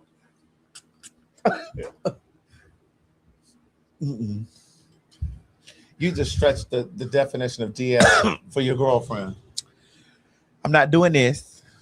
It took a long time to find this place.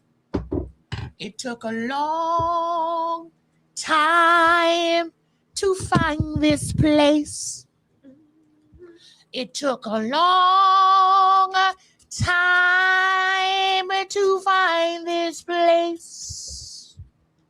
It took a long time coming around. Really? It took a long time to find this place. It took a long time running around. Oh. Craig, this is not about MC Light. Janelle Monáe been hanging out over there too, hasn't she? This is not about MC Light or Janelle Monáe. No, I know. I'm just, you know. This is about Jada Pinkett Smith. What were they saying about Dwayne Martin or Jada Pinkett? Tisha Campbell's ex-husband weren't he real close? But it's okay. Murder, me and you real close, and we sisters. What are we? We sisters.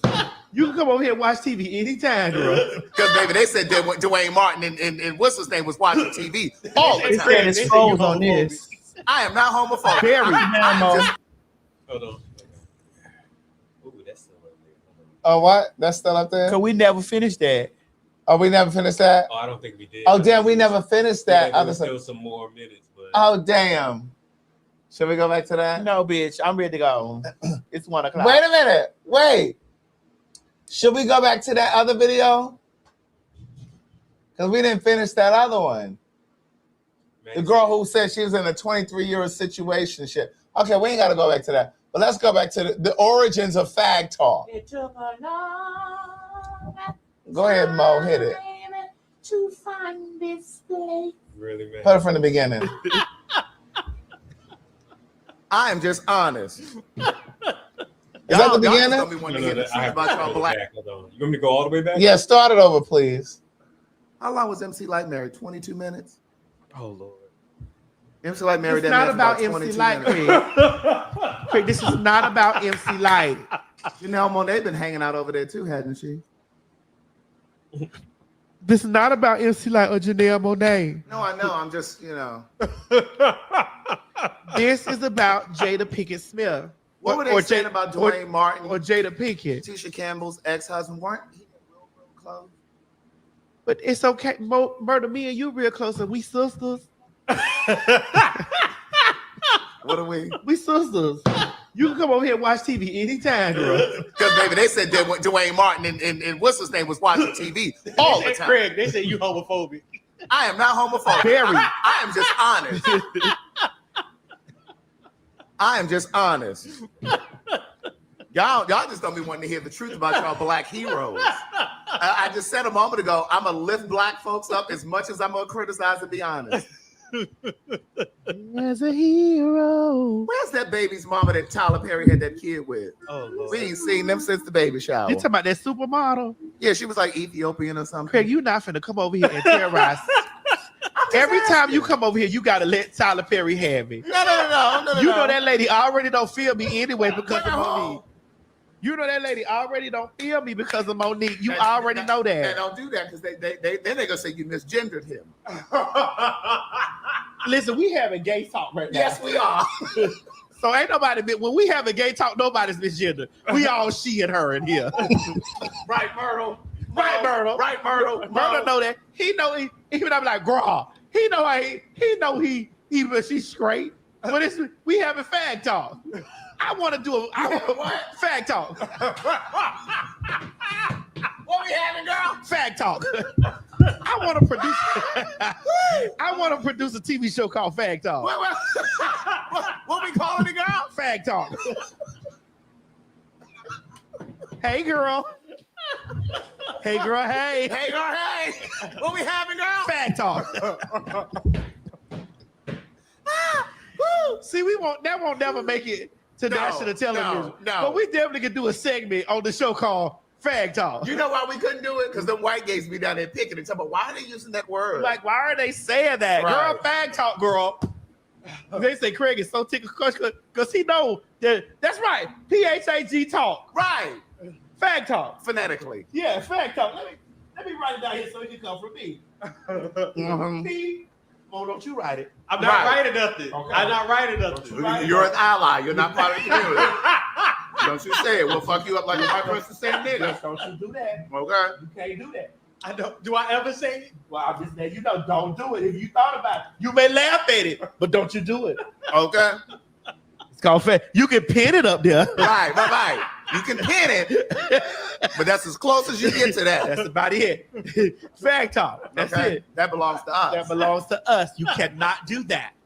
Okay. Don't you do that. Fag Talk. Fag That's too funny. Baby, don't you do that like that. Charleston Singleton said, I will watch that. So is it a streaming show? Yeah. We got to find a network that don't mind getting into the paint with that PhagTawlk. Oh my God. Chico Squad said, Craig and Maddie, please do it. Yeah, PhagTawlk. PhagTawlk. Welcome to PhagTawlk. Welcome to PhagTawlk, darling. Well, the fags sit around and talk. Oh my God. Oh God. PhagTawlk is sponsored by PayForYourSay.com. www.payforyoursay.com. Use promo code Maddie150. Maddie150. And if you really want to use both of our pros, Fag220. Fag225. Oh God.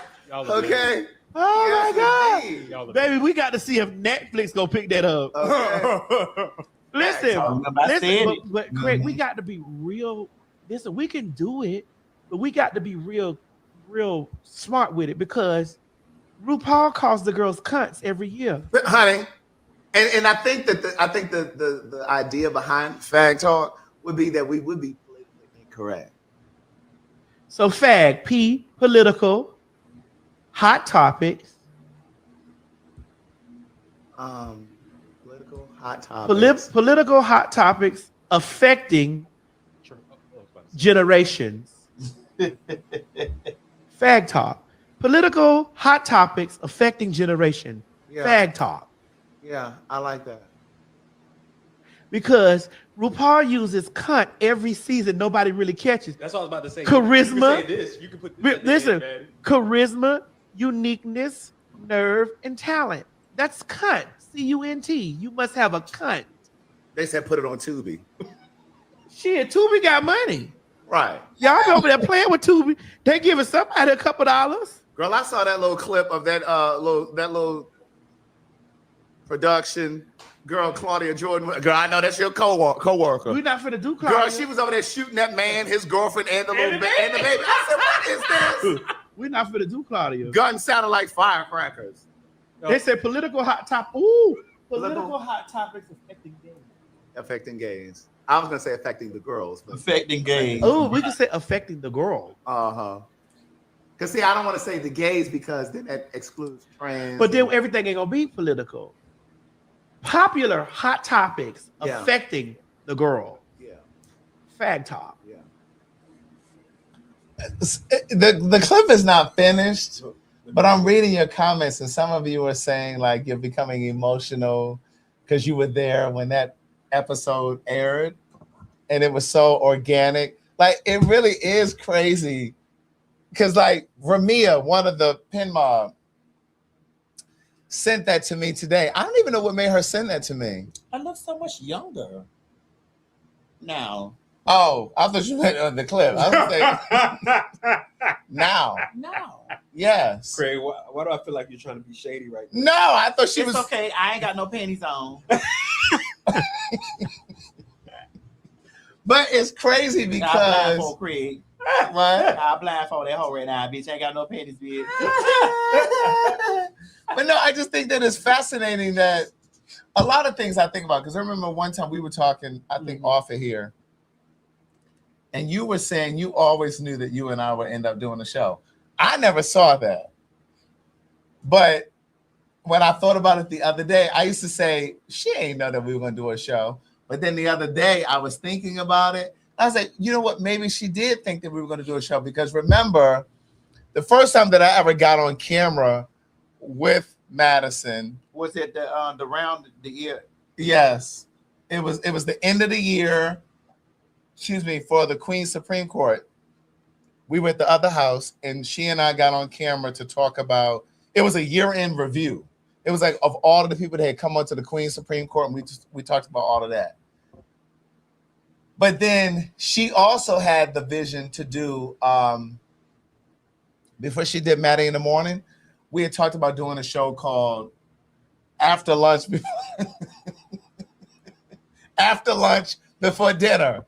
So in other words, it's gonna come on at some point after lunch, but it's gonna be before dinner. So y'all couldn't be like, well, what time y'all coming on? After lunch, before dinner. So But we never did it. That's what she ended up doing, Matt in the Morning, and I ended up doing Gay Like Me Conversation with Derek J. So when I thought about it the other day, I was like, you know what? Maybe she did really see us doing this because you did talk about us doing after lunch before dinner. But I don't know when Ramia, who was a part of the Pen Mob, when she sent this clip to me today, I was just like, oh my God. First of all, we look different. Yeah. The lighting was terrible. Bitch, the lighting was horrible. Well, you know, we had that damn what you call it in the back. The lighting was horrible. What did we have in the back? We had that projector. The projector. Yeah. Oh, we couldn't light it Mo, the way. look for me another one of these tomorrow. We're gonna change One this of these? out. Okay. Yeah, one like another set. I'm tired of this blue now. Oh, okay. But no, that was so funny. But yeah, so it was after lunch before dinner, and then we ended up serendipitously starting PhagTawk. But it's so crazy watching this. But let me finish playing it so you guys can see the rest of it. The girls. Look at The Chris. world. Okay, I will be needing my 75% of that, or 80%. You get 20, because I did say PhagTawk. Y'all witnessed that right here. Why you gotta have 80%? Brother, you wasn't thinking about PhagTawk like Girl, 60-40. That's too much. You did nothing. Do you see why I just freelance over here? They said yes, and HBO man. So we have any producers out there? Any producers? Any segment producers? Any line producers? Any television producers that are out there in our comment section? We want to create a show. It's called Popular Hot Topics Affecting the Girl.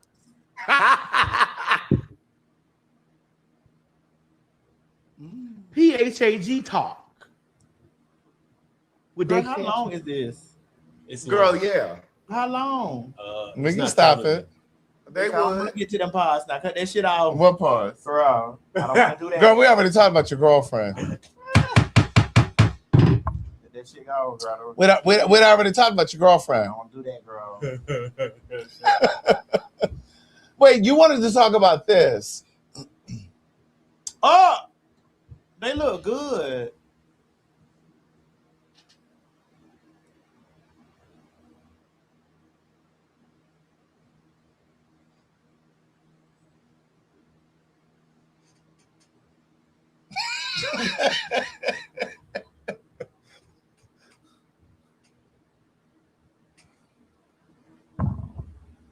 Not good. I am not done. Somebody said Karen and Kiara Clark. Oh God.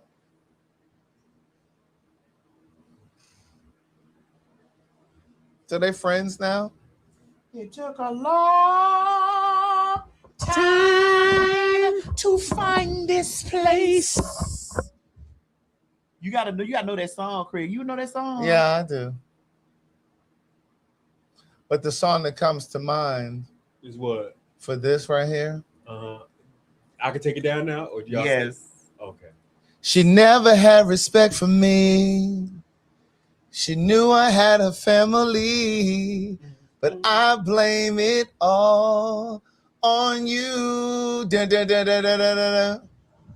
She used to be a friend of me, but now I can't stand to see her when she come around. See, both y'all let me down, and now it's all over town. How could you do me this way?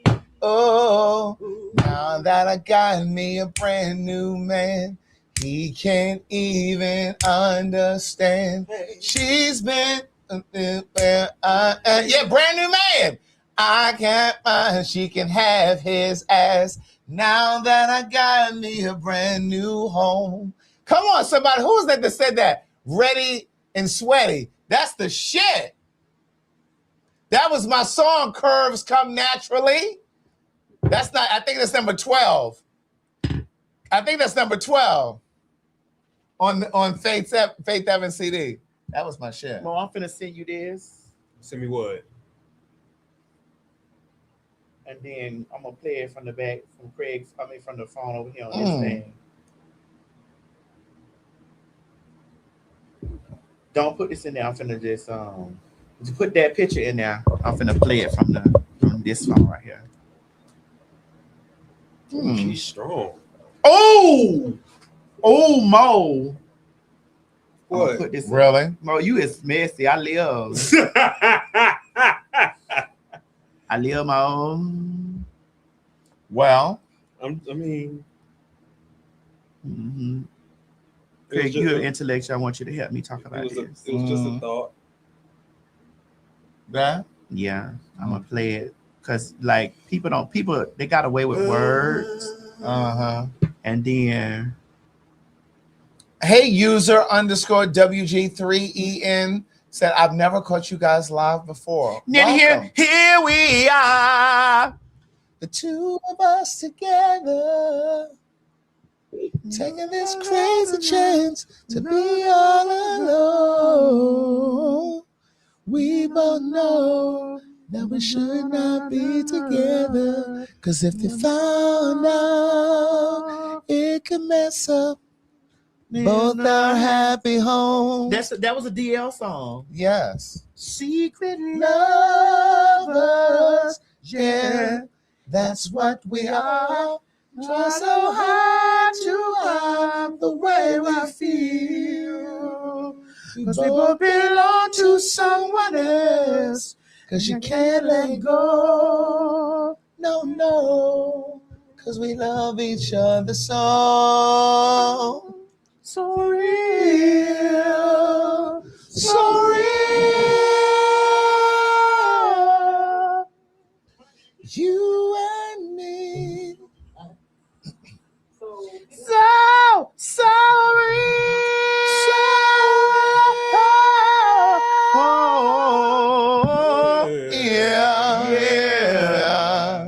All right, I'm trying to get this video queued up. So real. Let me see. So real. There it is. All right, let's go. Come on, Mo. Put the All picture right, up. The picture's right here.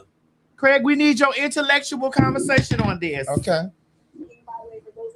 Turn it up.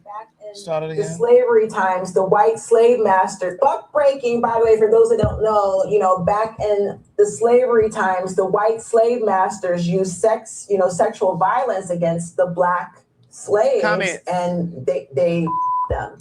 So it was to dehumanize and emasculate the black slave in front of their wives and children. So it's a psychological breaking down of a man, destroys a man's manhood. I said T.S. Madison is a buck breaker because the results are the same, even though it's consensual. T.S. Madison plays a dominatrix role with the men she sleeps with. They have to bow down to her. They have to be subservient. She has to dominate them. Are these straight men?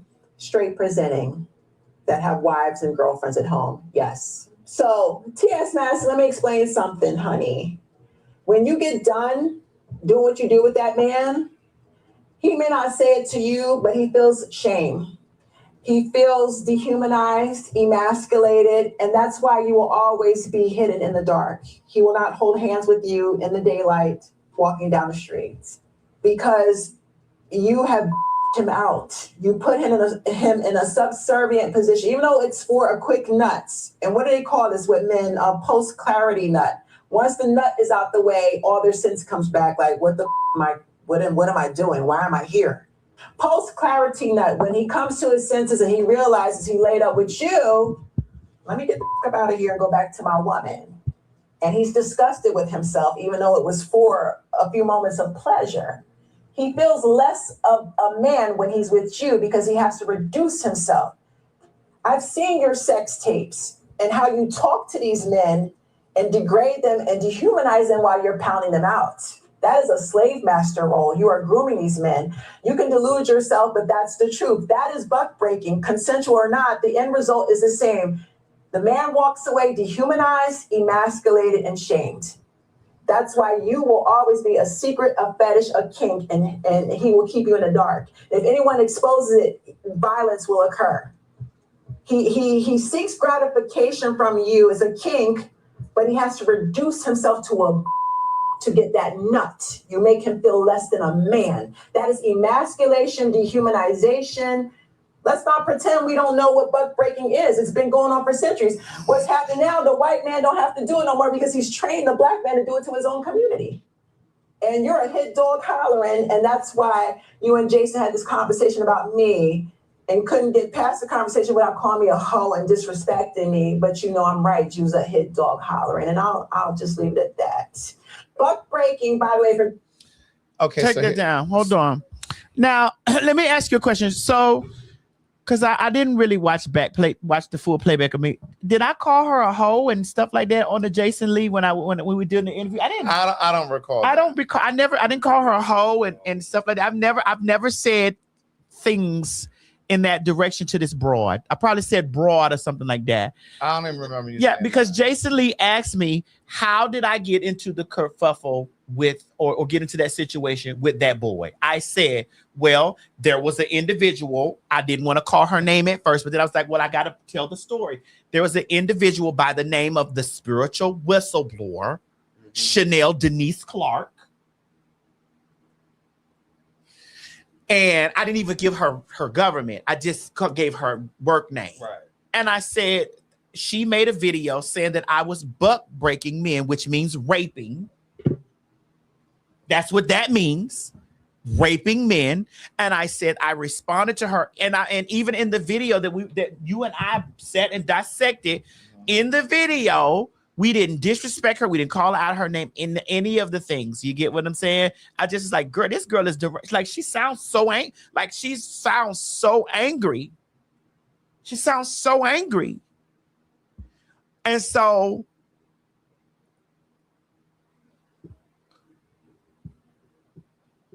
watching this and hearing her constantly do this or whatever, and constantly trying to put this narrative out that I have to rape men, that I have to take men against their will, that I have to, and like, what is the obsession with me being with a man openly? What is that obsession? Well, she actually said it was butt breaking, even though it's consensual, which doesn't make sense. That doesn't make any sense. It doesn't make any sense. Butt breaking and consensual, because that's not what you were saying at first, Miss Chanel. Miss Chanel, that's not what you were saying at first. So let me talk directly to you, Miss Chanel, since you said, let me speak to you directly. Miss Chanel, that's not what you were saying at first. Don't try to clean it up now, because that's not what you were saying at first. You didn't say anything about consensual at first. And butt breaking and consensual in the same conversation is not the same. You are insinuating that I rape men and that I have to be in this. She didn't insinuate. She said it. Yes, you're saying this. This is what you're saying. This is what you're saying, and you're standing on this. And I'm watching you on all of these places, consistently standing on and saying, you don't know me. You've watched videos. You've watched porno videos of me. You don't know me. Mind you, that's what you call acting. And this was 15 years ago of me in work. That's what I'm saying. That's still considered acting. But see, here's the thing that I would say. What's fascinating to me is that she's speaking from a place of knowledge. Right. A place of first-hand experience, as if she knows firsthand, right? And then two, yes, to your point, Mo, she's talking about videos that you created over a decade ago. So to suggest that what was happening in an acting video, because we all know porn is acting. It's a fantasy. That's all. It's a fantasy. It's a fantasy. And with consensual people who acknowledge that they're being filmed. So to conflate that with, oh, she's buck breaking, because you've already said this. Buck breaking is a term rooted in slavery. And it was something that was not just relegated to sex, but it was also just dehumanizing black men in front of black women and black children. It was fondling black men in front of black women and black children. It was humiliating them, Right. torturing them. It wasn't just relegated to sex. Buck breaking is breaking down the humanity of a black man in front of black women and black children. It's a power dynamic. Yes. To let them know who's in charge. And going back to things that we've talked about on the show before, when I talk about vestiges of slavery, when I've talked about vestiges of slavery, things that trickle down from slavery to now, where so many black men feel like they're being humiliated in front of society, in front of black women. A lot of that is rooted from this whole idea of buck breaking in slavery times, where they talk about the system, this society is set up in such a way that black men can't earn a living greater than that of a black woman. You understand what I'm saying? Even when you're thinking about food stamps and shit like that, public service, public assistance, a lot of times black women are only allowed to receive public aid, welfare, Section 8, if there is no black male presence in the home.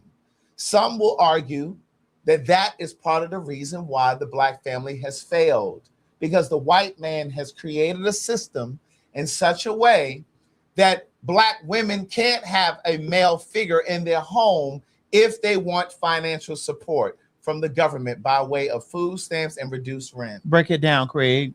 Right? So for her to conflate this, yes, Claudine is a great example of that movie.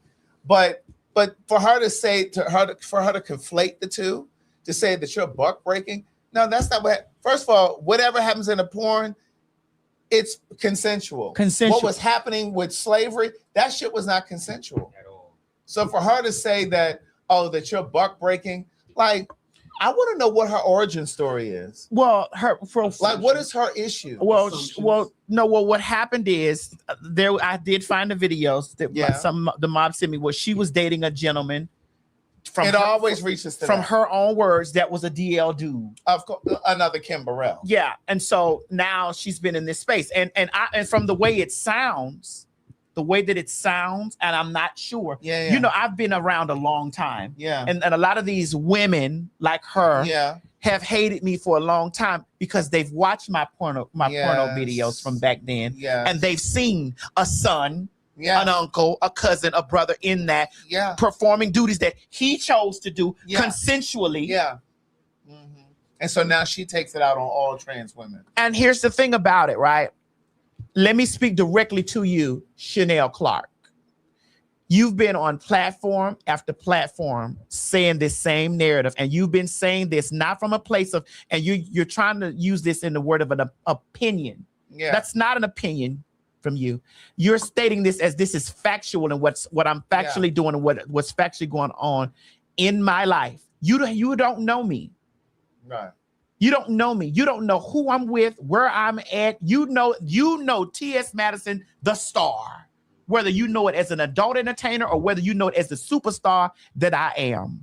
I have never disrespected you. Yes, I said you have the trap jaw like He-Man. Yes. But at the end of the day, you jumped out of the window and you took that situation from Nene Leakes and you stayed on that and you allowed yourself to sit up here and put yourself in a position. Inserted herself. Put yourself in a position that can become very litigious for you.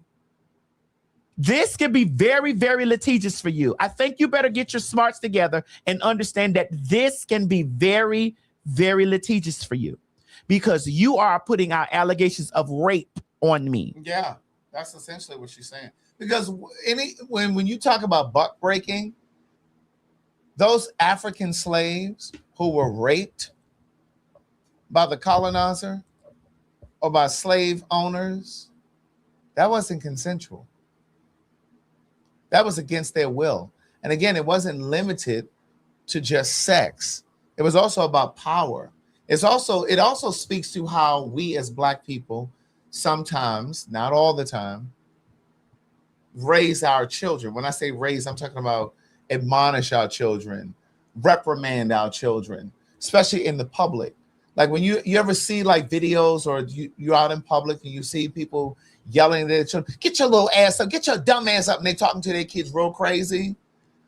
Some studies have said that reaches back to slavery times when Black parents were in public with their children, slavery or Jim Crow, when they were in public with their children, and their children, Black children, would misbehave because these Black parents sometimes feared epigenetics. Yes, sometimes these Black parents feared what white people would do to their Black children for misbehaving in the public. Sometimes incited Black parents to say, get your ass up, because then they would say to the white man just trying to save their child, oh, he just a little silly nigga, massa. He just a little silly nigga. He okay. He don't know no better. Like that shucking and jiving shit.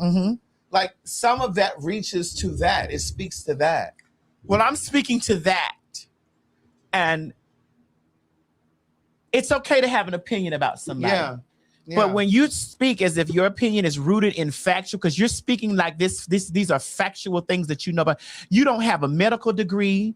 You're not. Right. You don't have a PhD in any of these things. You are a product of a system of narcissistic abuse, which you've spoken about on your platform, of how you were abused by narcissists or whatever, and you're operating from a place of trauma. I implore you. I beg of you to find you something else, because I have money enough to sit in court with you for a very long time.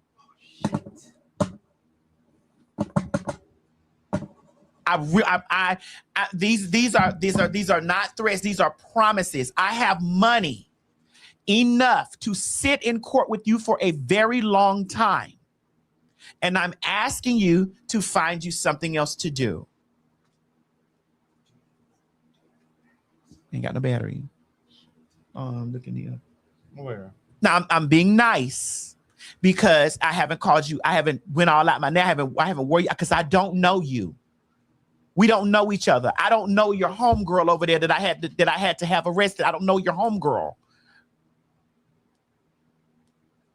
You don't know me to be speaking on me like that. And you also don't know me to be speaking on what you assume. You sit up under assumptions like this stuff with Dominique, with that stuff, just like Tasha K is going to have to answer for her crimes.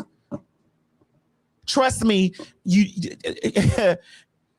ma'am, trust me. My peoples are sitting, waiting, and we have been watching. I warned you this before when you were talking about because I asked you don't come to my show in New York, when you was all down there at Dominique's trial. Girl, y'all are cisgender women. Go be real women. Go be real women and leave the trannies and faggots and shit alone. Go be a real woman. Ride your man. Get it with your man. Love your man. Do the stuff that you do as a real woman with a man, girl, that's holding your hand and out with you in public. But I promise you that when I go down the line, I've already wrapped your homegirl up. When I go down the line, and I'm because another one of your people that you admire, they about to get wrapped up. Because y'all have sat on this internet and you have made these claims, and you have made these claims about me as if they are facts. This is my warning to you that I have watched you do this over and over and over again.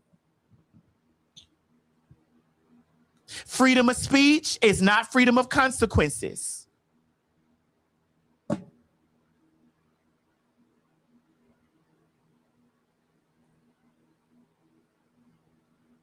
You are too male-centered to be sitting here worried about what man is holding my hand and what man is claiming me. Girl, you don't know me.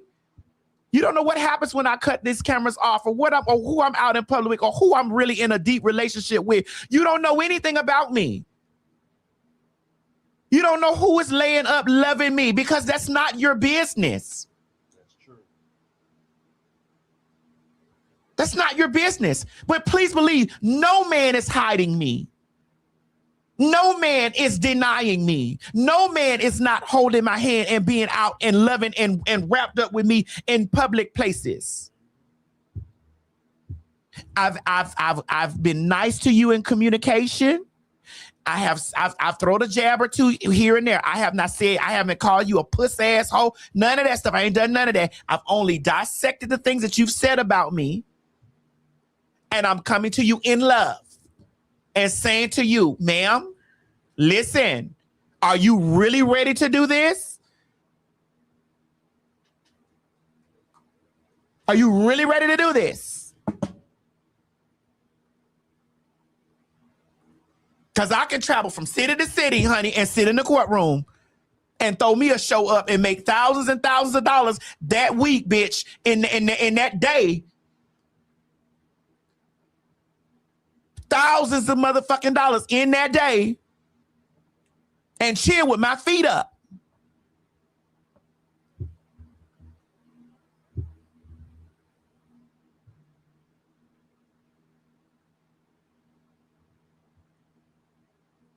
Now, Maddie Mob and Pin Mob, y'all see me. I ain't being disrespectful to this girl, but this girl is constantly, this is what she's doing on a day-to-day basis.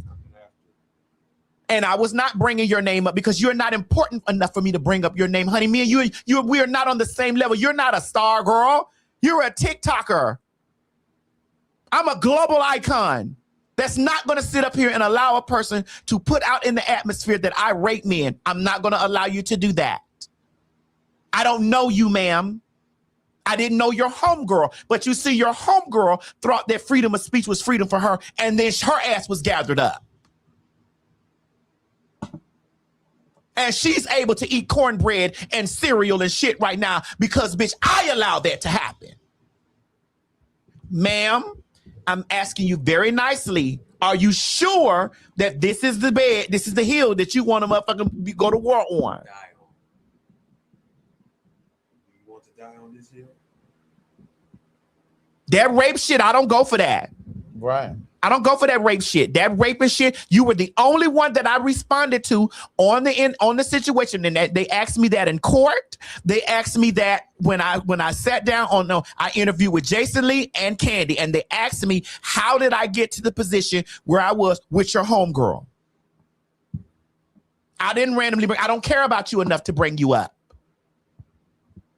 You are a key part of how the story unfolded with your homegirl. You are treading in very dangerous territory, Miss Chanel. Because, girl, I'll have you out there working 6 jobs. I'll have you out there working 6 jobs, girl. You'll be working overtime on the internet, girl. I'm telling you. You said, Madison, let's just do it. Listen, I don't want to get into litigious spaces with these people because I understand how it is out here, how hard it is out here for you girls to make money.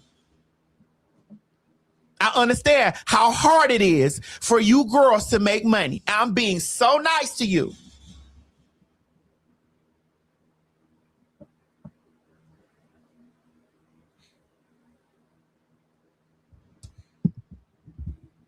I'm being so nice to y'all.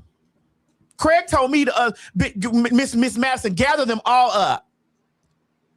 Gather them up, Miss Madison. Sure did. And I was like, girl, listen, these people, this is their content or whatever, you know what I'm saying? And I know how people make their money, but that salacious shit on me, y'all got to find something else to do. Y'all got to find something else to do. Because if you ask Siri, Google, or anybody else about treading in the places of freedom of speech, it's not freedom of consequences, girl. Because when we sit down, if we have to sit down in front of somebody, you're going to need to unroll this. I'm going to need to see your degree, and I'm going to need to see the men that I raped. Too, right. I mean, because when you're speaking with that kind of certainty, it's too much. Tasha K said her last words was she knows for a fact that me and Dominique were doing that sealed the deal for her with me. I ain't got nothing else to say to her. Nothing. She says she wipes her ass with cease and desist. Well, we'll see how that paper cut feels in her ass. Y'all got to find something else to do. I know y'all don't like me, and that's okay. I know y'all don't like a lot of trans. I know y'all like Flame, because Flame says the things that y'all like. I'm sorry, I'm not going to say the things that you like. I am a trans woman. I know who I am. My pronouns are she and her. When you're communicating with me, I'm not going to let y'all hit me first and not respond to y'all. Y'all have lost your mind. I don't give a fuck because you're women and you feel like that because you're a woman, you can say all types of ill and crazy shit to me and I'm not supposed to say anything because I'm a man. You have got life fucked up. Ma'am, I'm coming to you as a trans woman to a woman. Find you something else to do before this gets real litigiously nasty. And the only reason why I'm not on top of your homegirl right now is because she's trying to find her somewhere to live.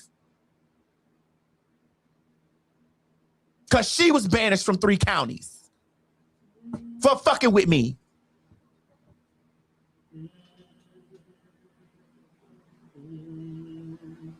And I'm trying to let her live her life. But you're not going to keep doing this and thinking that you're going to go from podcast to podcast to podcast. Like, I can't see that. Using my name to get thousands and thousands of views, using my name to do that with allegations of rape. That's never going to happen. I'm never going to sit there and let you do that. This is your final warning, Miss Chanel. Good night. Now, Craig, bitch, what you doing tomorrow? The rest of this week, girl? We got some shows to continue. We got some shows to do. I'm just on vacation. You are? Until we go on vacation for Antigua. Yes. I'm just on vacation. You on vacation? We going on vacation? I'm relaxing. I done had the house. Mo, you ready for Antigua? Oh yeah. I'm about ready. I just gotta get that body right. Yeah. Before Oh, you gonna be in Antigua built up like that, Mo? I'm not gonna be built up, but these cups gonna be gone. These cups gonna be gone. I'm gonna help you get those cups off your Mo. No, you're not, because you like you said, you like them cups. You might try to make them bigger. What? All I gotta do is put a spoon in your mouth, and you'll eat, miss. Because you about to go out there right now, fix your plate to go. I'm not. Take some food home I'm with not you. taking no food. Take some food home with you, Mo. As soon as we take some food home with you, nigga. No, as soon as we leave here, I'm going straight home. I'm not taking no food with me. Are you not taking anything to go? No, because if I take it home with me before I go to sleep tonight, well, we know that morning, I'm going to put some food in my mouth. That's a mess. So what I hear you saying is you don't really have self-control. I have self-control. That's why I'm not taking no food with me. You trying to get me plump? Yes, because I want to see you with a woman. You're already there. Yeah, all, you no, are. I'm not. But I just want to say, there. I want to see you with a woman that's gonna make you so happy. And I'm telling you, women like daddy bodies. You go out there and start getting all the muscles and stuff like that. I'm not saying I'm gonna get muscles, but I'm not. Nobody gonna want you with all the muscles and stuff I'm like going that. to make sure. Sit up there built up like carrot top, big all at the top, little legs. I'm going to make sure that when I put on the shirt, my chest isn't protruding. Ain't nothing wrong with that. Listen, we gonna swim with our shirts off together, Mo. Shoot, how things looking right now, I might have a tank top on. We gonna swim with our shirts off. I got you a bathing suit, nigga. I got you a motherfucking 2-piece bathing suit. We going swimming? Yeah, we gonna swim. In the pool? No, in the ocean. Maddie, you gonna go in the ocean? Is the water really rough in Antigua? Hold on, Craig. Maddie, you going in the ocean? I did when we went to Costa Rica. Did you go to Costa Rica? I didn't go to Costa Rica. Oh, did you go to Costa Rica with us? Oh, it was just me. Yeah. Yeah. So in other words, it didn't happen. Thank you. I did. So who went to Costa Rica with us? Because I was out there in Costa Rica, baby. We swam in the ocean in that warm volcanic water. Your head went underneath the water. It did. And my head gonna go underneath the water this time too, because I'm gonna have a good sew down. Because I had those goddess braids. Okay. I'm gonna hold you to that. I'm holding you to that. Well, I can't wait to go to Antigua. And I can't wait to see y'all in the Dominican Republic for my birthday. Craig won't be there, but I can't wait to see y'all in the Dominican Republic for my birthday. Mo, you going? Oh yeah, I'll be there. Oh, okay. It's your birthday too. Oh yeah, but you know, I'm sorry. It's a little bit after yours. You're flying him out there. Yeah. He gonna put his money down.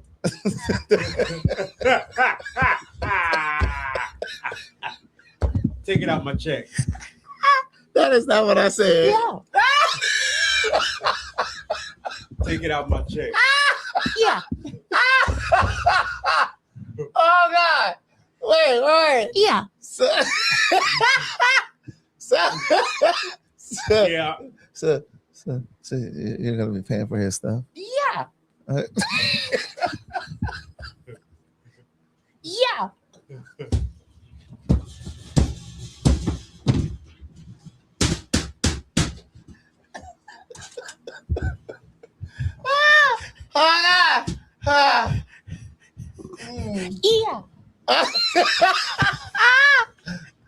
So let me get this straight. So for your birthday, And my birthday. Yeah. you're gonna It's actually both of our birthdays. Yeah. We'll have it together by the end. Mo gonna have his body together. He gonna have him a nice woman that's gonna handle that. It's a woman out there right now that I'm gonna pimp you out to. Cause you don't know how to fuck niggas get money. I do. That's why these hoes mad at me right now. Bitches done found my motherfucking demo picture and something in them nigga phone. That's what them hoes really be mad about. They done found this tore up bad body transgender big dick hole in their motherfucking nigga phone. Or one of their homegirls done had an experience where they mad at me about that. Instead of being mad at the nigga, you mad at me. I don't know none of you bitches. I don't know that nigga either. And don't give a fuck about him. start a romance. Anyway, Greg, come on, let's go. All right, listen, you guys have an amazing night. Thank you for being here. Please watch Telling Our Stories. It is streaming now, the lesbian edition. You ladies have asked me for the longest to talk to the women. So it is streaming now. It is already viral, but we hadn't had an opportunity to talk about it because we hadn't been here. We're going to come back this week.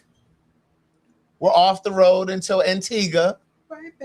So for a month, we're off for the month. I mean, we got other stuff to do, but we're not on the road for the month. Right back. When you leave? Well, I'm going to film. I'm actually filming a new movie. It's not porn. I haven't filmed porn in about 15 years. Tell that to that lady. But she know it. That's why the broads see me everywhere. That's why it's terrible for her. That hurts their stomach because they done been watching and they know that what my trajectory was and it is. And so I'm filming a new film that's coming to theaters. Okay. And so yeah. And so when you leaving? I leave Sunday. Today is what? Sunday. Mm-hmm. Okay, we'll be back I'll learn this my week. lines. I gotta learn my lines in those days. So I may have to, because you're a thespian, and I have to.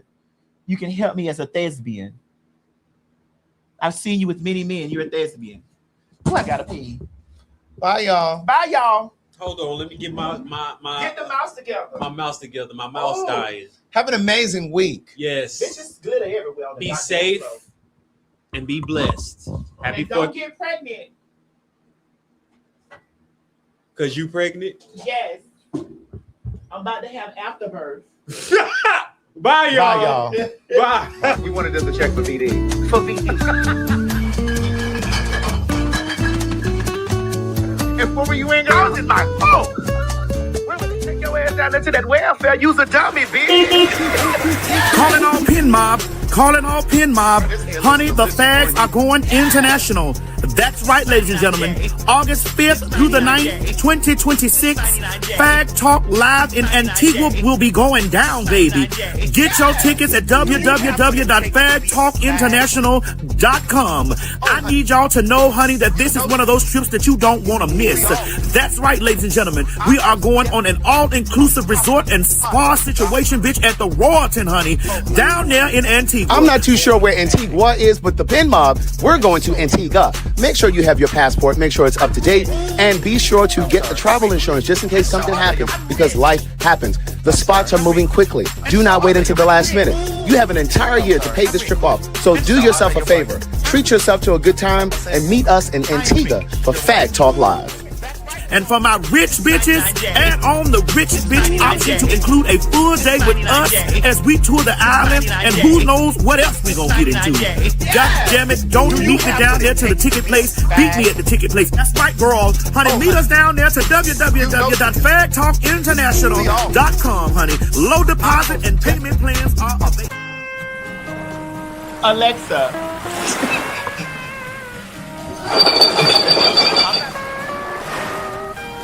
Let's have tuna. Let's have tuna. We've seen you about it.